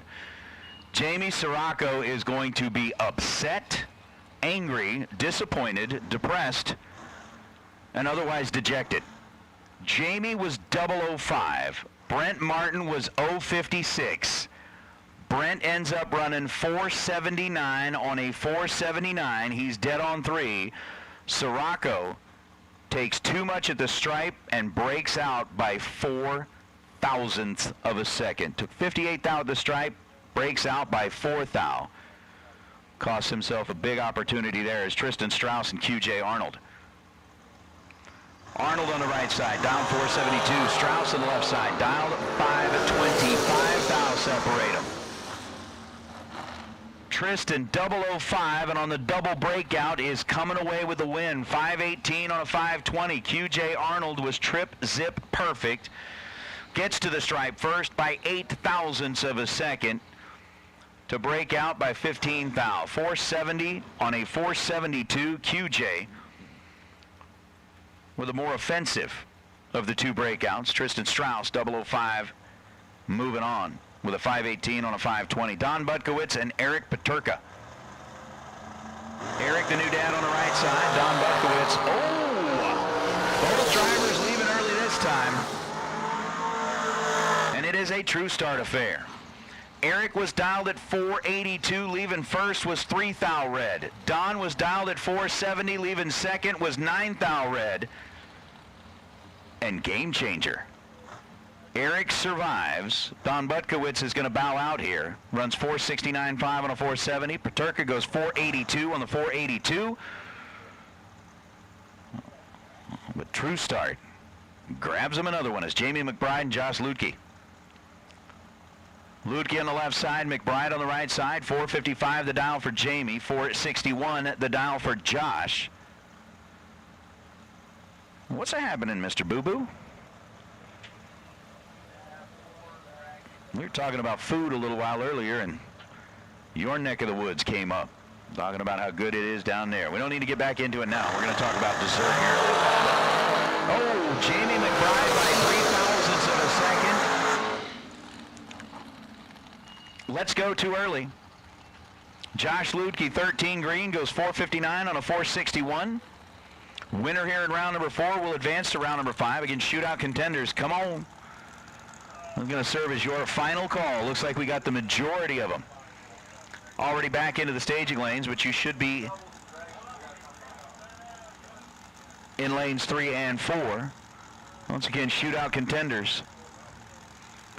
If you've entered into the shootout, you should be sitting in lanes 3 and 4 at this time. Jamie Holston, Matt Schell. Matt, runner-up in the shootout last night. Jamie Holston, winner in Galat.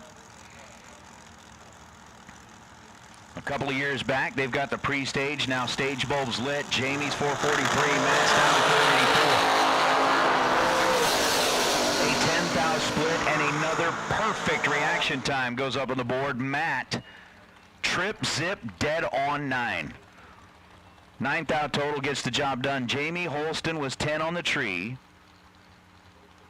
and had nowhere to go. Runs 442 and a 443, but wouldn't have made a difference. I got you, Mr. Boo Boo. That sounds like a good way to wrap up the day. As Lester Atkins and Josh Baker. I got a few of those cooling down in the fridge myself, thanks to Mr. Bob. Came up here and hooked us up with a little of the stuff that's from north of the border. So 446 the dial for Lester, 458 the dial for Josh.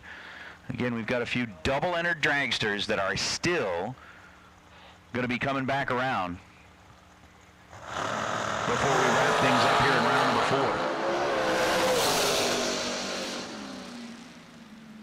4. 458.0 on a 458 for Josh Baker. Dead on 0 and parked. Lester Atkins, 16 green, dead 1, puts up 17 total. Josh Baker was 28 on the tree and had no opportunity for advancement out of that one. So as Lester lights up the board there on that right side. Hey, while we're at it, and while we've got all those folks in the chat bleachers, we got about 1,000 or so. I don't know, Joanne, do we have an exact count? The screen I'm showing shows right at about 1,000 people that are listening in. For those of you in the chat bleachers. All right. Okay. So for those of you in the chat bleachers, we're going to keep a little secret amongst ourselves.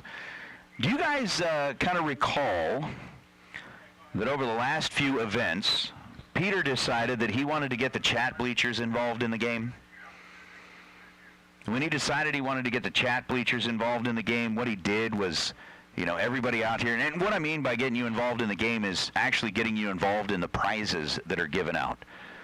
Because everybody out here is like winning stuff on the racetrack or winning stuff on property or this, that, and the other.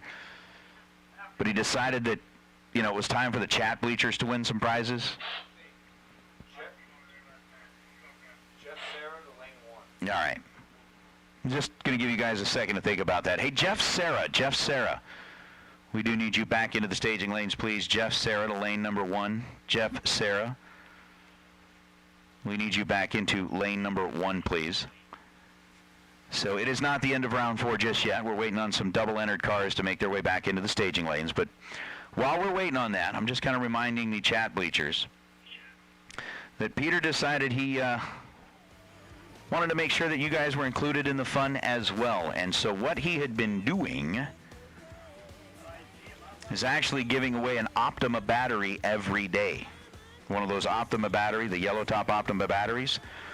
So we're going to continue that trend here this week. It's not today, but Thursday, Friday, and Saturday, we are going to get the chat bleachers involved. And they're saying it's going to be kind of anywhere between 3 to 4 o'clock Eastern time.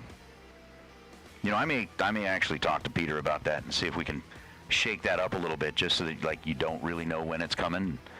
That way you kind of like that whole thing, you know, the radio stations put out that whatever $1,000 phrase of the day that pays. So what we're going to do is kind of the same thing here. I'm thinking if we shake up the time a little bit, maybe we'll see. But basically what that means is that for those of you that are in the chat bleachers, at some point on Thursday, Friday, or Saturday, we are going to give you a secret phrase. We will release that secret phrase. When we do, you guys type it into the chat bleachers. We go back through the chat bleachers, and everybody that typed in that secret phrase will be put into a drawing, and we will randomly select one person from the Motor Mania TV live feed, live chat that gets an opportunity to win that Optima Yellow Top battery. So you just need to be listening in tomorrow, Friday, and Saturday, and when we give out that secret phrase, you type it back into chat, and from there, we'll pick one lucky winner randomly to make that happen. What's happening, Mr. Mo? Hey, Mo! What is your current situation? I haven't been on Facebook in a while. I mean, I've been kind of disconnected for a little while, so I have not kept up on your current situation. And yes, that's true, James, so you have to watch. That's correct. You have to watch in order to be able to participate. You got to be, like, in the game at the right time when we give out the secret phrase.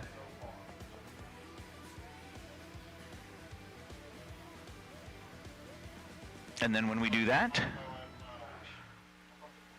you type it back into the chat. We go through and we'll pick one random winner.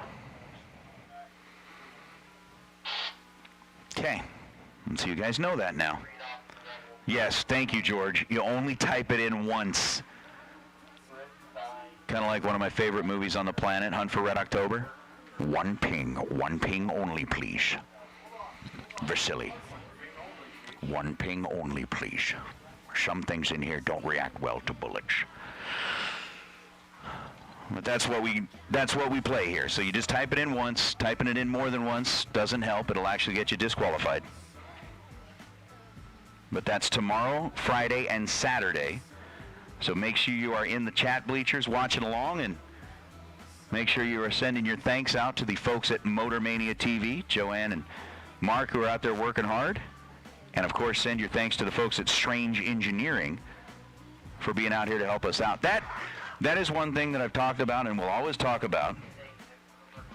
Races like these, events like these, whether it's here at the Fling, whether it's any of the other racing sanctioning bodies that are doing it, things like that, things like this don't happen without the sponsors. The sponsors are the ones that help put up the money. They're the ones that are putting all of this back into your program so that you can go racing. So racers, when you are out there shopping for your parts, shopping for your pieces, shopping for your race program, first thing you need to do is grab that flyer from this event, look at the names, the companies that are on there, and those are the companies that you need to shop first. I guarantee you they're going to have the stuff that you need, but they're going to take that money that you spend, turn around and put it right back into your racing program. So essentially you're just kind of reinvesting into your own racing program by buying from them. They're the ones that are here supporting you. They're the ones that are out here making it possible for you to be out here. And that's what you got to do. I mean, I was talking to Jake from Larice Insurance out there just a little while ago. Those guys are the ones that are out there from an insurance standpoint putting up the contingency money. As a matter of fact, they've got the bonus money that's coming up on Friday for the last Larice driver in the competition. If you've got them as your insurance provider, I mean, they're turning around, they're putting the contingencies out there, they're writing checks to people.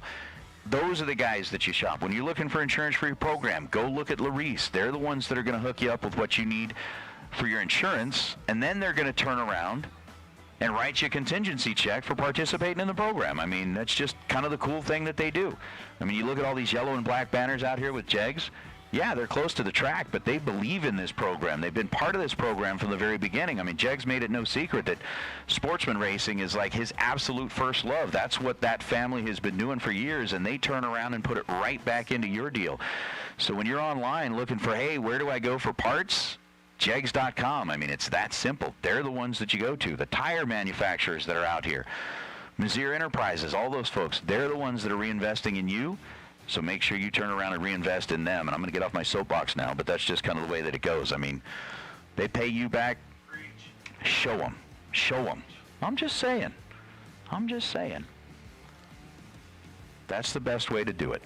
So again, thank you to Strange Engineering for sponsoring the live feed. For those of you that are enjoying it, I think what we need to do is go out, find Strange Engineering's website, hit their Contact Us form, and tell them how much you appreciate them being part of this and making it so that if you can't be here on property, you can at least watch along and enjoy it remotely. Serious. Strange Engineering, I'm sure they got a Contact Us form. Send them a note. Tell them you love them, but not in a creepy way. Just saying. All right, so we've got our couple of double entries that should be making their way back around. Our 32-car shootout should be making their way into the staging lanes.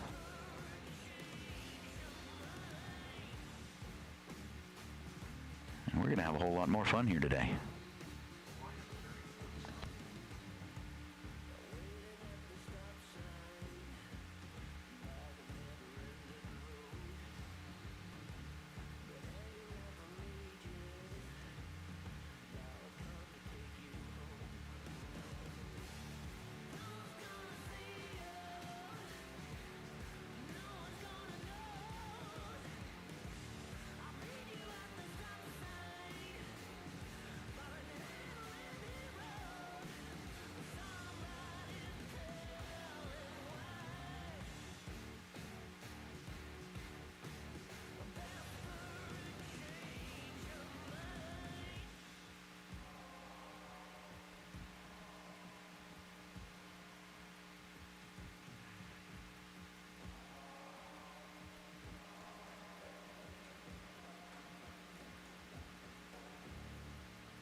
All right. I have just been informed that we are missing 2 cars for the shootout. We are missing 2 cars for the shootout. We've got 30 of the 32, so if you are the 2 that we are missing, you know who you are. We need you into the staging lanes. And Mr. Boo Boo, to answer the question, what kind of snacks are we? Well, listen, here's the deal. So Mr. Charles, who we got hooked up with down in Galat, is an absolutely phenomenal chef. They've brought him up here. We've been having things like chicken and fried rice, and we had brats the other day. I guess we're having pork chops tonight. So he's keeping us hooked up with some really, really good food. And in the meantime, I had mentioned Skyline Chili. So we had like 2 full orders of Skyline chili dogs delivered up here, which were pretty good as well, and looking for that. But I have been told that apparently this part of the world is extremely famous for Buckeyes. Now, I'd always wondered what an Ohio State Buckeye was, and I don't think it's the Buckeye that I had been describing, or that was described to me. I think a Buckeye is what, like some sort of bean? No, the actual Buckeye is like some sort of bean or something. Oh, it's a seed. Oh, okay, it's a seed. So you don't eat those Buckeyes. But there is a Buckeye supposedly that you eat that's like some kind of a peanut butter ball wrapped in. This part of the world is like famous for those? Okay. So I haven't tried those yet. But apparently that's what you try. I mean, the first time we went to Bristol, everybody's like, hey, you need to try apple pie, which is not the kind of apple pie you were thinking. It comes in a mason jar, and that was really good. That was really good. Martinsville is the pink hot dog. Pink's like LA Pinks? Or a different one? Like a brined hot dog?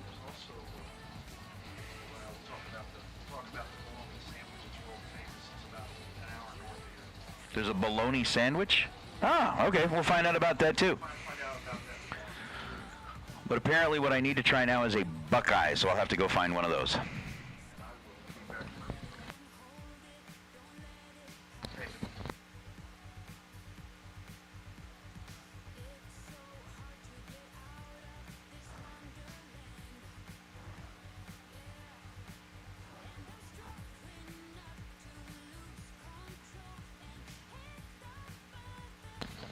All right, so we had a couple of double-entered cars like Eric Paterka, who are still trying to stay alive in 2.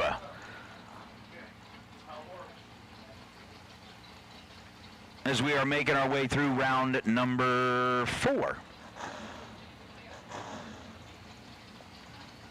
So with Tracy Sons dialed in at 464.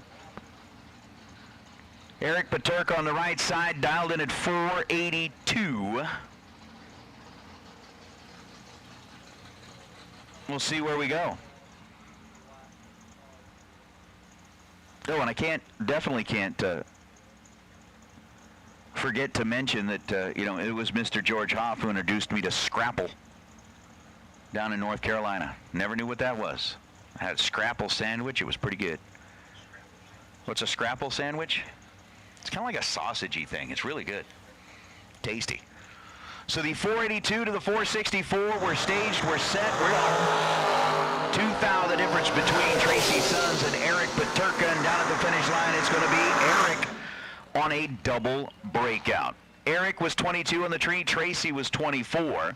As Paterka goes 481.9, gets there second, breaks out a thou. Tracy Sons take 3 thou at the stripe to break out 6 thou. And that is that. As now Chris Stein and Jeff Serra are going to roll up. And I believe this is the first pair of our shootouts sitting here under the tower. We're going to wrap up round number 4 with a pair of dragsters. And then a pickup truck on a solo. And that gonna be it. So 476 the dial for Jeff Serra. Chris Stein, dialed in at 416. These two, both trying to stay alive. In 2. Only one.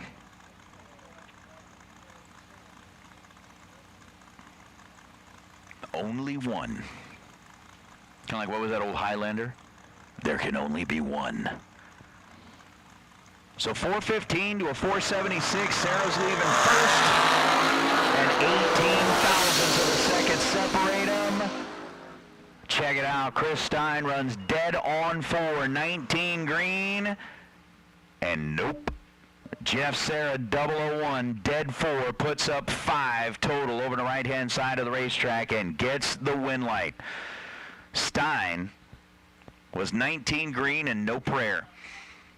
As Garrett Griffith going to be our final car in category. And then we're going to start the shootout. And I did find out, Mr. Hyatt, that you cannot eat an actual buckeye. They're really bad. They're really poisonous. You're not supposed to do it. But they're telling me there's a candy called a buckeye. It's kind of like a Reese's Pieces thing. Peanut butter center, chocolate on the outside. The real buckeye is toxic. Apparently the candy version of the buckeye is addictive. So either way, you're in trouble.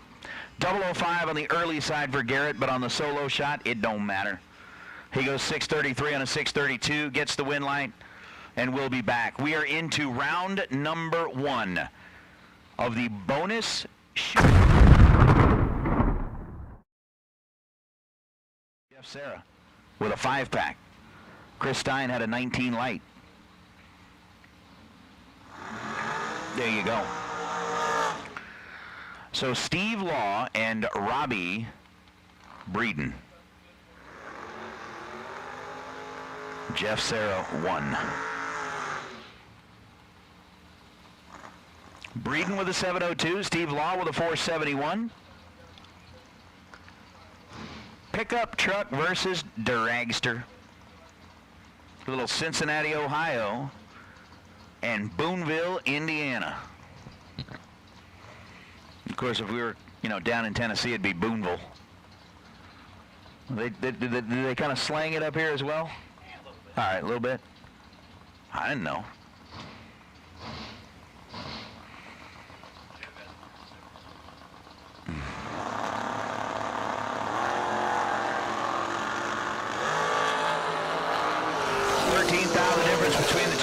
reaction time. Robbie Breeden trying to hold off the charge of the dragster in the pickup truck, and will. How about 6 total for Robbie? 005 and dead on 1 for Robbie Breeden. Steve Law was 18 green and dead on 0. And I do not believe here in the shootout that the dead on zeros are going to qualify for the best dialer award. It's only in the main event. So, nice pass, nice lap, 18 dead 0. Yay! Unfortunately, it didn't turn on a win light. Robbie Breeden with 6 total is Rick Huffman and Jason Sizemore.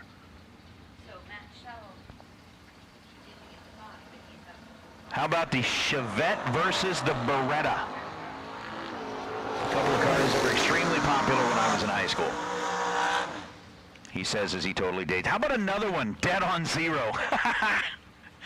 39 on the tree. Huffman goes 621 on a 621. He's dead 0, but unfortunately, it's not going to get him to round number 2 of the shootout. Jason Sizemore, 18 green, 6 flat on a 599. Taking a 9th stripe is now James Freeman and Donovan Williams. Williams on the right side, 472. Freeman on the left side, dialed 474.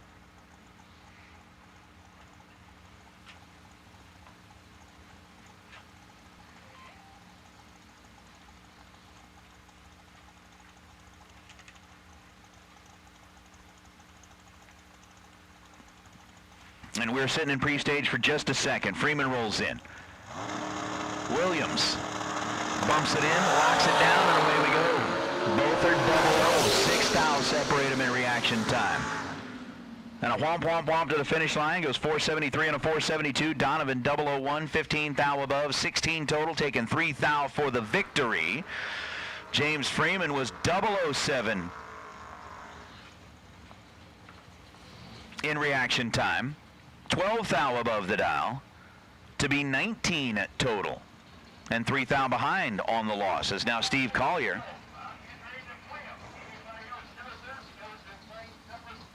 And Mark Kidd.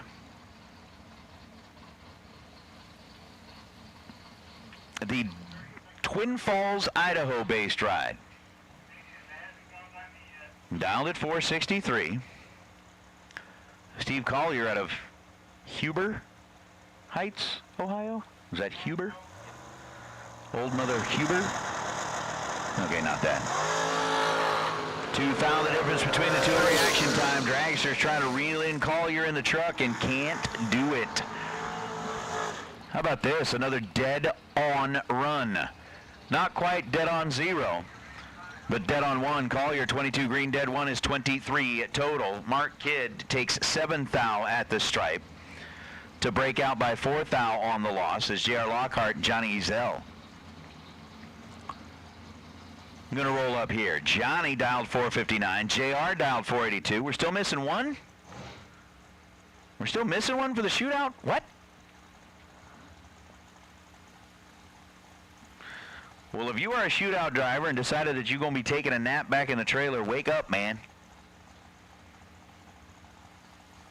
Time to play.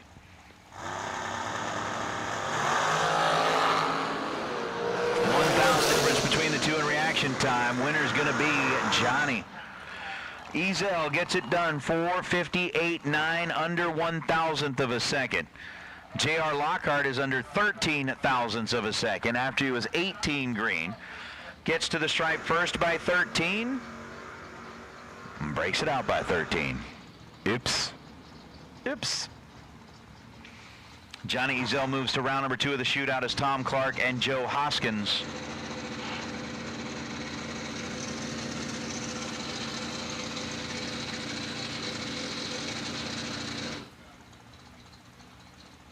No, you got to test it. And apparently in front of the tower is the place to test it. Tom Clark's dialed 449 in the dragster on the left side. Joe Hoskins is dialed 650.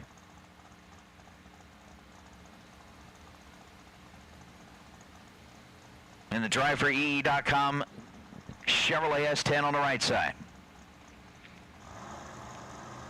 Head start to the truck, away we go. It stays green and a 10,000 him at this end. Win lights going to Tom Clark. Clark was 12 on the tree and runs 4.500 on the 4:49 to get the win light. Joe Hoskins 6:53 on a 6:50 after a 002 reaction time. So Hoskins had a dime in his pocket, but can't quite convert it to a win light. You going to work? George, you going to work?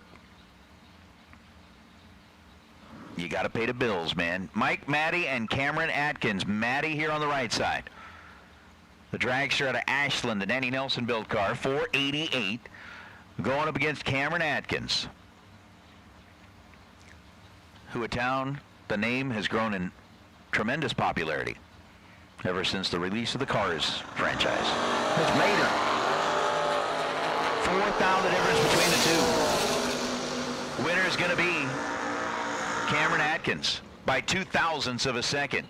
Sneaks the Camaro into round number 2. He's 12 on the tree and 2 above. Mike Matty had an 0.16 reaction time and 18 thousandths of a second above the dial. As he falls here in round number 1, Gerald Engel and Preston Mitchell.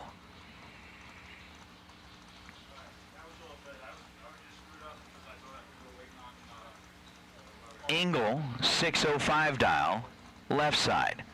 Mitchell, 532 dial, right side. Nice wheel stand out of Gerald Engel's pickup truck, lifting the front end off the ground, and he goes 6.060 after the 0.13 reaction time to get the win light. Preston Mitchell had an 0.14 light, so they were only separated by one little number at this end of the racetrack, but Preston ends up 22 thou above the dial and 13 thousandths of a second behind at the finish line. And Engel will be back in the truck as Severn Johnson and David Braskett. The heck is a Manta?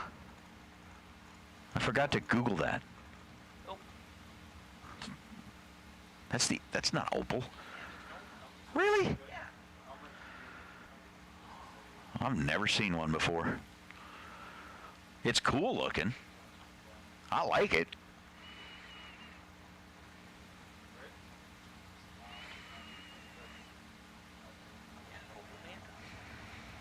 Well, there you go.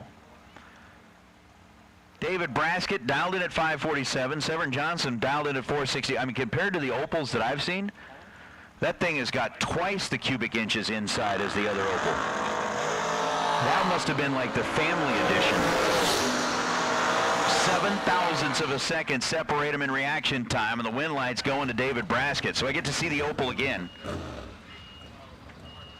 But I'm serious. Do you know how roomy that thing is on the inside compared to other Opals? You could fit like 2.5 people in there instead of just like 1.5. I mean, that's huge. That thing's like massive. He was 002 on the tree and 548 on a 547, taking a 1,000 stripe to get the win light. Tim Markaglu and Tyler Bohannon. Bohannon, 464 is the dial here on the right side. Markaglu, 454.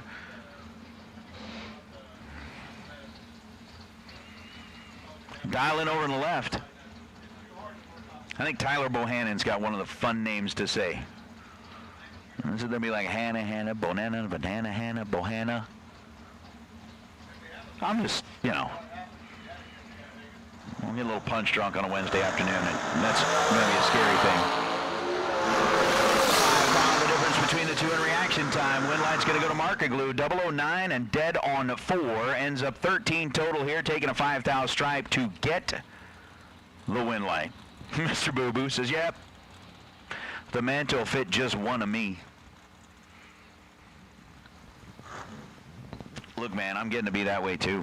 If I were to try and get inside a regular Opel, when I was trying to get out, you'd hear a sound and went like, and I tried to squeeze through the door. Bohannon 004 goes 465 on a 464. As he bows out, is now Vin Domino and Todd Knight. Knight out of Belton, Missouri, 457 dial on the right side. Vin Domino.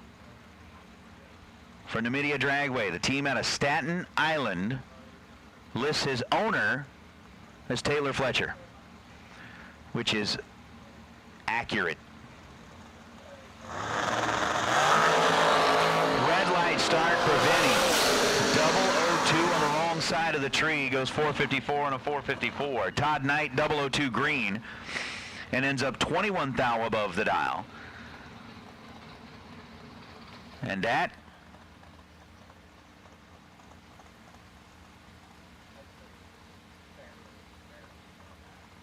will be that.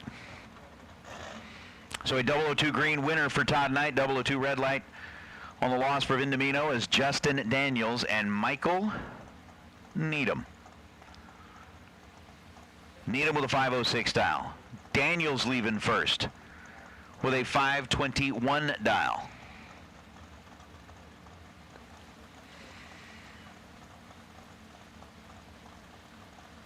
Once again, pre-stage bulbs are lit.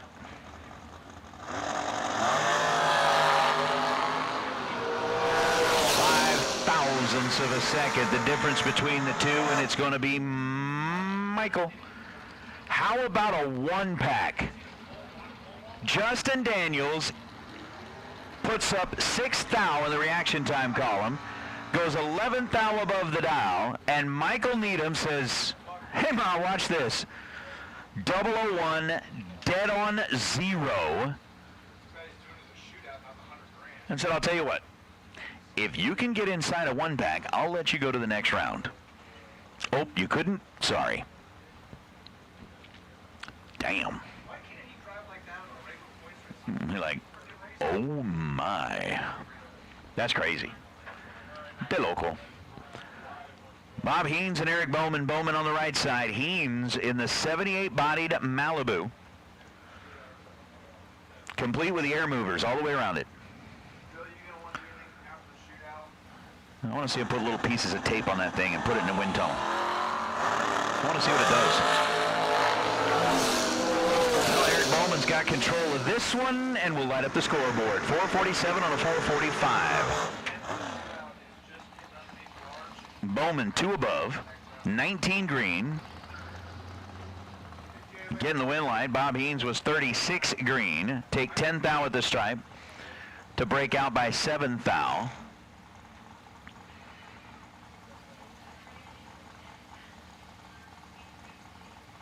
Is that Cortland Carter? I think that's made his way here. That is Cortland Carter, who, if memory serves, I think he actually just like raced his way to a trip to Vegas to participate in like the Sportsman World Finals that are going to be held down there. Rob Leibsinger, coming in out of New Hope, Pennsylvania. I still want to find out where's the opposite of New Hope. I said yesterday it might be crushed dreams. Maybe it's utter devastation. Cortland 4608 on a 458. 009 on the tree and not going to be good enough. Rob Leibsinger 005 and 13 thou above as Leibsinger's going to move on. So Leibsinger will be back for round number 2. And I just saw the sticker on Marty Martin's car. It's Party Marty. Okay. Okay. 447 the dial for Marty. 465 the dial for Rick Harbaugh.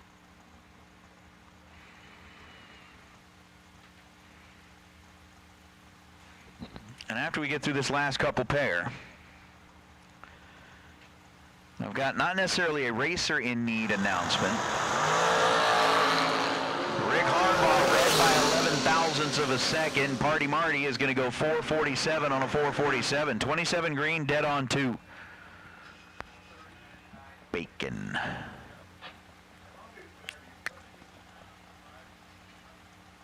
Bacon. What would happen if you put bacon in a Buckeye?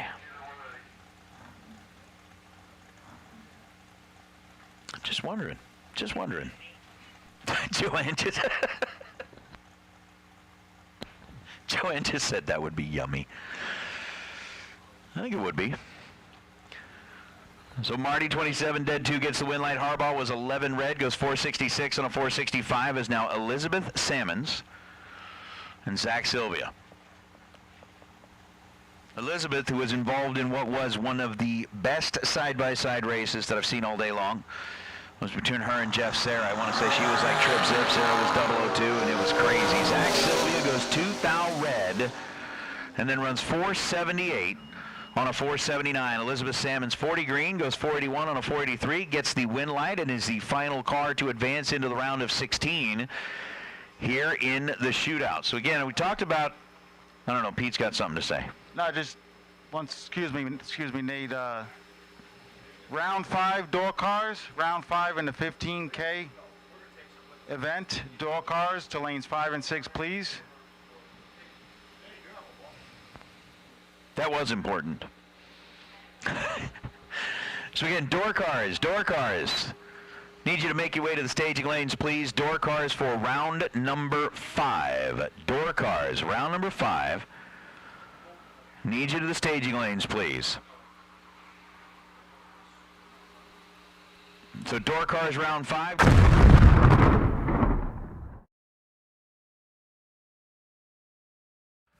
We talked about racers in need, needing parts, needing help, needing this, needing that.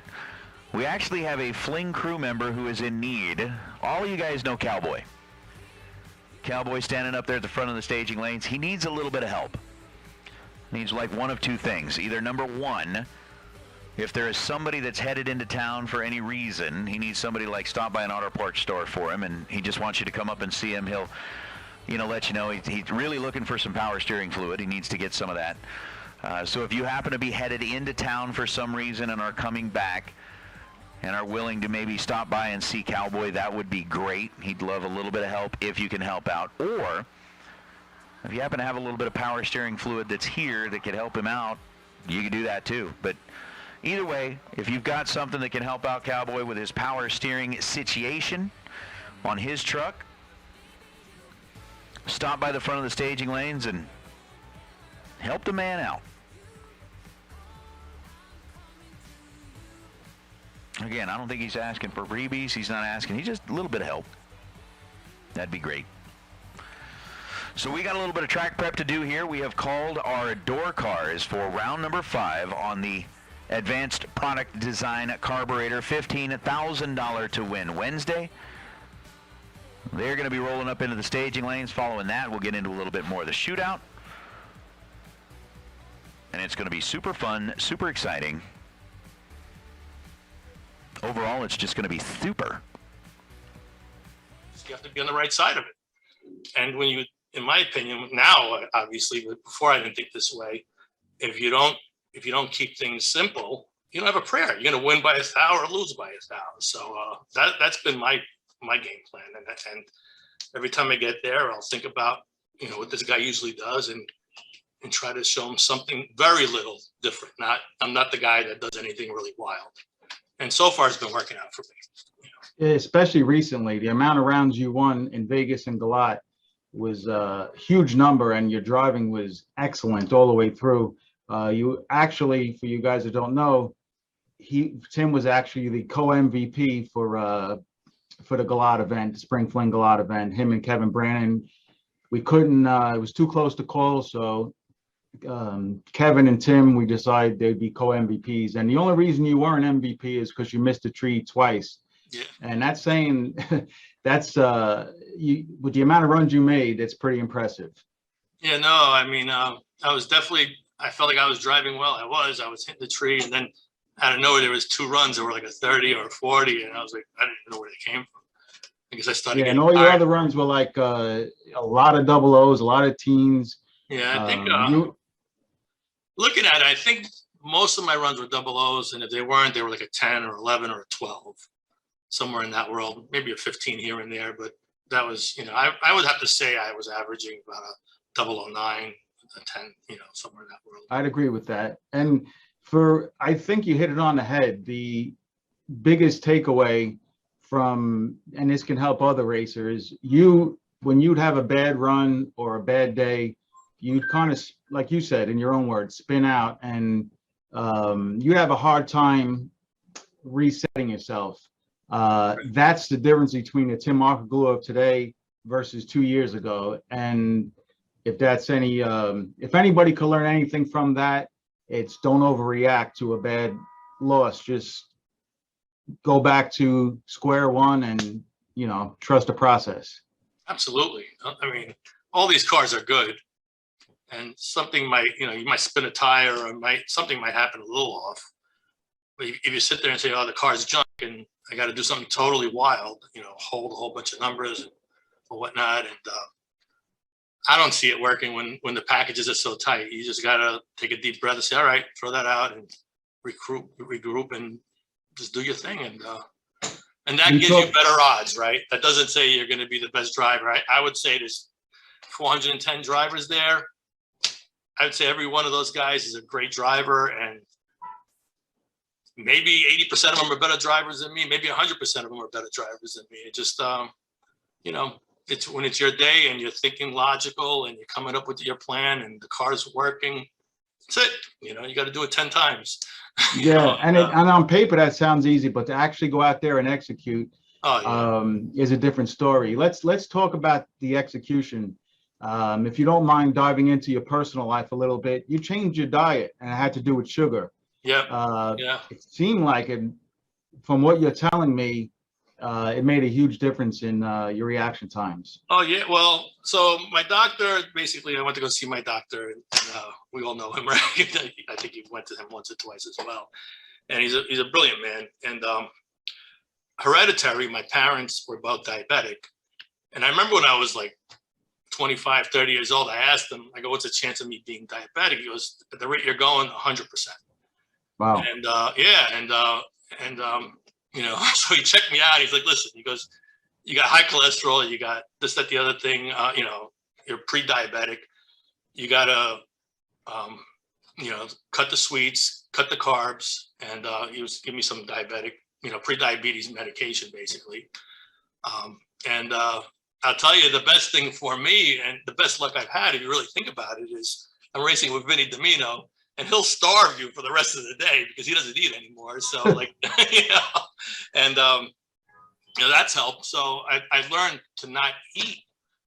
And I've heard you say this on you know, plenty of times, that, you know, keep your sugars even and all that sort of stuff. And so, you know, I wake up, have a cup of coffee, and not eat until later on in the day. And if I'm going deep into the rounds, then I'll just pick on something just so I don't pass out. But that's helped me a lot, because when your sugar drops, according to my doctor, you get very hungry real quick, and your mood swings change, and everything in drag racing these days is to have an even keel and not lose your cool, not get too excited and go red, and not be too sluggish and be 40 on the tree. And that's helped me a lot, you know, absolutely. Yeah, it's interesting to bring health into it, because it does, although it's not a physical sport, it's 95% mental, but your health, your mental health, the sugars, that, you know, that all plays a part in it. And you're solid proof of that.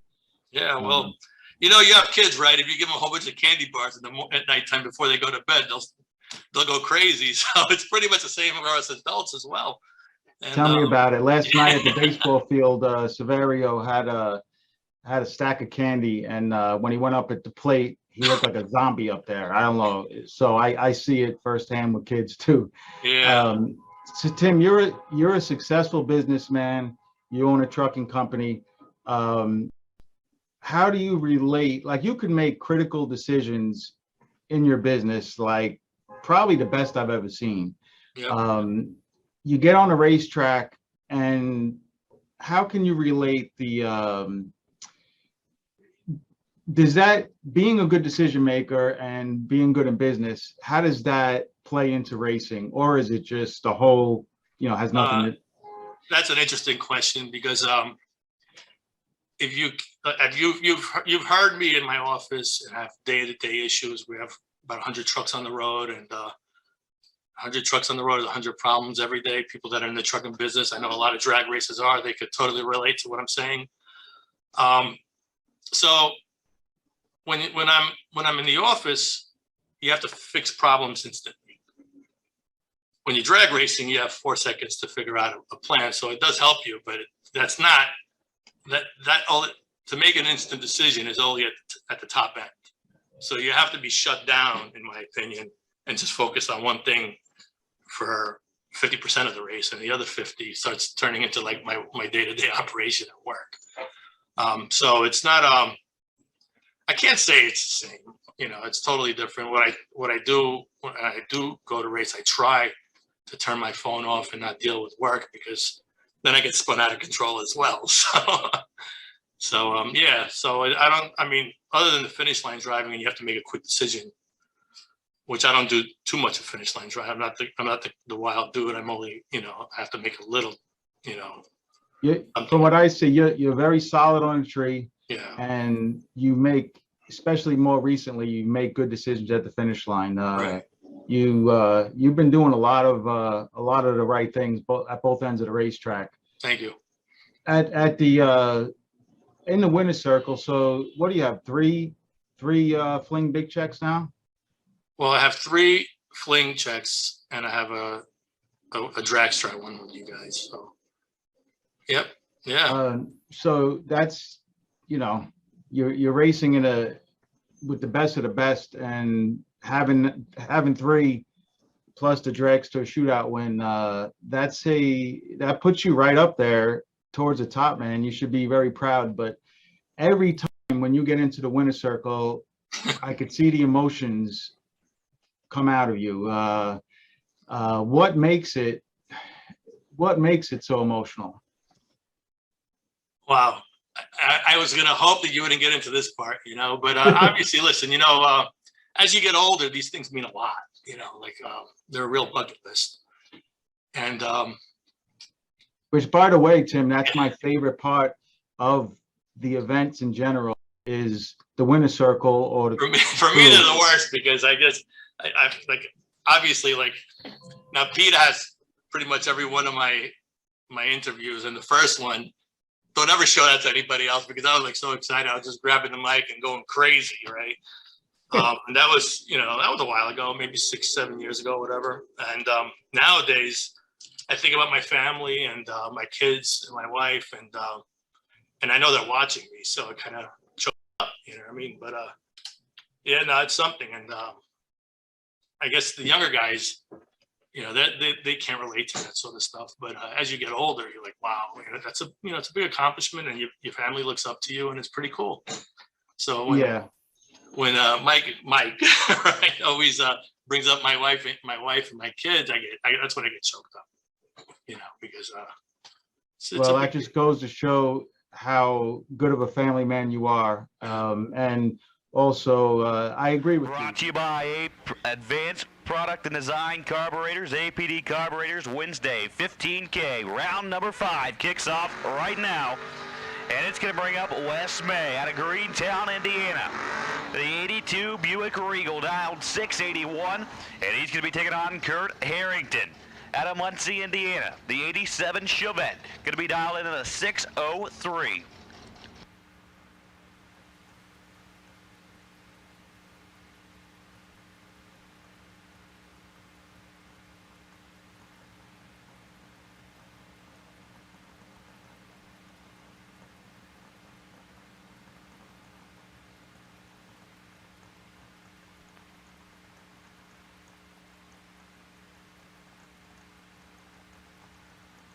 So Harrington and May take kickoff round number 5.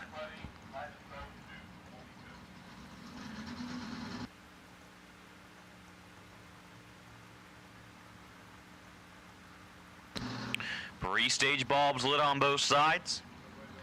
Tree's gonna drop down, and they are both green.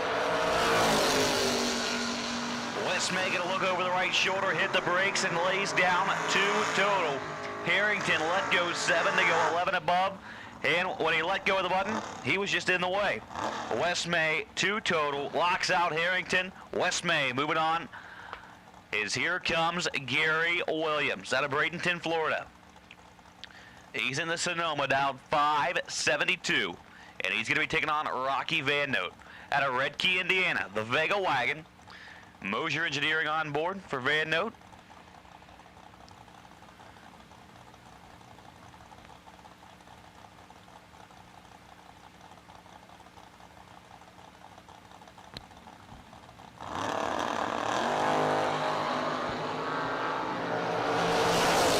Reaction time advantage Williams, and the win light to Williams. Rocky took 1 thou to break out 3 thou. Williams 14 and 22 above to move on into round number 6.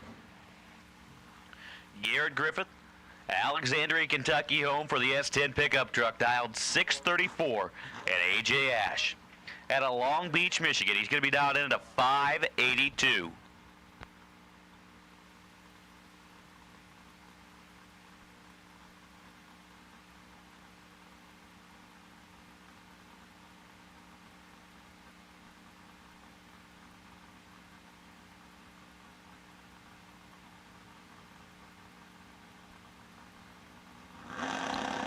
Tree comes down, AJ Ash out trying to chase down Griffith.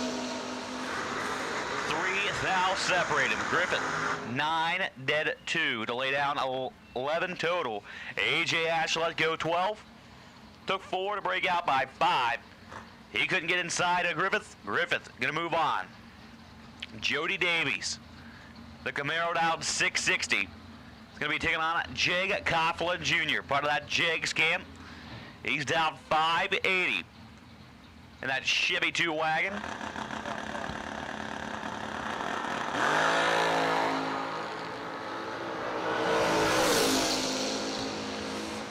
Coughlin out there hits the brakes.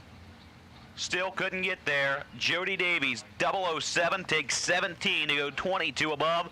Coughlin, 38, dead 8, and no good. And coming out of the water box right now, it's going to be Tristan Strauss out of Newark, Ohio, the SNW dragster, down 518. And he's going to be taking on Jeff Serra, the Race Tech dragster, based out of Adamstown, Pennsylvania. He's dialed in at a 466.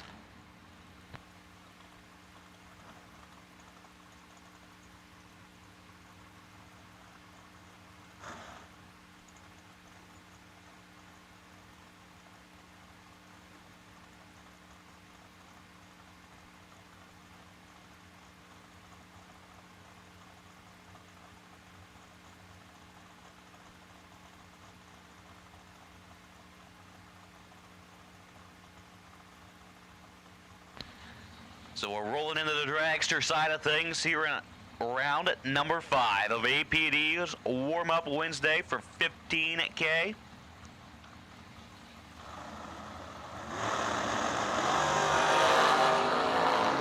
And we've got a drag race, 1 thou between them. And Jeff Serra picks up the win, 6 take 1 to go 25 above. Strauss was 7 and 25 above. Sarah went down there, gave a little womp-womp, and moving on. Here comes Eric Patrica out of West Bloomfield, Michigan, the undercover dragster, down 482. And Colby Fuller out of Savannah, Georgia, down 472. Excuse me, Jeb. Attention in the pits. We'll take round 2 of the shootout. The staging lanes 3 and 4, please. Round 2 of the shootout. Staging lanes 3 and 4.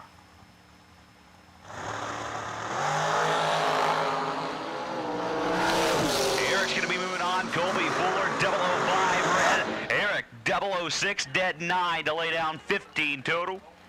Colby Fuller let out to go 506. And here comes Chris Stein, Silver Lake, Indiana, home for the Diamond Dragster. He's down 415, and he's going to be chasing down Brett Martin out of La Planta, Maryland. He's down 477.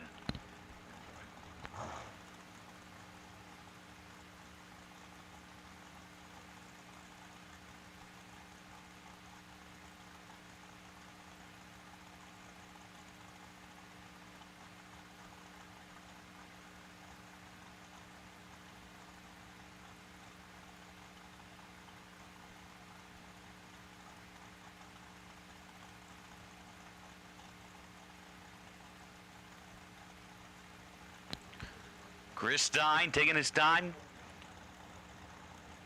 Pre-stage bulbs lit on both sides.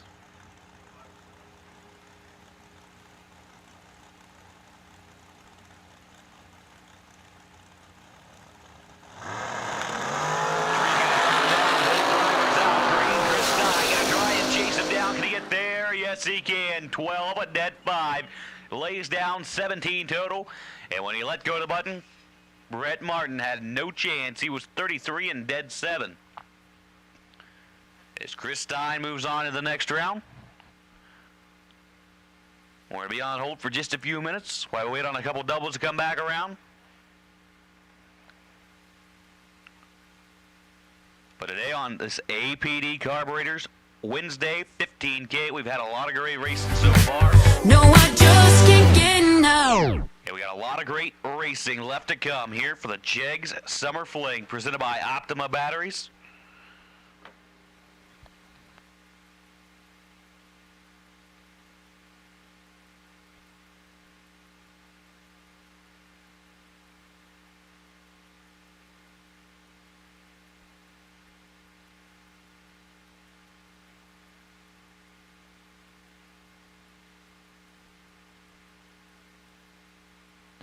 Once again, we will take round number 2 of the $5,000 shootout to lanes 3 and 4, please.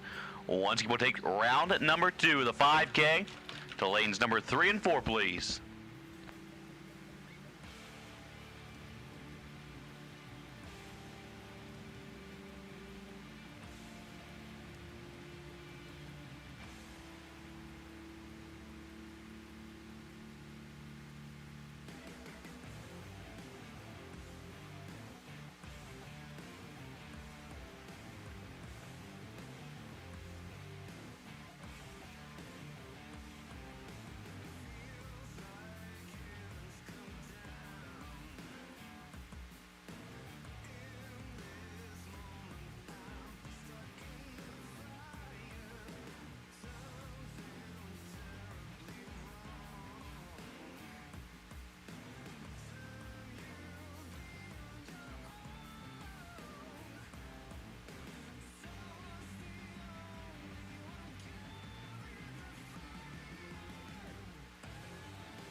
Jeb, as we're waiting on 2 doubles to come back, I believe, tell us a little bit, tell the audience, since you're, I mean, I just met you this weekend, I think, right? Well, I met you last year. Oh, okay. I think your voice changed since then. Well, who knows, probably. So you're, how old? 17. 17 years young. God bless you, kid. How old are you? I'm not saying. 51. Oh. Really? I'm 51. Really? Yeah. We've been doing this a long time now. Yes, I have. Tell us a little bit about, do you race? Do you, I know you wear a lot of hats here, but do you drive a race car as well? I used to until I started working here, and I kind of gave that up. I used to drive junior dragsters way back when. Then I got old and washed up and started working at the racetrack, and away we went. You have a DJ voice. You know that? Anyone ever tell you that before? Uh-uh. You definitely have a DJ voice.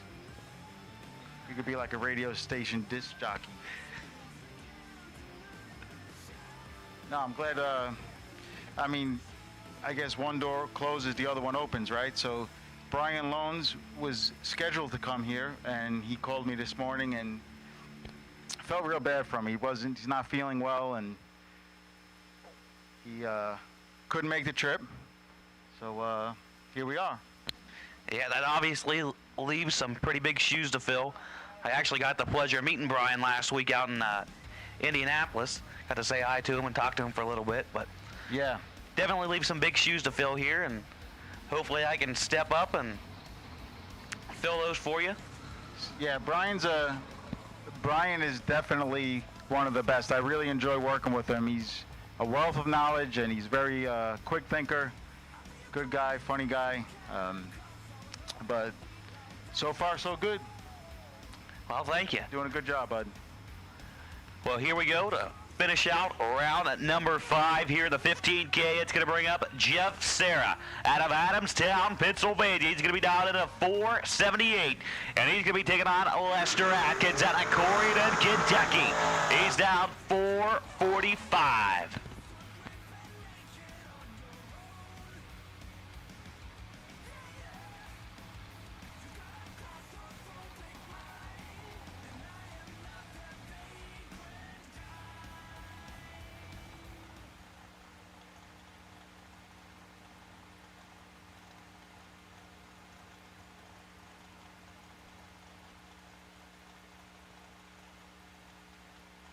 So obviously Jeff Serra,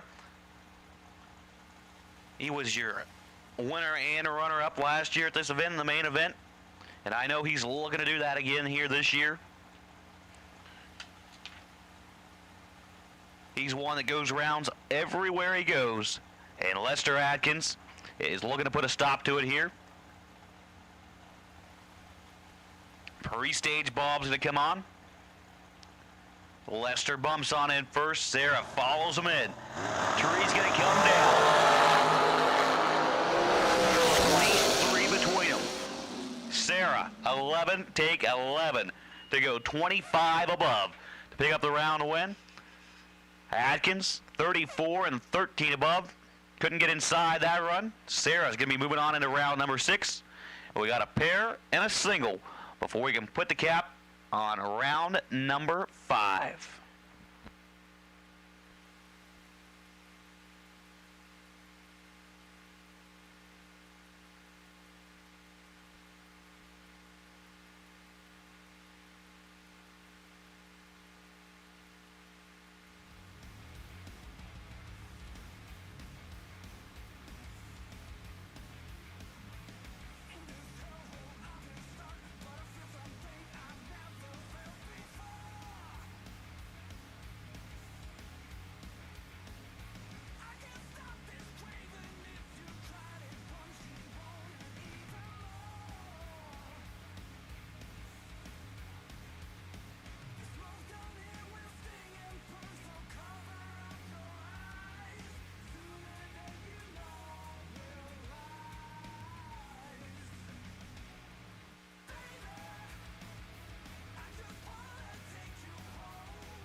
$60 years of innovation, 60 years of attention to detail, 60 years of rigorous testing under race conditions is what makes ATI Performance Products great. ATI has been helping racers like you reach the finish line first. Today, we manufacture a wide range of high-performance parts that are track-tested and race-proven. We're passionate about performance, and that passion is what drives you to the finish line first. See everything ATI has to offer at ATIRacing.com.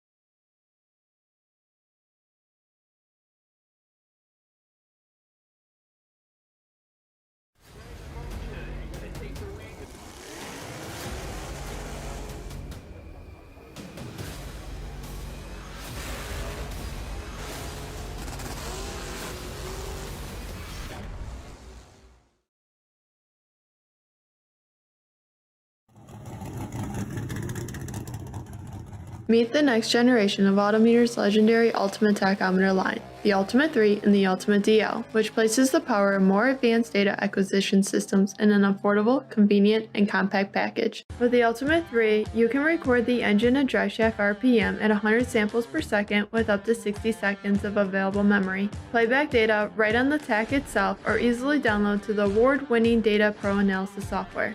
Availability in black or silver dials in 9,000 or 11,000 RPM ranges. More advanced users should consider using the Ultimate DL, which adds the ability to record wideband air-fuel ratio and pressure channel data to the Ultimate 3, which can help you diagnose fuel delivery issues and improve tuning. For more information, visit us at autometer.com.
So Matt Shell, the single here for round number 5. We still got the pair behind him. So Matt Shell out of Long Valley, New Jersey, the 2022 Elite Dragster. Dialed 139 in memory of Sean Serra.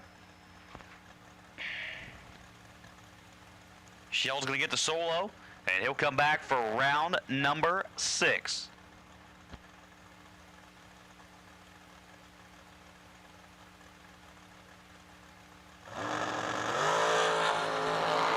Matt's going to let go 006 red to go 486.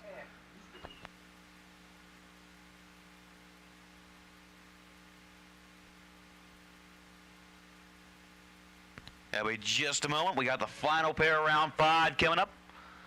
And they'll be followed by the 32 car $5,000 to win shootout.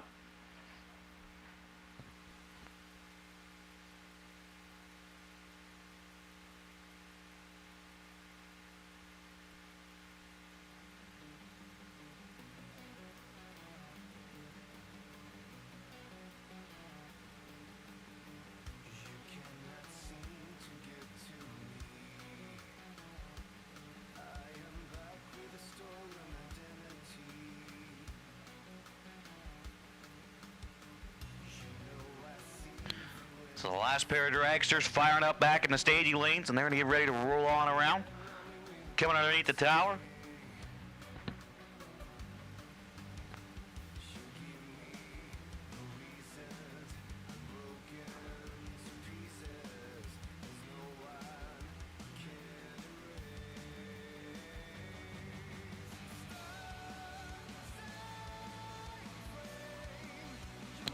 And here comes Josh Lutke out of Boonville, Indiana, the 2019 Danny Nelson Racecraft Dragster.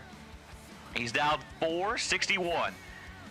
And Eric Paterka out of West Bloomfield, Michigan, going to be dialed 482 in the undercover dragster.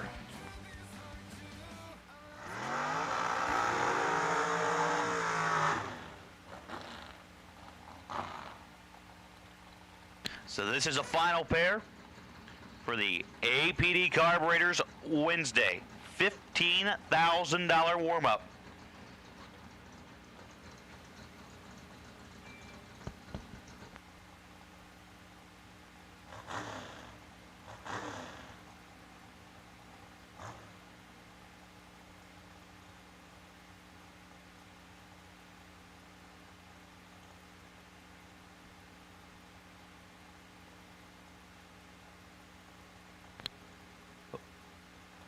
Lutke and Paterka. Roll them in the beams right now. Lutke stages first. Eric follows him in. 3 thou separate them. Your winner is going to be Josh Lutke, 008, dead 5. To lay down 13 total. Eric was 11, took 6 to break out by 4. Had to take 2 thou or less. He couldn't do it. And that will conclude round number 5 of APD Carburetors Wednesday.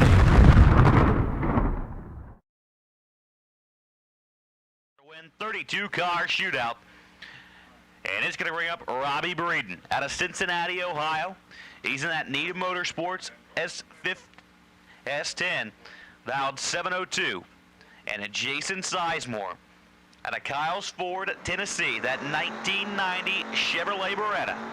Going to be down $599.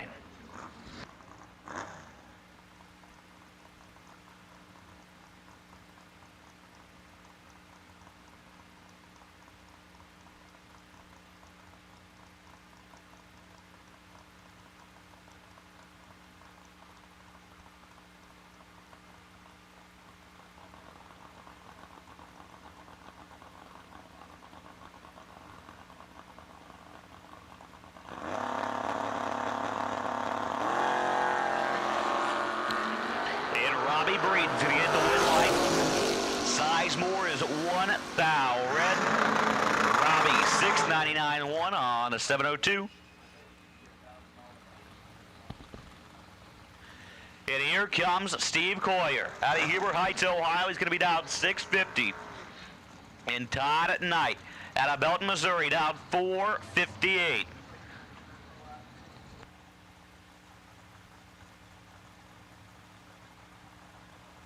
Steve Coyer, one of the up-and-coming stars of the bracket racing world. He's got a lot of rounds of that S10. And he's 2 thou behind right here. Is Todd Knight's 15 and blast away to go 458.5. Take 9 thou to get around Coyer. Coyer is 17 and 12 above. Here comes Wally Braskett. The 74 Opel Manta down 547, and Marty Martin. Out of La Planta, Maryland, the Race Tech Dragster down 447.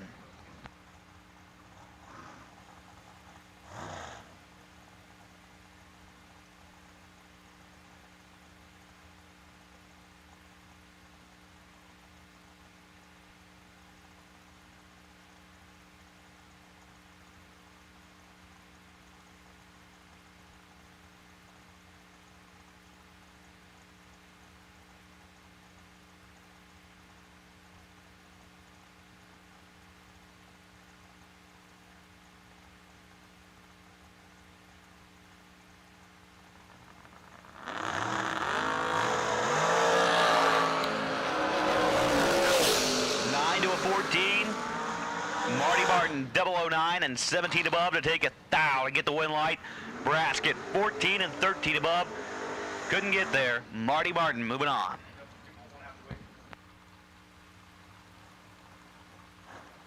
Cameron Adkins out of Mater, Ohio. The Camaro down 643, taking on Donovan Williams, Doughboy. The dragster from the FTI camp down 468.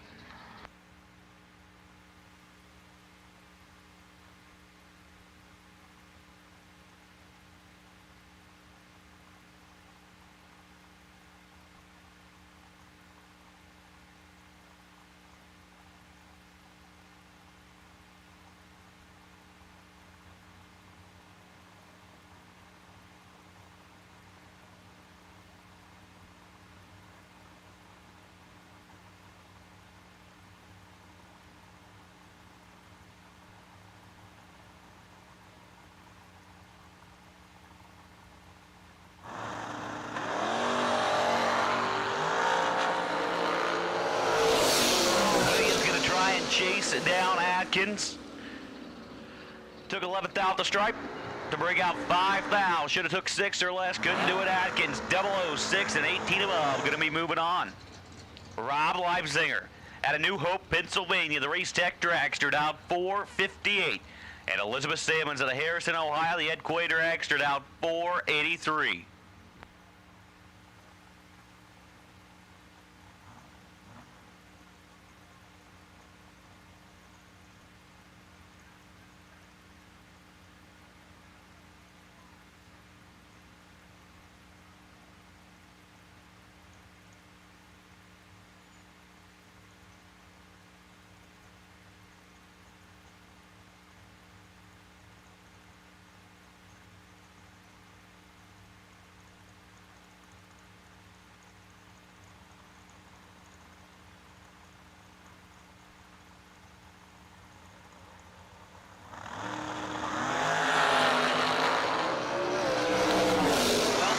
Got a big advantage, and he gets the win. 001, take a 10th. They go 23 above, lays down 24 total. Salmons had no chance at the let go to go 489, 9 on the 483. Tom Clark out of Spokane, Washington, down 449. And Eric Bowman, the Bowman Brothers Racing Camp, the American Race Car, down 448.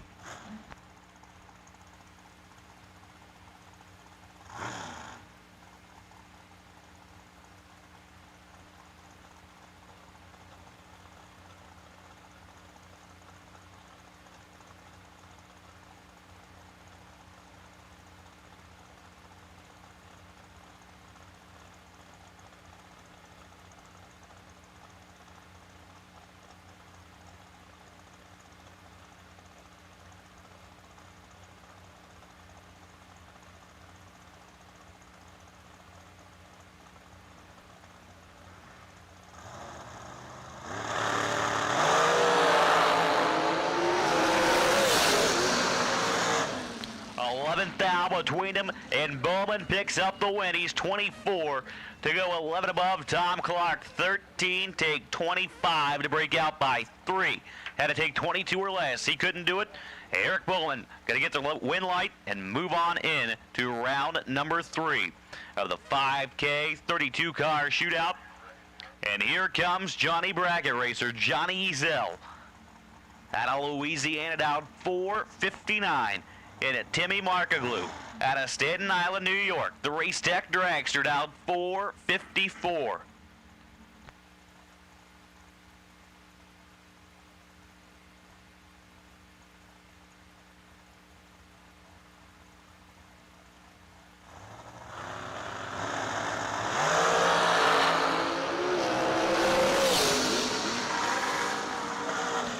You can see Ezel going wild on there.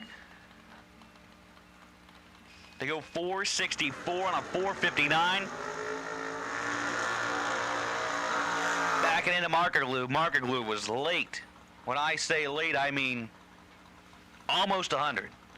To go 1 thou under trying to get there, and he had no chance of getting there. Michael Needham out of Hamilton, Ohio, down 506. And Gerald Engel out of Huntington, Indiana, the S10 down 605.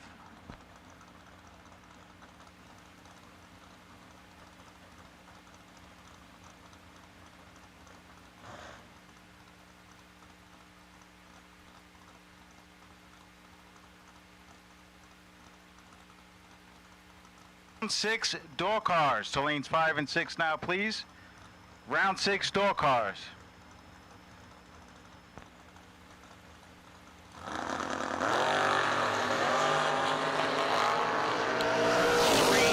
Separate him. Knee gonna try and chase him down. Couldn't do it. Engel 14, take 6, 10 thou to get the win light. Needham was 11 and 13 above. Engel 14 and dead on.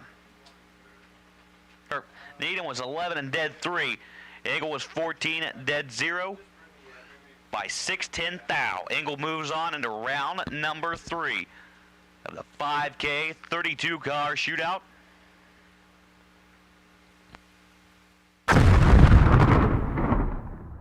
Tim, It was a pleasure watching you do what you do. Thank you. I feel like you made great strides, especially in the last 12 months. And I'm proud of you being a personal friend of mine, and best of luck in 2022. Thank you. Talk soon. Racer Appreciation Party going to be taking place at 7 p.m., right around there. We'll be giving away all kinds of goodies, all kinds of prizes, and for our shootout contestants, we said they were coming back with 8 cars, which means that at 8 cars, they are going to be coming back on a ladder. And shootout contestants, your ladder looks like this. So for the 8 that are returning in the shootout, it'll be Leipziger with lane choice over Bowman, Ezel with lane choice over Breeden, Atkins with lane choice over Knight, and Martin with lane choice over Engel. So again, Leipziger with lane choice over Bowman, Ezel with lane choice over Breeden, Atkins with lane choice over Knight, and Martin with lane choice over Engel. Those are the 8 that remain in our impromptu 32-car shootout. And I do see that we are back live on Motor Mania TV. Once again, thank you very much to the folks at Strange Engineering for sponsoring this event's live feed. Thank you to MotorManiaTV.com for being here. Again, remember to subscribe to Motor Mania TV on the YouTube channel. That way you will not miss a single event that they are doing. Of course, those chat bleachers are out there. And remember, for those of you in the chat bleachers, starting tomorrow, we're going to get you involved in the giveaways as well, as we'll be handing out another one of those Optima yellow top batteries, as we've done at the previous couple of events this year. Again, I think it was a really cool idea of Pete to say, look, these guys are just as much a part of the event as the racers are, and we want to give them an opportunity to get some cool prizes as well. So again, tomorrow, just be listening in, and when it is time, we will give you the secret phrase of the day. You type that secret phrase of the day into the chat bleachers just once, and then we will go back through everybody that has entered that phrase, randomly select one winner, and you will get yourself a nice little certificate for an Optima yellow top battery. Again, that's going to be like a battery a day Thursday, one on Friday, and one on Saturday. So make sure that if you're not here at the racetrack, that you are at least watching live on Motor Mania TV, because you don't want to miss all of that. And if you are considering coming out here to the racetrack, stop considering and get to driving. Because we just talked about how good, how nice, how wonderful the weather is going to be for the rest of the week. You might as well just load it up, head this way, because there's still plenty of time to get in. 3 great days of racing. Again, I mean, tomorrow, the prize vault opens up wide. We've got round prizes, best losing packages, and round number 1, courtesy of the folks at Stainless Works. Best losing package, round number 2, from Biondo Racing Products. FTI handles the best losing package in round number 3. Torque Tools in round number 4. Hoosier Tires in round number 5. Mickey Thompson Tires in round number 6. Goodyear Tires in round number 7. Of course, we got all the treasure chest stuff that is going out there. We're talking like over $50,000 worth of goodies that are going to be handed out in products and prizes each and every day. That all starts tomorrow. And of course, when you start talking about the big payouts that are starting tomorrow, it's Fuel Tech Thursday for $30,000, ATI Performance Products Friday for $100,000, and American Race Cars Saturday, good for $30,000. And for those of you that are chiming in on the chat bleachers saying, I need a battery, well, just make sure you're listening tomorrow, Friday, and Saturday, because at some point we are going to be giving out that secret phrase. You type it back in, and we will randomly select a winner from that. So I understand we've got all of our round 6 cars have made their way back into the staging lanes. Our round 6 door cars, round 6 dragsters. And again, we are getting down to very few cars left. Not many. Not many at all.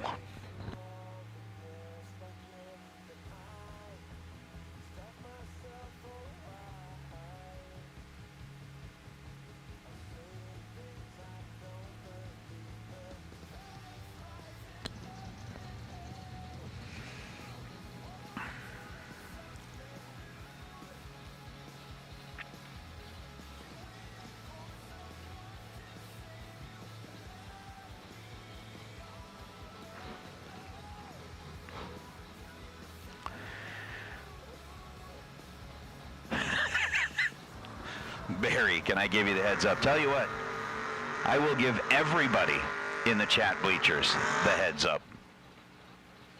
But no, I'm not allowed to send out like private little messages saying that, hey, it's almost time. That would be unfair, and I'm not going to do that. We keep it even, level playing field here. So we are into round number 6 of the APD $15,000 warm-up Wednesday. Wes May and Jody Davies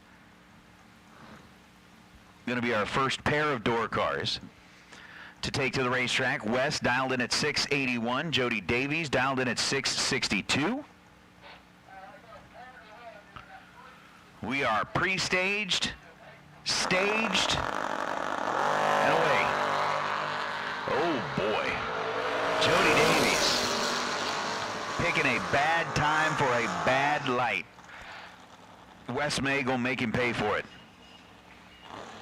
Wes, 681 was the dial, 681.5 was the run, and 006 was the reaction time. So Wes May ends up 11 total to Jody Davies' 042 reaction time, and there wasn't much that Jody was going to be able to do. As a matter of fact, when I say wasn't much, there was nothing that Jody Davies was going to be able to do to turn that win light around. So Wes May moving on into the next round for the APD 15K. And our next pair is a couple of heavy hitters, Garrett Griffith and Gary Williams. And Williams goes red by 9/1000ths of a second. Gary had dialed in at 573, ends up running 569, but it was all for naught with that 009 red light. Garrett Griffith, who, if I'm remembering right, was like the winner on day number 1 here last year. I believe. We'll go back and check exactly, but I want to say, I know that he definitely won here last year.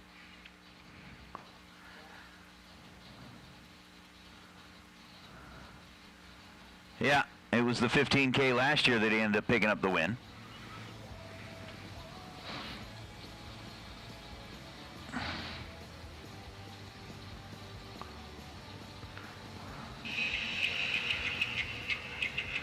To get the nod on that one. So Garrett Griffith has advanced, Wes May has advanced, and we move from the door cars into the dragsters here. And again, we still have one double entry remaining in the game. Hey, for our $5,000 shootout racers, the 8 of you that are left, let's go ahead and get you headed back this direction, please. Again, the 8 of you that are left, let's get you headed back this direction, please.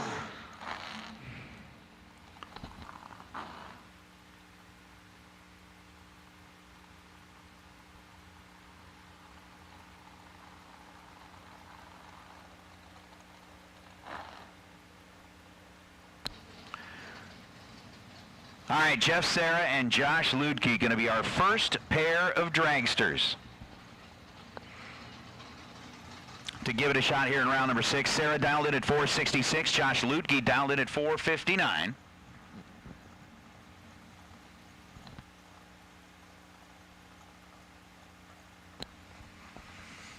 As Serra's wasting no time. He's already rolled in, got that pre-stage bulb lit. Josh Ludke pulls up alongside him, a little Boonville, Indiana versus Adamstown, Pennsylvania. At least that's where Jeff is claiming to be home base for this race. Red light start for Jeff Serra. By 0.02 of a second, Jeff leaves the line early. Josh Ludke is going to get the win light. Ludke was 22 on the tree and goes 461 on the 459 dial.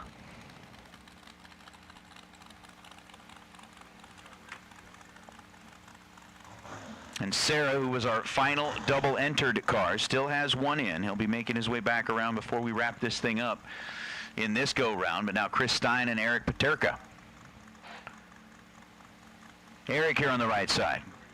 Had 2 in up until the last go round. Now holding on to his final entry here. Chris Stein was in the same boat. Dropped one of his entries a couple of rounds ago, but that 415 dial for the Silver Lake, Indiana-based car sitting over on the left side of the racetrack, and Eric with a 481. Peterka is going to get a fairly sizable advantage as far as the head start is concerned. Well, Chris Stein will make all of that ground in a hurry and is going to cross the finish line with a 70-mile-an-hour mark. 5 thou the difference between the two in reaction time, and the wind light's going to come on for Chris Stein. Slowing it up about 5 miles an hour. He's been 171 before, goes 166 this time, taking the stripe by 7 thousandths of a second to go 4:15.9 on a 4:15. Eric had a 12 thousandths of a second reaction time and runs 4:82 on a 4:81. So Eric 12 and 11 thou above. To be 23 total as Chris was 007 and 9 above. 9 thou off, I should say, to get the win light there.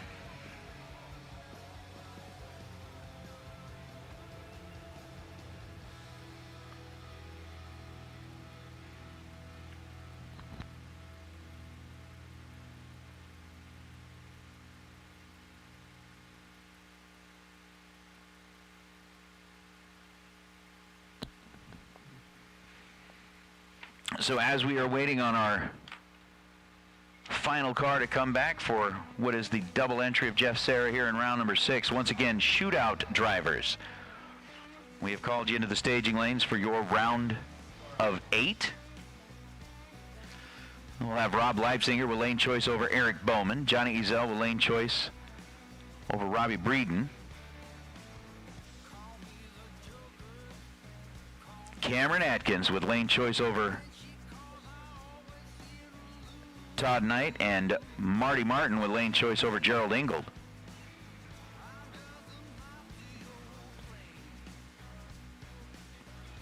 And those 8 drivers have all been invited back into the staging lanes as well. So again, getting closer and closer. Looks like we got 8 coming back in the shootout.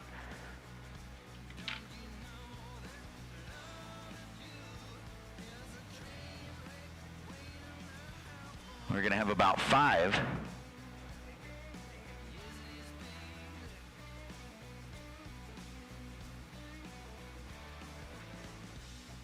coming back in the main event.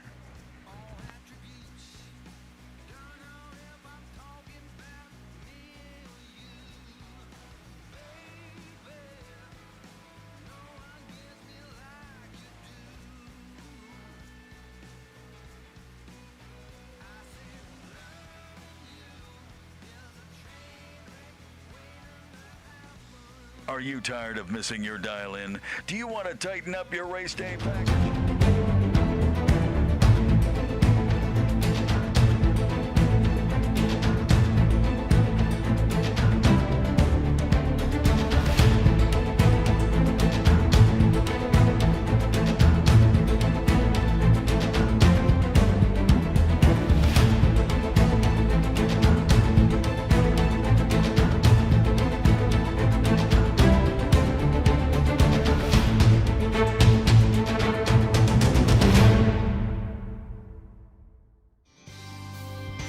How would you like to have champion racers you know and trust to handpick the best products in the industry for you and your vehicle? With 25 years in the business and 8 NHRA World Championships, Sal and Peter Biondo of Biondo Racing Products will get you the right parts at the best prices, along with unmatched racer-friendly advice. From safety equipment to electronics and everything in between, call the racers at Biondo or visit BiondoRacing.com. Let's go ahead and get you headed back. Sounds like we just about have our last pair of round number 6 ready to go here as well.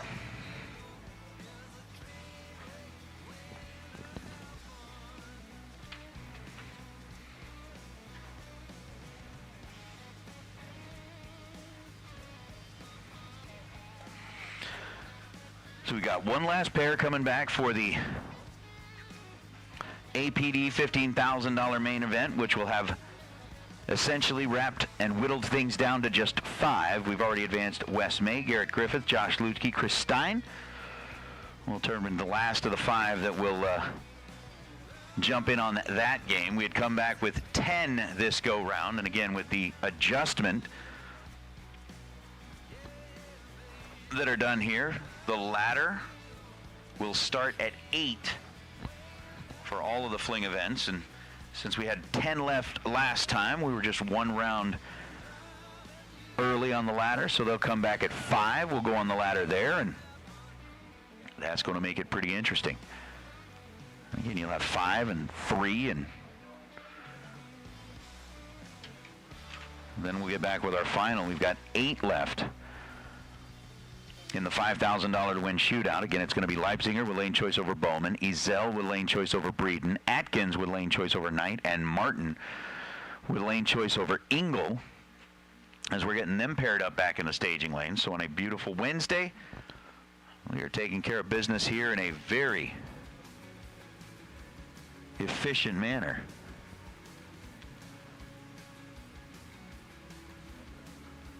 And soon enough, we'll find ourselves racing in a final for $15,000.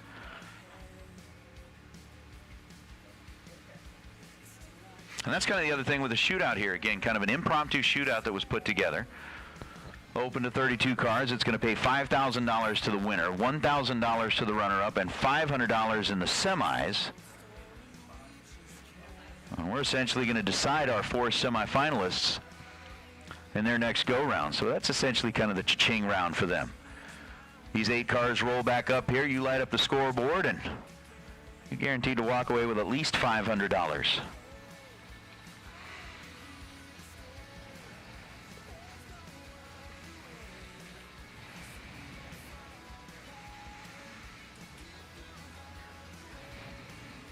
Oh, man. Is this the matchup I'm going to see here?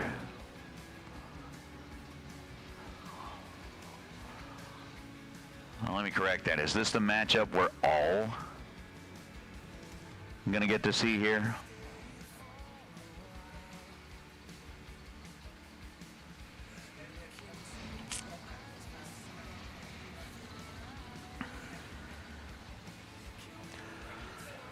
How about last night's runner-up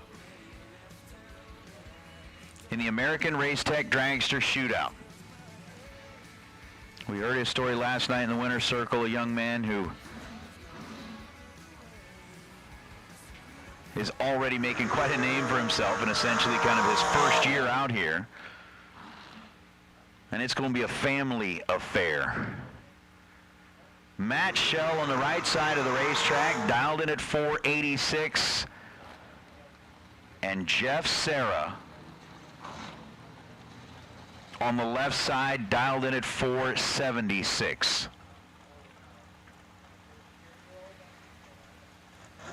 Only one of them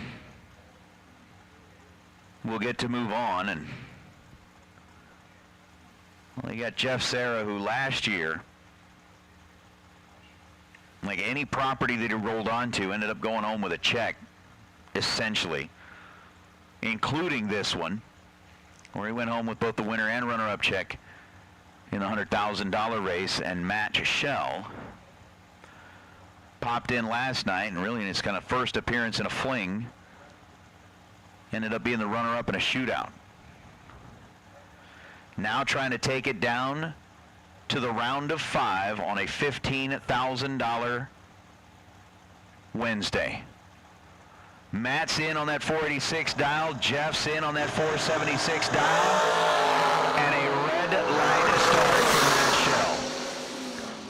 Matt goes red by 8 thousandths of a second. Ends up running 482 on the 486. Jeff Serra will move into the round of 5. Was 11 green and runs 475 on the 476.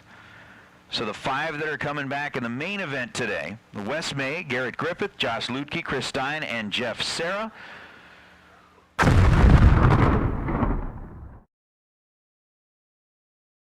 will be a bye run in the round of 3. And that's going to make the discussions back in the staging lanes very interesting. So with Cameron Atkins and Todd Knight, our first pair of the shootout underway here. Atkins in the Camaro. He's got the green light on his side. Todd Knight with a 458 dial gets the green light on his side, and woo! Both drivers run dead on the dial and on a teeny tiny little hole shot. Cameron Atkins 644.7 on a 644.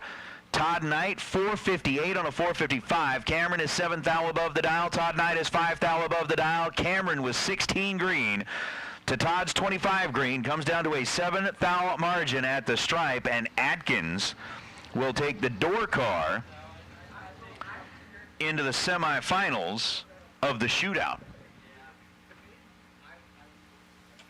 And we're going to have another little door car versus dragster battle. This is kind of how it whittled out in the shootout last night. A lot of door car versus dragster type stuff here. Marty Martin representing the dragster side of the house. Gerald Engel representing the door truck side of the house.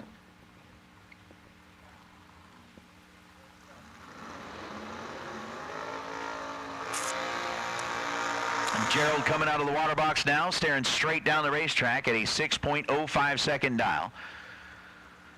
Marty Martin backing up with a 4.48 second dial. Little Maryland versus Indiana. We'll see if the door cars can make it 2 for 2.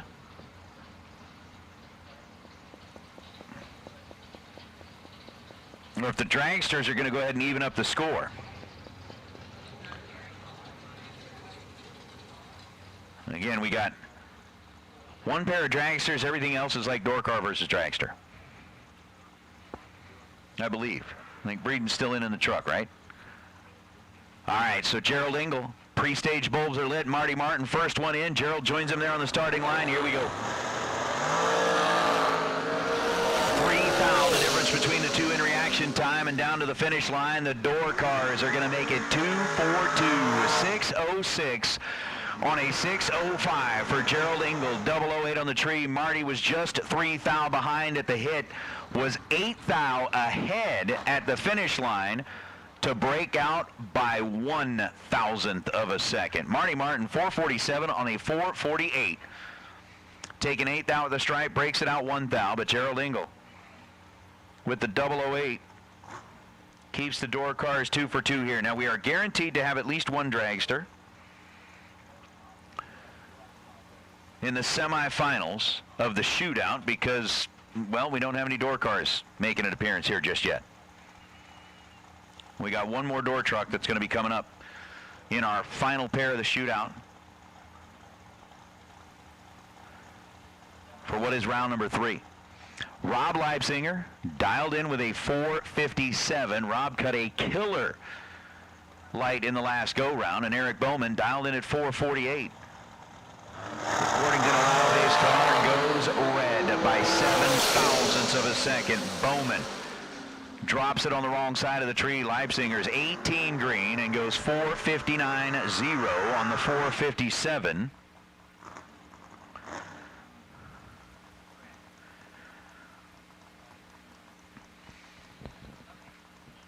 So at this point, we've got a 008 light, a 16 light, an 18 light.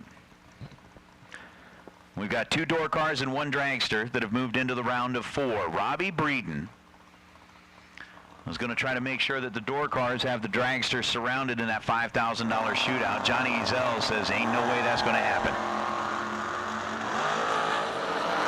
Green lights are on, and the win light turns on for Robbie Breeden.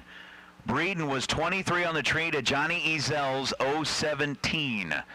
So a 6 thou split at this end of the racetrack. Breeden takes a 15 thou stripe, goes 7:001 on the 7:00, and the door cars go 3 for 3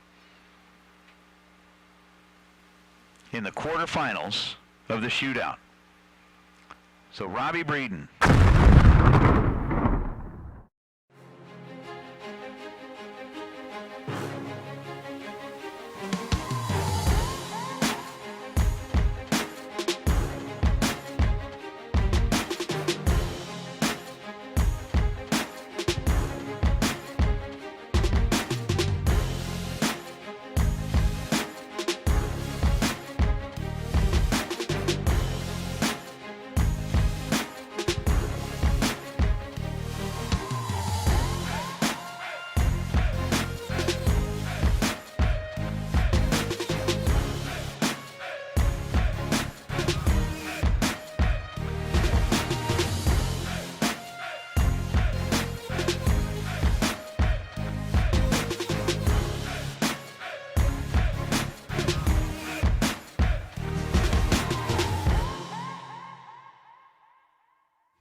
Wes May is going to be coming back on the solo. Again, all the ladders based on reaction time from the previous round.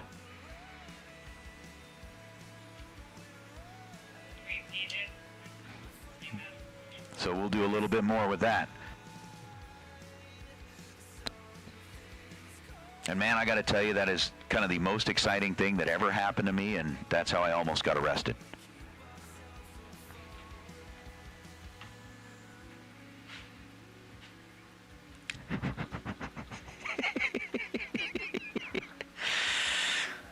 Oh, I love doing that, and I'm sure the chat bleachers are probably catching on to that by now. They know that I wait until Joanne goes into commercial, and then as soon as she comes back out of commercial, I'll say something like, that's how I almost got arrested. I'll be like, wait, what? No, all right, so for those of you that aren't listening online, we are down to 5 in the main event. The APD $15,000, the ladder looks like this. It's got 2 pair and a single. Congratulations. No, it's Stein with lane choice over Ludke. So Chris Stein will be coming back to take on Josh Ludke. Stein's got lane choice in that pair. Jeff Serra will come back to take on Garrett Griffith in that pair. And Wes May is going to get the solo shot here. So again, it's going to be really, really kind of fun to watch how that all plays out, because again, 5 will become 3. And so we'll be paying very close attention to the reaction times in this go-round as well.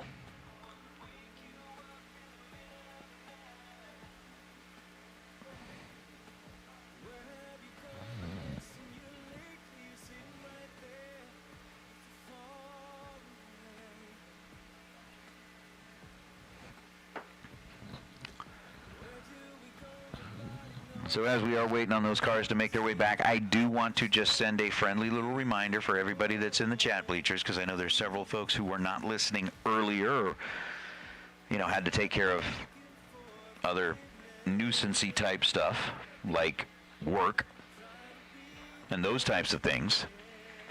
But starting tomorrow, for those of you that are watching on the Motor Mania live TV feed, we are going to return to the battery a day giveaways. Again, one of those Optima yellow top batteries will be given away tomorrow. You just need to be listening in at the right time.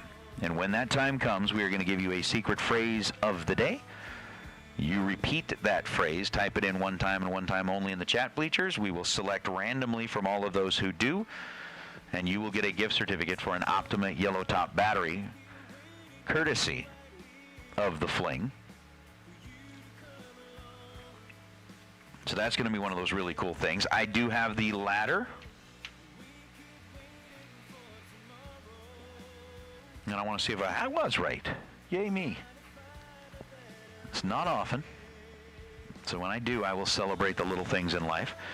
But it is going to be Gerald Engel with lane choice over Robbie Breeden. And Cameron Atkins with lane choice over Rob Leipziger. So when we get back into the shootout, those 4 will be coming back. Again, you'll have the Truck v Truck, and you'll have the Camaro v Dragster in the semifinals of the shootout. So we're down to 5 in the main event, down to 4 in the shootout. And we're going to have plenty of fun going on here.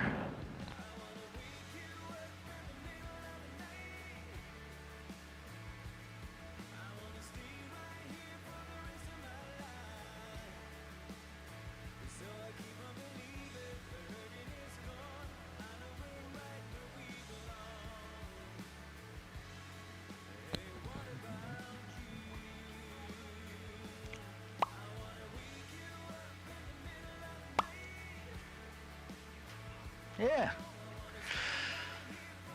Oh, I'm looking forward to the Racer Appreciation Party on Friday. I'm looking forward to all this fun stuff. I am just super excited.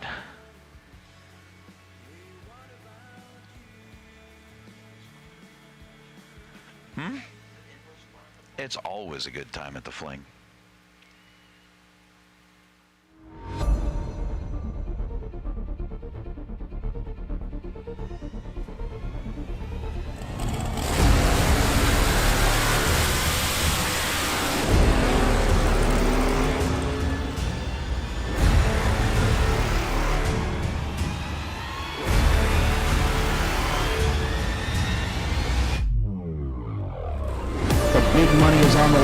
got a staging lane full of cars. The door cars are ready to do battle.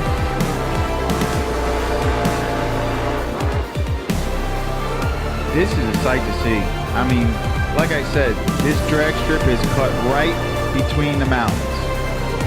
That's a labor of love.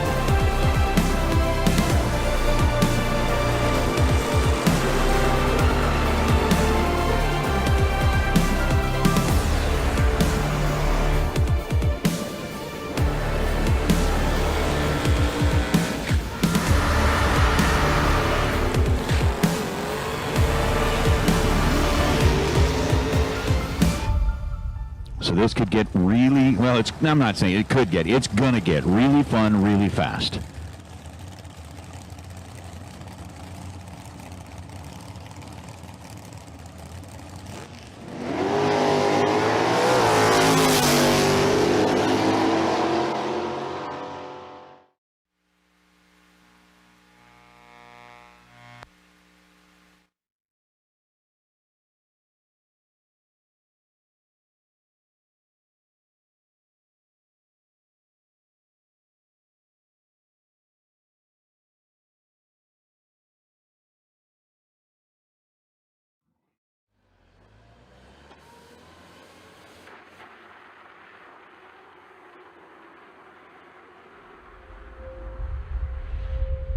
Well, race fans, good morning, and welcome to Las Vegas Motor Speedway as we get ready to go with the 2022 version of the K&N Spring Fling Million presented by Optima Batteries. We've got racers that have joined us from across 3 different countries, from the United States, from Mexico, and from Canada, coming in to race for big money here today. And once again, we are going to crown a champion who will join the prestigious list of those who have gone before to claim the title of Million winner here in Vegas.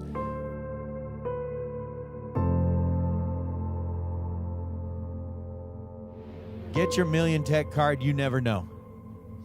You never know. You could be the one standing in front of that Spring Fling Million banner today, holding up the trophy, joining the ranks of Bo Butner and Scotty Richardson, Peeps Pennington, Randall Reed, Luke Bagaki, and Jeff Verdi. Jeff Verdi, the OG of the Spring Fling Million here. The official car count is 260 today. It's going to be $285,000 to tonight's winner. Who's ready? 285K, Showgirls, Limousine, Cosmopolitan Suite. Let's roll.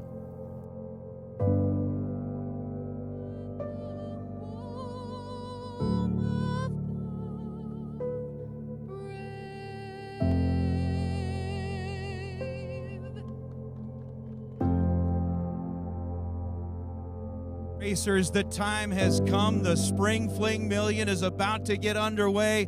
Racers, let's go racing. And as our good friend Kyle Seipel would say, let's roll. Round number 1, life-changing money.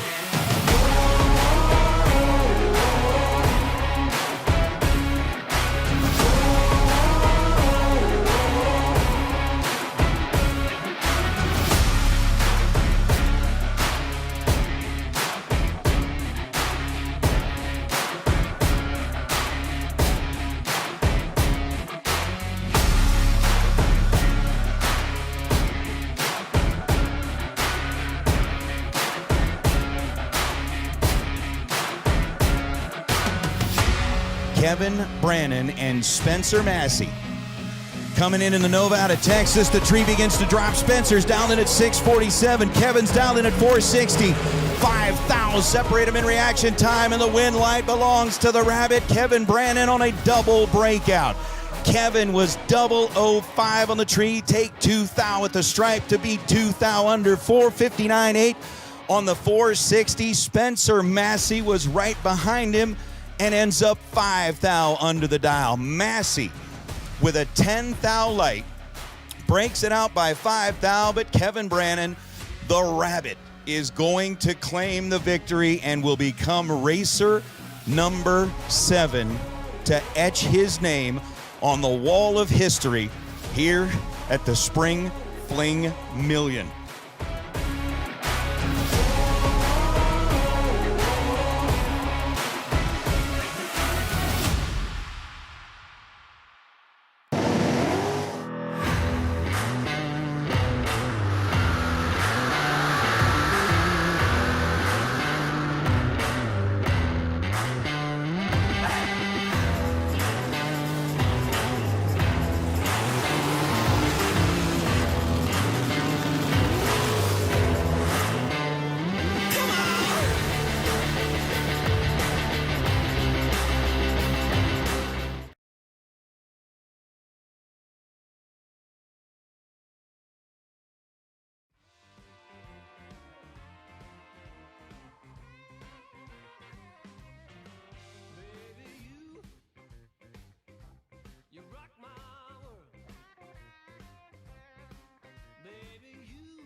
So we are down to 5. The conversation back in the staging lanes was a fairly quick one. We're going to go ahead and get our shootout drivers, those 4 remaining drivers, back into the staging lanes, please. The $5,000 shootout. Again, it'll be Engel with lane choice over Braden, Atkins with lane choice over Leibzinger, but we are in our $15,000 main event. It's quarterfinals. And the pairings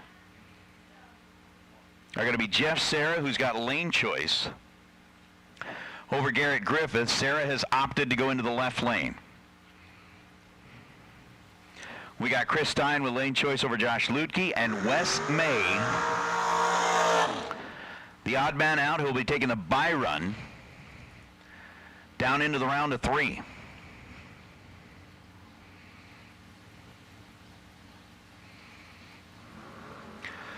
So with Sarah backing up from the burnout, Garrett Griffith starting his in the door truck. Let's see. Both of them stood in the winner's circle right here on this property when the Summer Fling made its debut last year. Garrett stood on the winner's circle hollowed patch of ground on the 15K race last year. And Jeff Serra, well, we know what he did here last year on Friday. Just took home both the checks from the big $100,000 race. We'll see which one of them gets to make their way one step closer. And again, taking a look at where that reaction time falls, because we are coming back with just 3. 6:34 dial as Garrett Griffith gets himself staged up and set. Jeff Serra with a 4:72.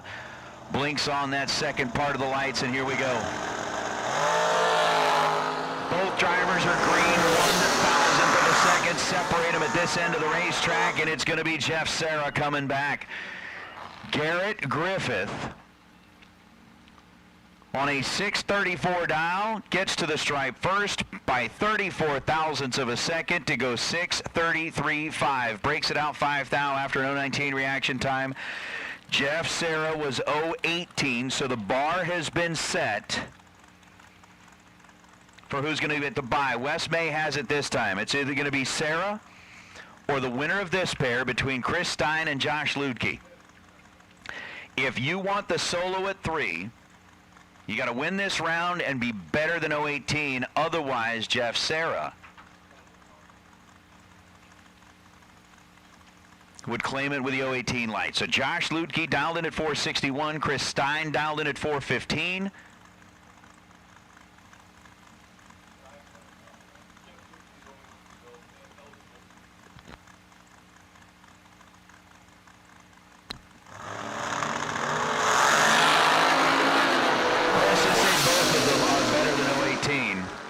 And Josh Ludke puts up a 10-pack. How about the margin of victory in this one? Comes down to 6/10,000ths of a second. Josh Ludke 10 on the tree and 4:61.0 on a 4:61. He's 10 total. Chris Stein was 002, dead 8 to be 10 total. And with a margin of 6/10,000ths of a second, Josh Ludke is headed back to the semifinals on the solo. Wow. 10 to a 10 for that last available spot in the semifinals. So Serra is coming back, and we'll be going up against Wes May as Wes May is about to make his run. This is pretty much for lane choice. He's 13 green. So Wes May will get to pick his lane against Jeff Serra and go 6:81.8 on a 680. And Josh Ludke is going to be coming back on the solo. Wow.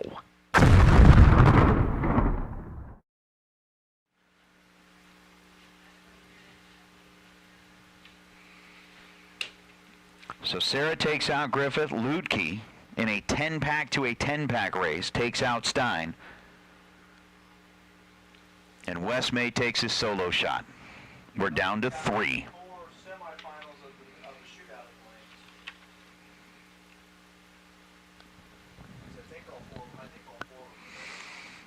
So we should have all 4 of our semifinalists for the shootout.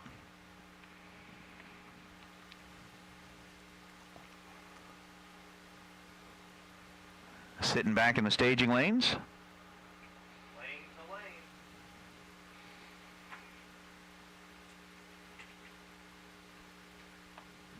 And we'll see where we go from there.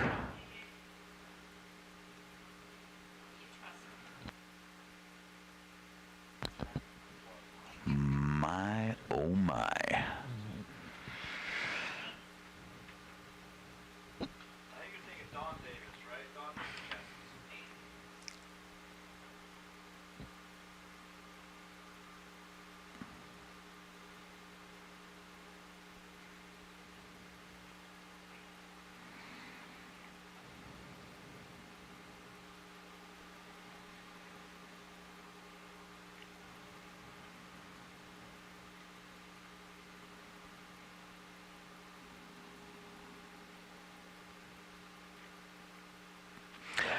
So in the final of the 15K race, we got 2 dragsters and a door car. In the semifinals of the shootout, we got 3 door cars and a dragster. And as we talked about a little while ago, it's going to be the truck versus the truck. It'll be the Camaro versus the dragster. And again, looking forward to tomorrow. So tomorrow morning, again, we are on a Fuel Tech Thursday, a $30,000 to win Fuel Tech Thursday.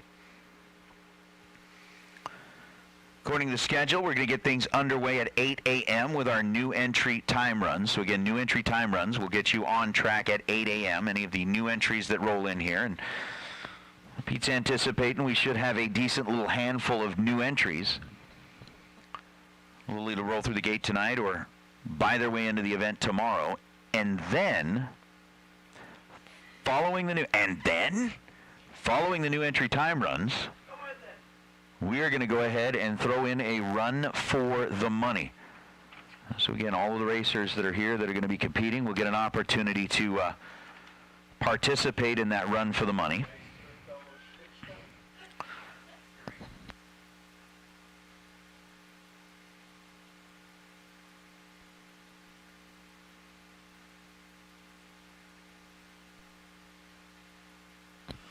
So again, we're going to throw in that run for the money in the morning.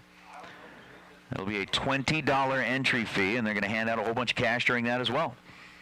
Again, racers looking at it, it's like we've got beautiful weather, we've got a beautiful facility, we've got essentially a perfectly prepared racetrack. I mean, you look at what just happened. I mean, you take one round or one pair and use it as an example, and you can pick just about any pair throughout the day. We've had how many dead on zeros? How many folks that have run dead on something?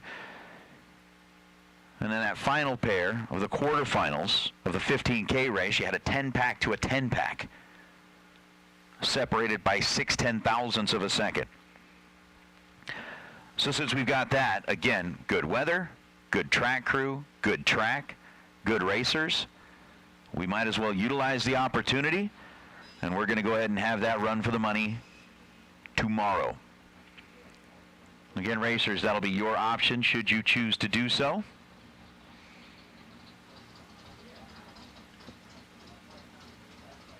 And it'll be fun.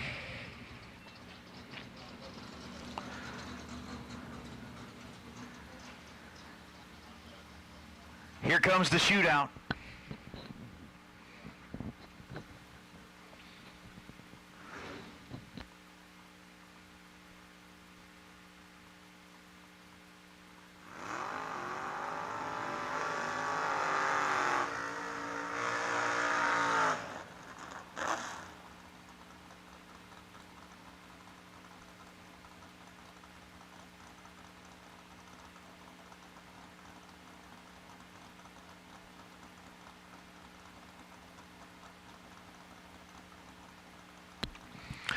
So truck on truck.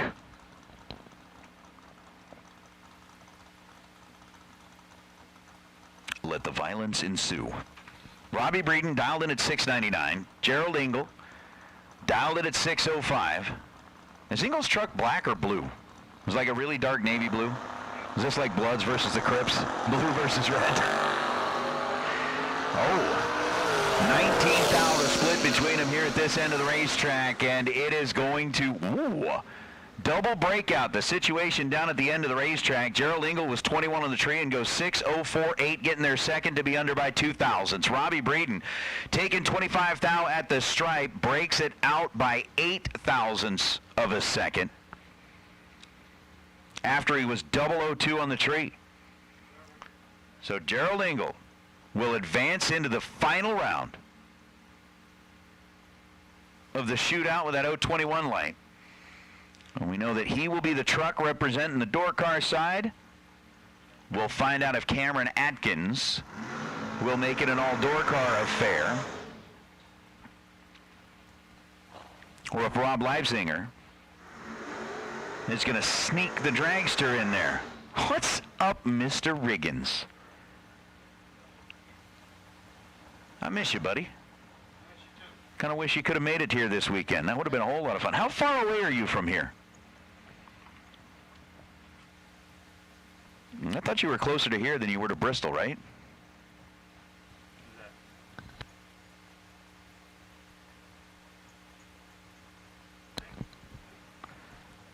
You're not far from here. So with Cameron Atkins dialed 644, Leipziger dialed in at 458.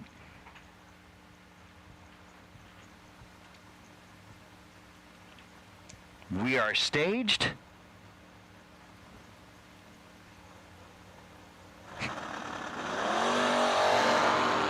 Set and gone. 15 thou, the difference between them in reaction time.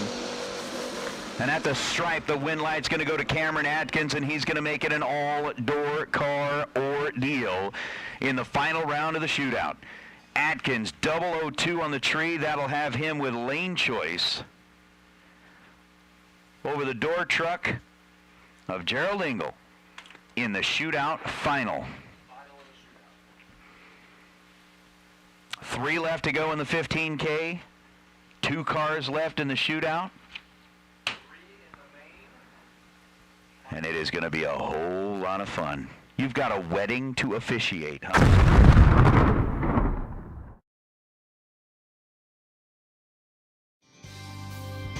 How would you like to have champion racers you know and trust to handpick the best products in the industry for you and your vehicle? With 25 years in the business and 8 NHRA World Championships, Sal and Peter Biondo of Biondo Racing Products will get you the right parts at the best prices, along with unmatched racer-friendly advice. From safety equipment to electronics and everything in between, call the racers at Biondo or visit BiondoRacing.com.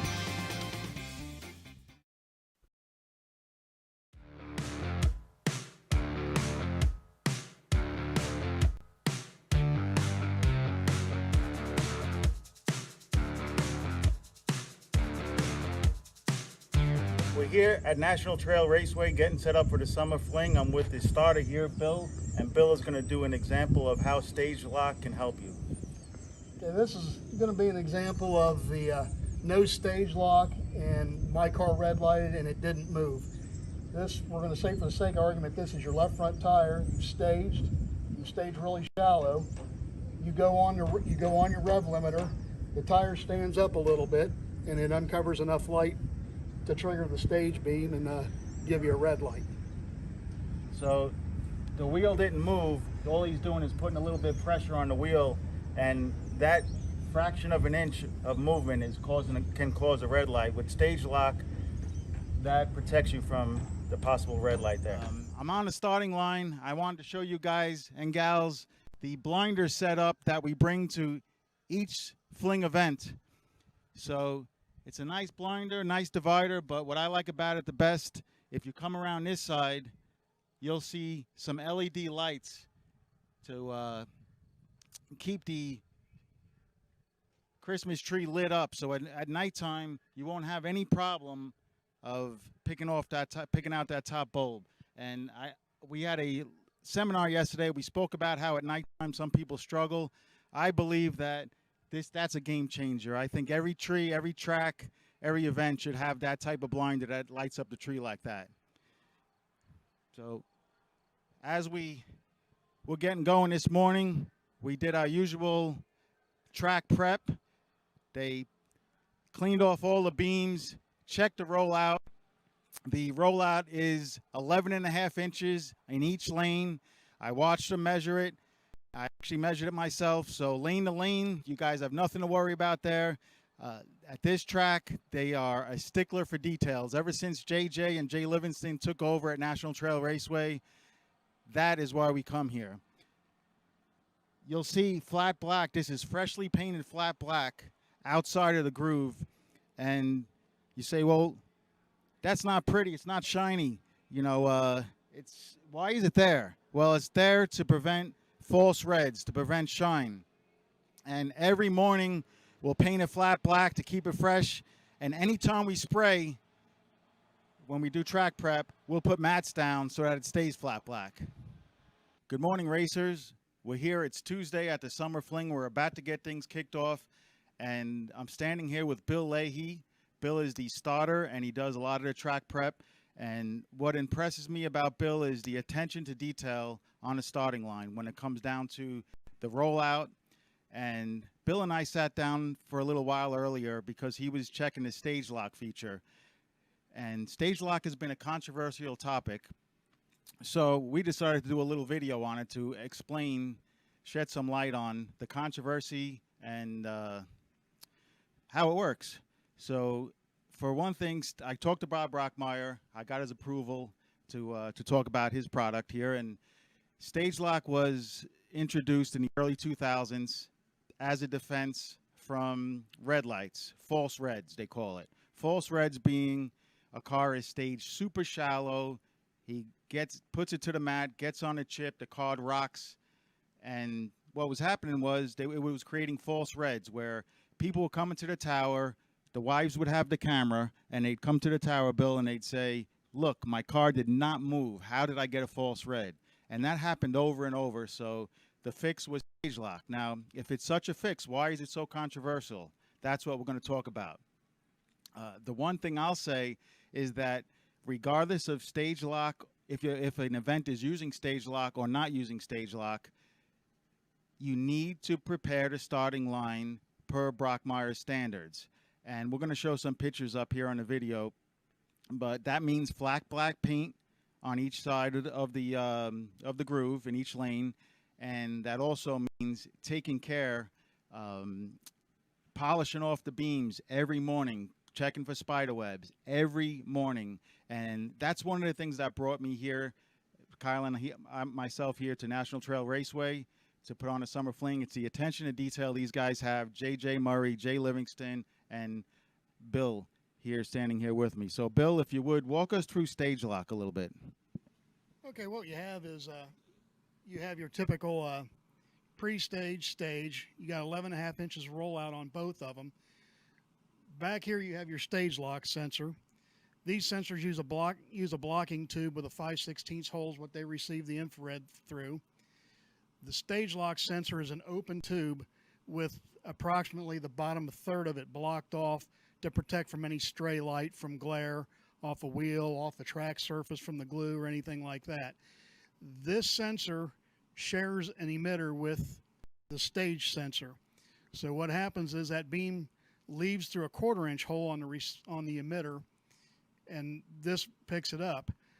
The controversy I think happens is guys are afraid that if you're in you've got the stage lock sensor blocked as you roll forward. I think they're worried that the stage lock sensor can overreach the 11.5 inches of rollout, which would give you a reaction time issue. What we do is when we do the rollout here, we do the extra step. We unplug the pre-stage bulb and we plug that harness into the stage lock sensor, and we do another rollout.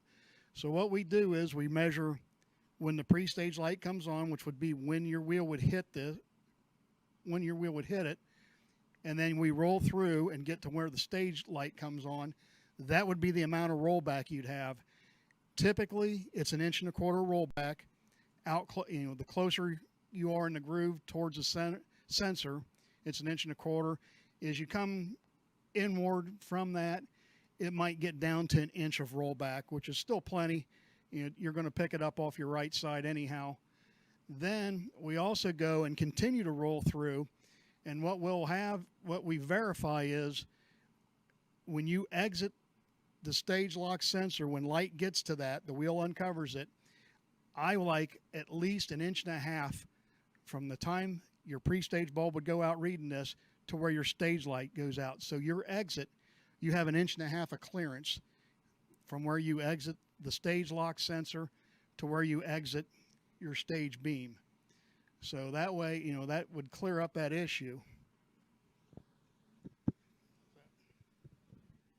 That was a technical explanation, and it basically what Bill's saying, and he taught me a lot this morning, and he's teaching me more here, is stage lock gives you an inch in Columbus here, National Trail Raceway. We just measured an 1.25 inch leeway. And what I found fascinating was we would stage very shallow with the rollout wheel, and all Bill had to do is put pressure down on the wheel, and the stage light will go out. Not even move, just put pressure on it. Take the pressure off and it will go out. So like a car that's foot braking or getting up on a chip, any change in the way the car moves, even up and down, not front and back, can cause false red lights. So the question is, why is it so controversial, and why do a lot of big buck bracket races not use it?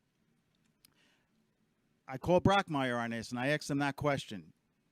And he said it's because either A, they don't understand it fully, or B, they're not setting the track up properly. And it's one extra step to clean and maintain the stage lock beam, like Bill just explained. And if you don't do that, you're going to have issues with stage lock. But that being said, if you don't clean the stage beams, you're going to have issue with the stage beams. So it is one extra step, but it prevents false red lights. So I think it's a great thing. We've run it at all our Fling events since 2010, and I watch our guys' reaction times. I don't see an issue. Not saying you have to run stage lock, but it will save you from false reds.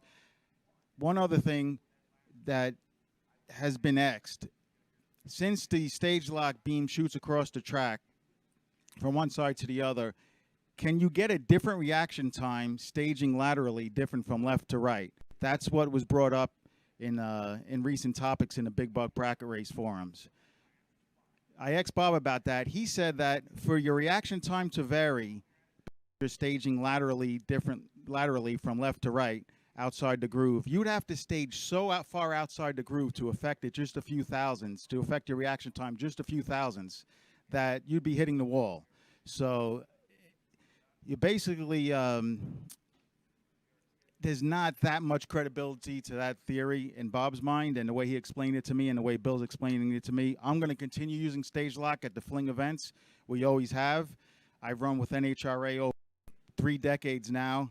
Never seem to have issues with reaction time. Now, I'm not saying you can't have an issue, but I'm a believer in stage lock. But more so, I'm a believer in maintain the starting line, treat it like, you know, when we get to a track, we make sure we have starters like Bill, and we're bringing John in also from Top Gun Raceway. Every morning they walk the track, they clean the beams. That, you know, check for, like I said, spider webs. As crazy as it sounds, those things pop up overnight. So that's what really can create issues. So stage lock or not, need to stay on top of maintaining the beams, maintaining the timing system. Bob, you have any, I'm sorry, Bill, you have any closing words? No, I just think the big problem is people don't understand it. If you had a situation where you knew, like on the deal where you stayed shallow and you hit the rev limiter and your tire stands up, you don't, and with stage lock, you don't know that it saved you. You know, if you stand on the starting line on our normal weekends, I've got a guy that his whole first half of the season would have been gone from red lights because his trans brake rocked back every time he hit it, and it jumped back a bunch.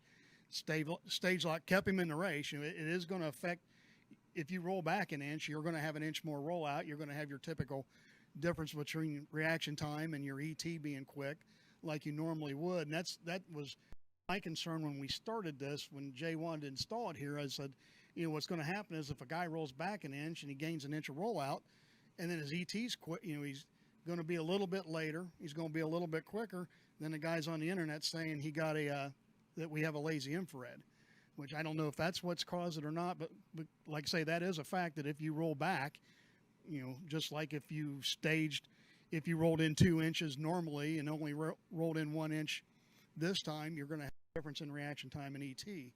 So I think that's a lot of where the controversy is. A lot of it is just the lack of understanding. You know, I was kind of against it at first, but, you know, I stand up there all day. You know, I'll do a 20-hour day.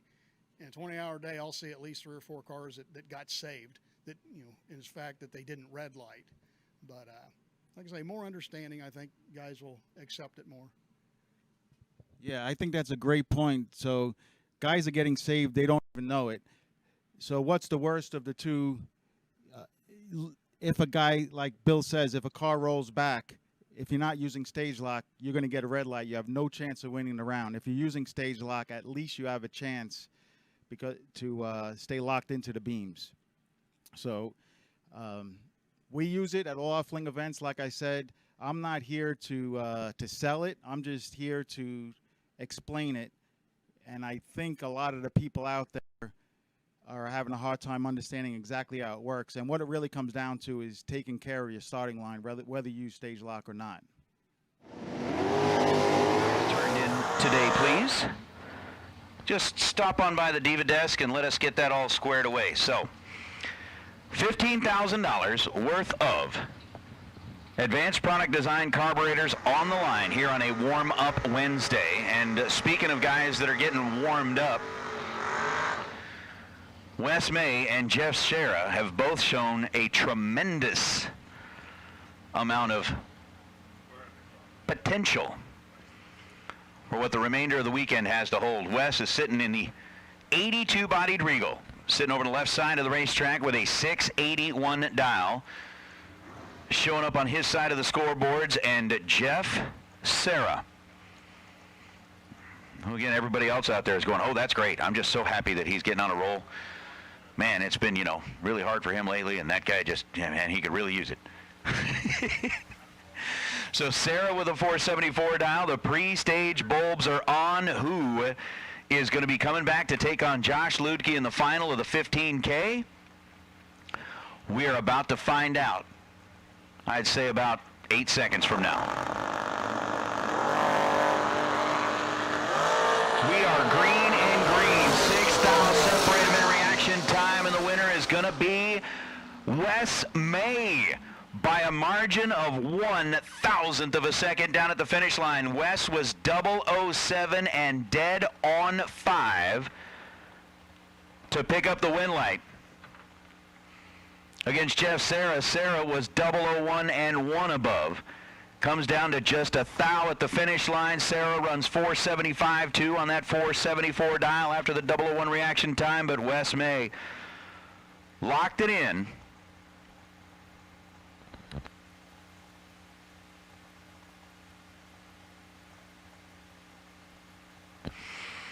So Wes with the 007 reaction time. Going to be looking at whether or not he will get lane choice against Josh Ludke. Ludke, 461 dial. He's 12 on the tree, and Wes May, the door car, is coming back with lane choice over Ludke. Ludke goes 461.2 on a 461 dial. And the finals for the 15K have been set. Wes May coming back to take on Josh Ludke. As Wes May is able to get around Jeff Serra here in the semifinals. Serra again was 001 and 1 above. But Wes May with that 007 reaction time is able to hang on and light up the scoreboard.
And again, racers, remember, tomorrow, slight little adjustment to the schedule. Again, we will start at 8 a.m. with our new entry time runs. But in addition to that, not only are we going to have the new entry time runs, Peter and the team decided that they are going to go ahead and put on a run for the money tomorrow morning for everybody that's here on property. Get another opportunity to get a second look at the racetrack, $20 tomorrow morning.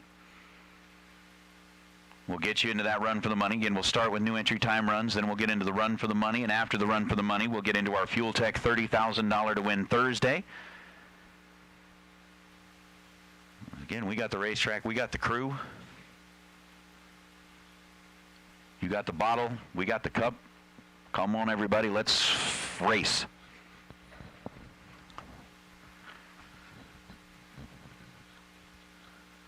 So I think what, we're waiting on one? Well, we got one. Need one, got one. We like that. We like that.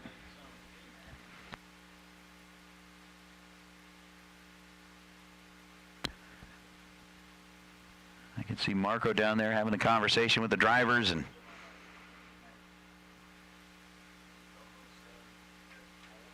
after we get done running these finals, we'll get down into the winner's circle, have a little conversation with those that are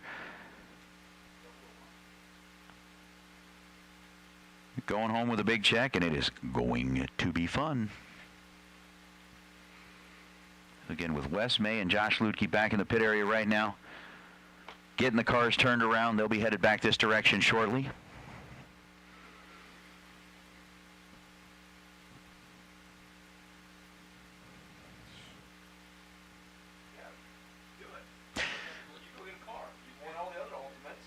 And I do like,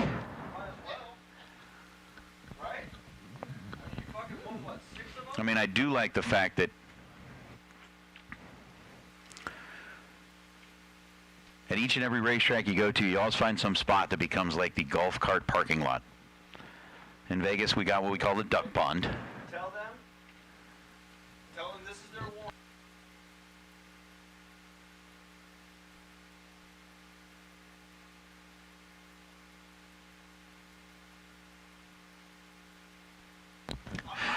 No, hold.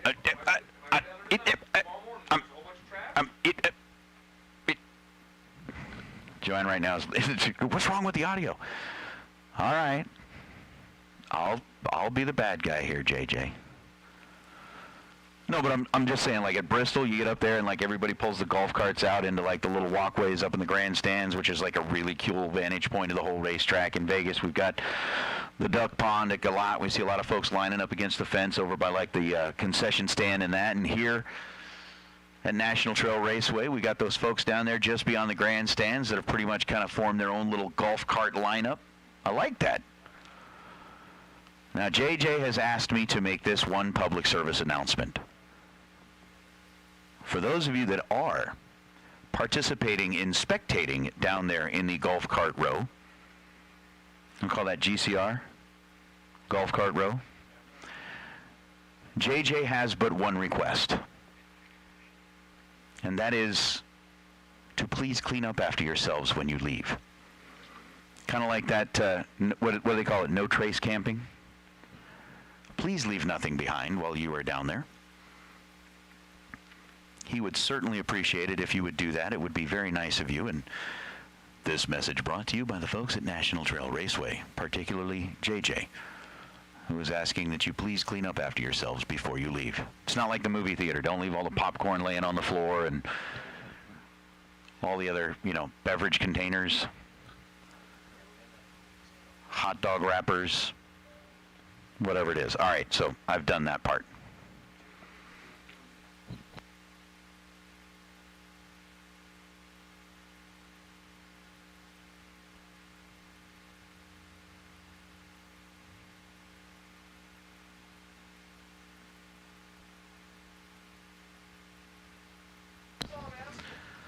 Thank you very much, Mr. Matt Zapp. Appreciate the little tidbit of information there.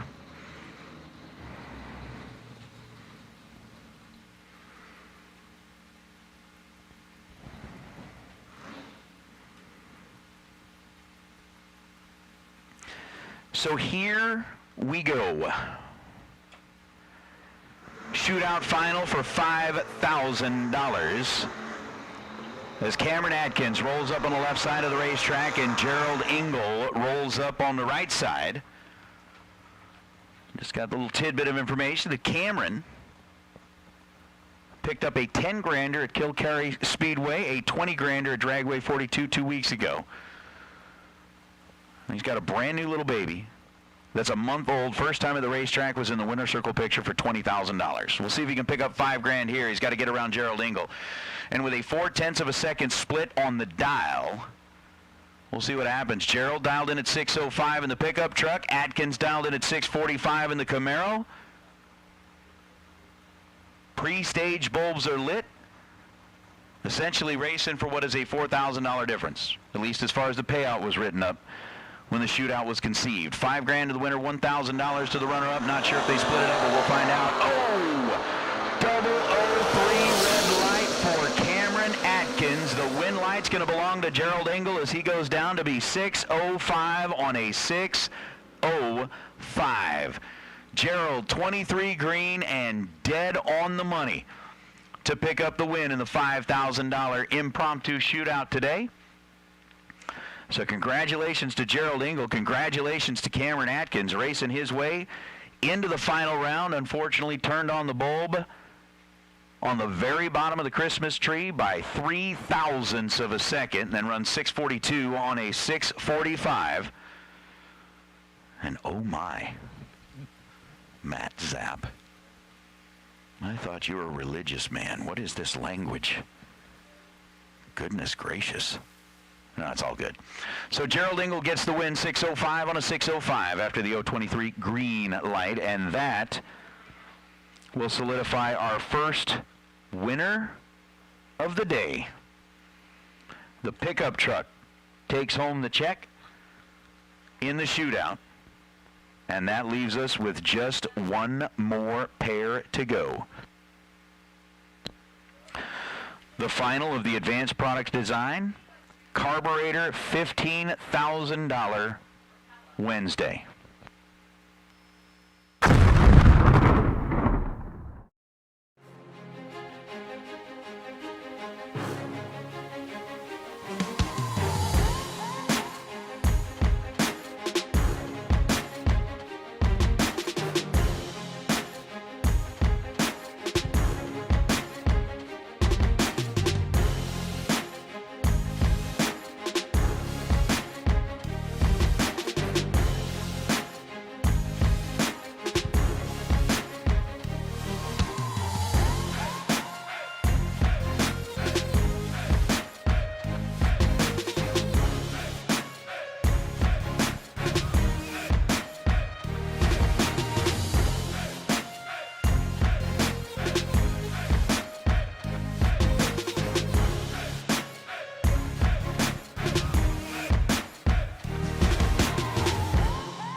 So as we wait for our finalists to come back, we'll be back in just a moment.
So our final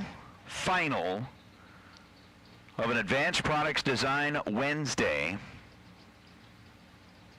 rolls up out from under the tower. I just said it a minute ago.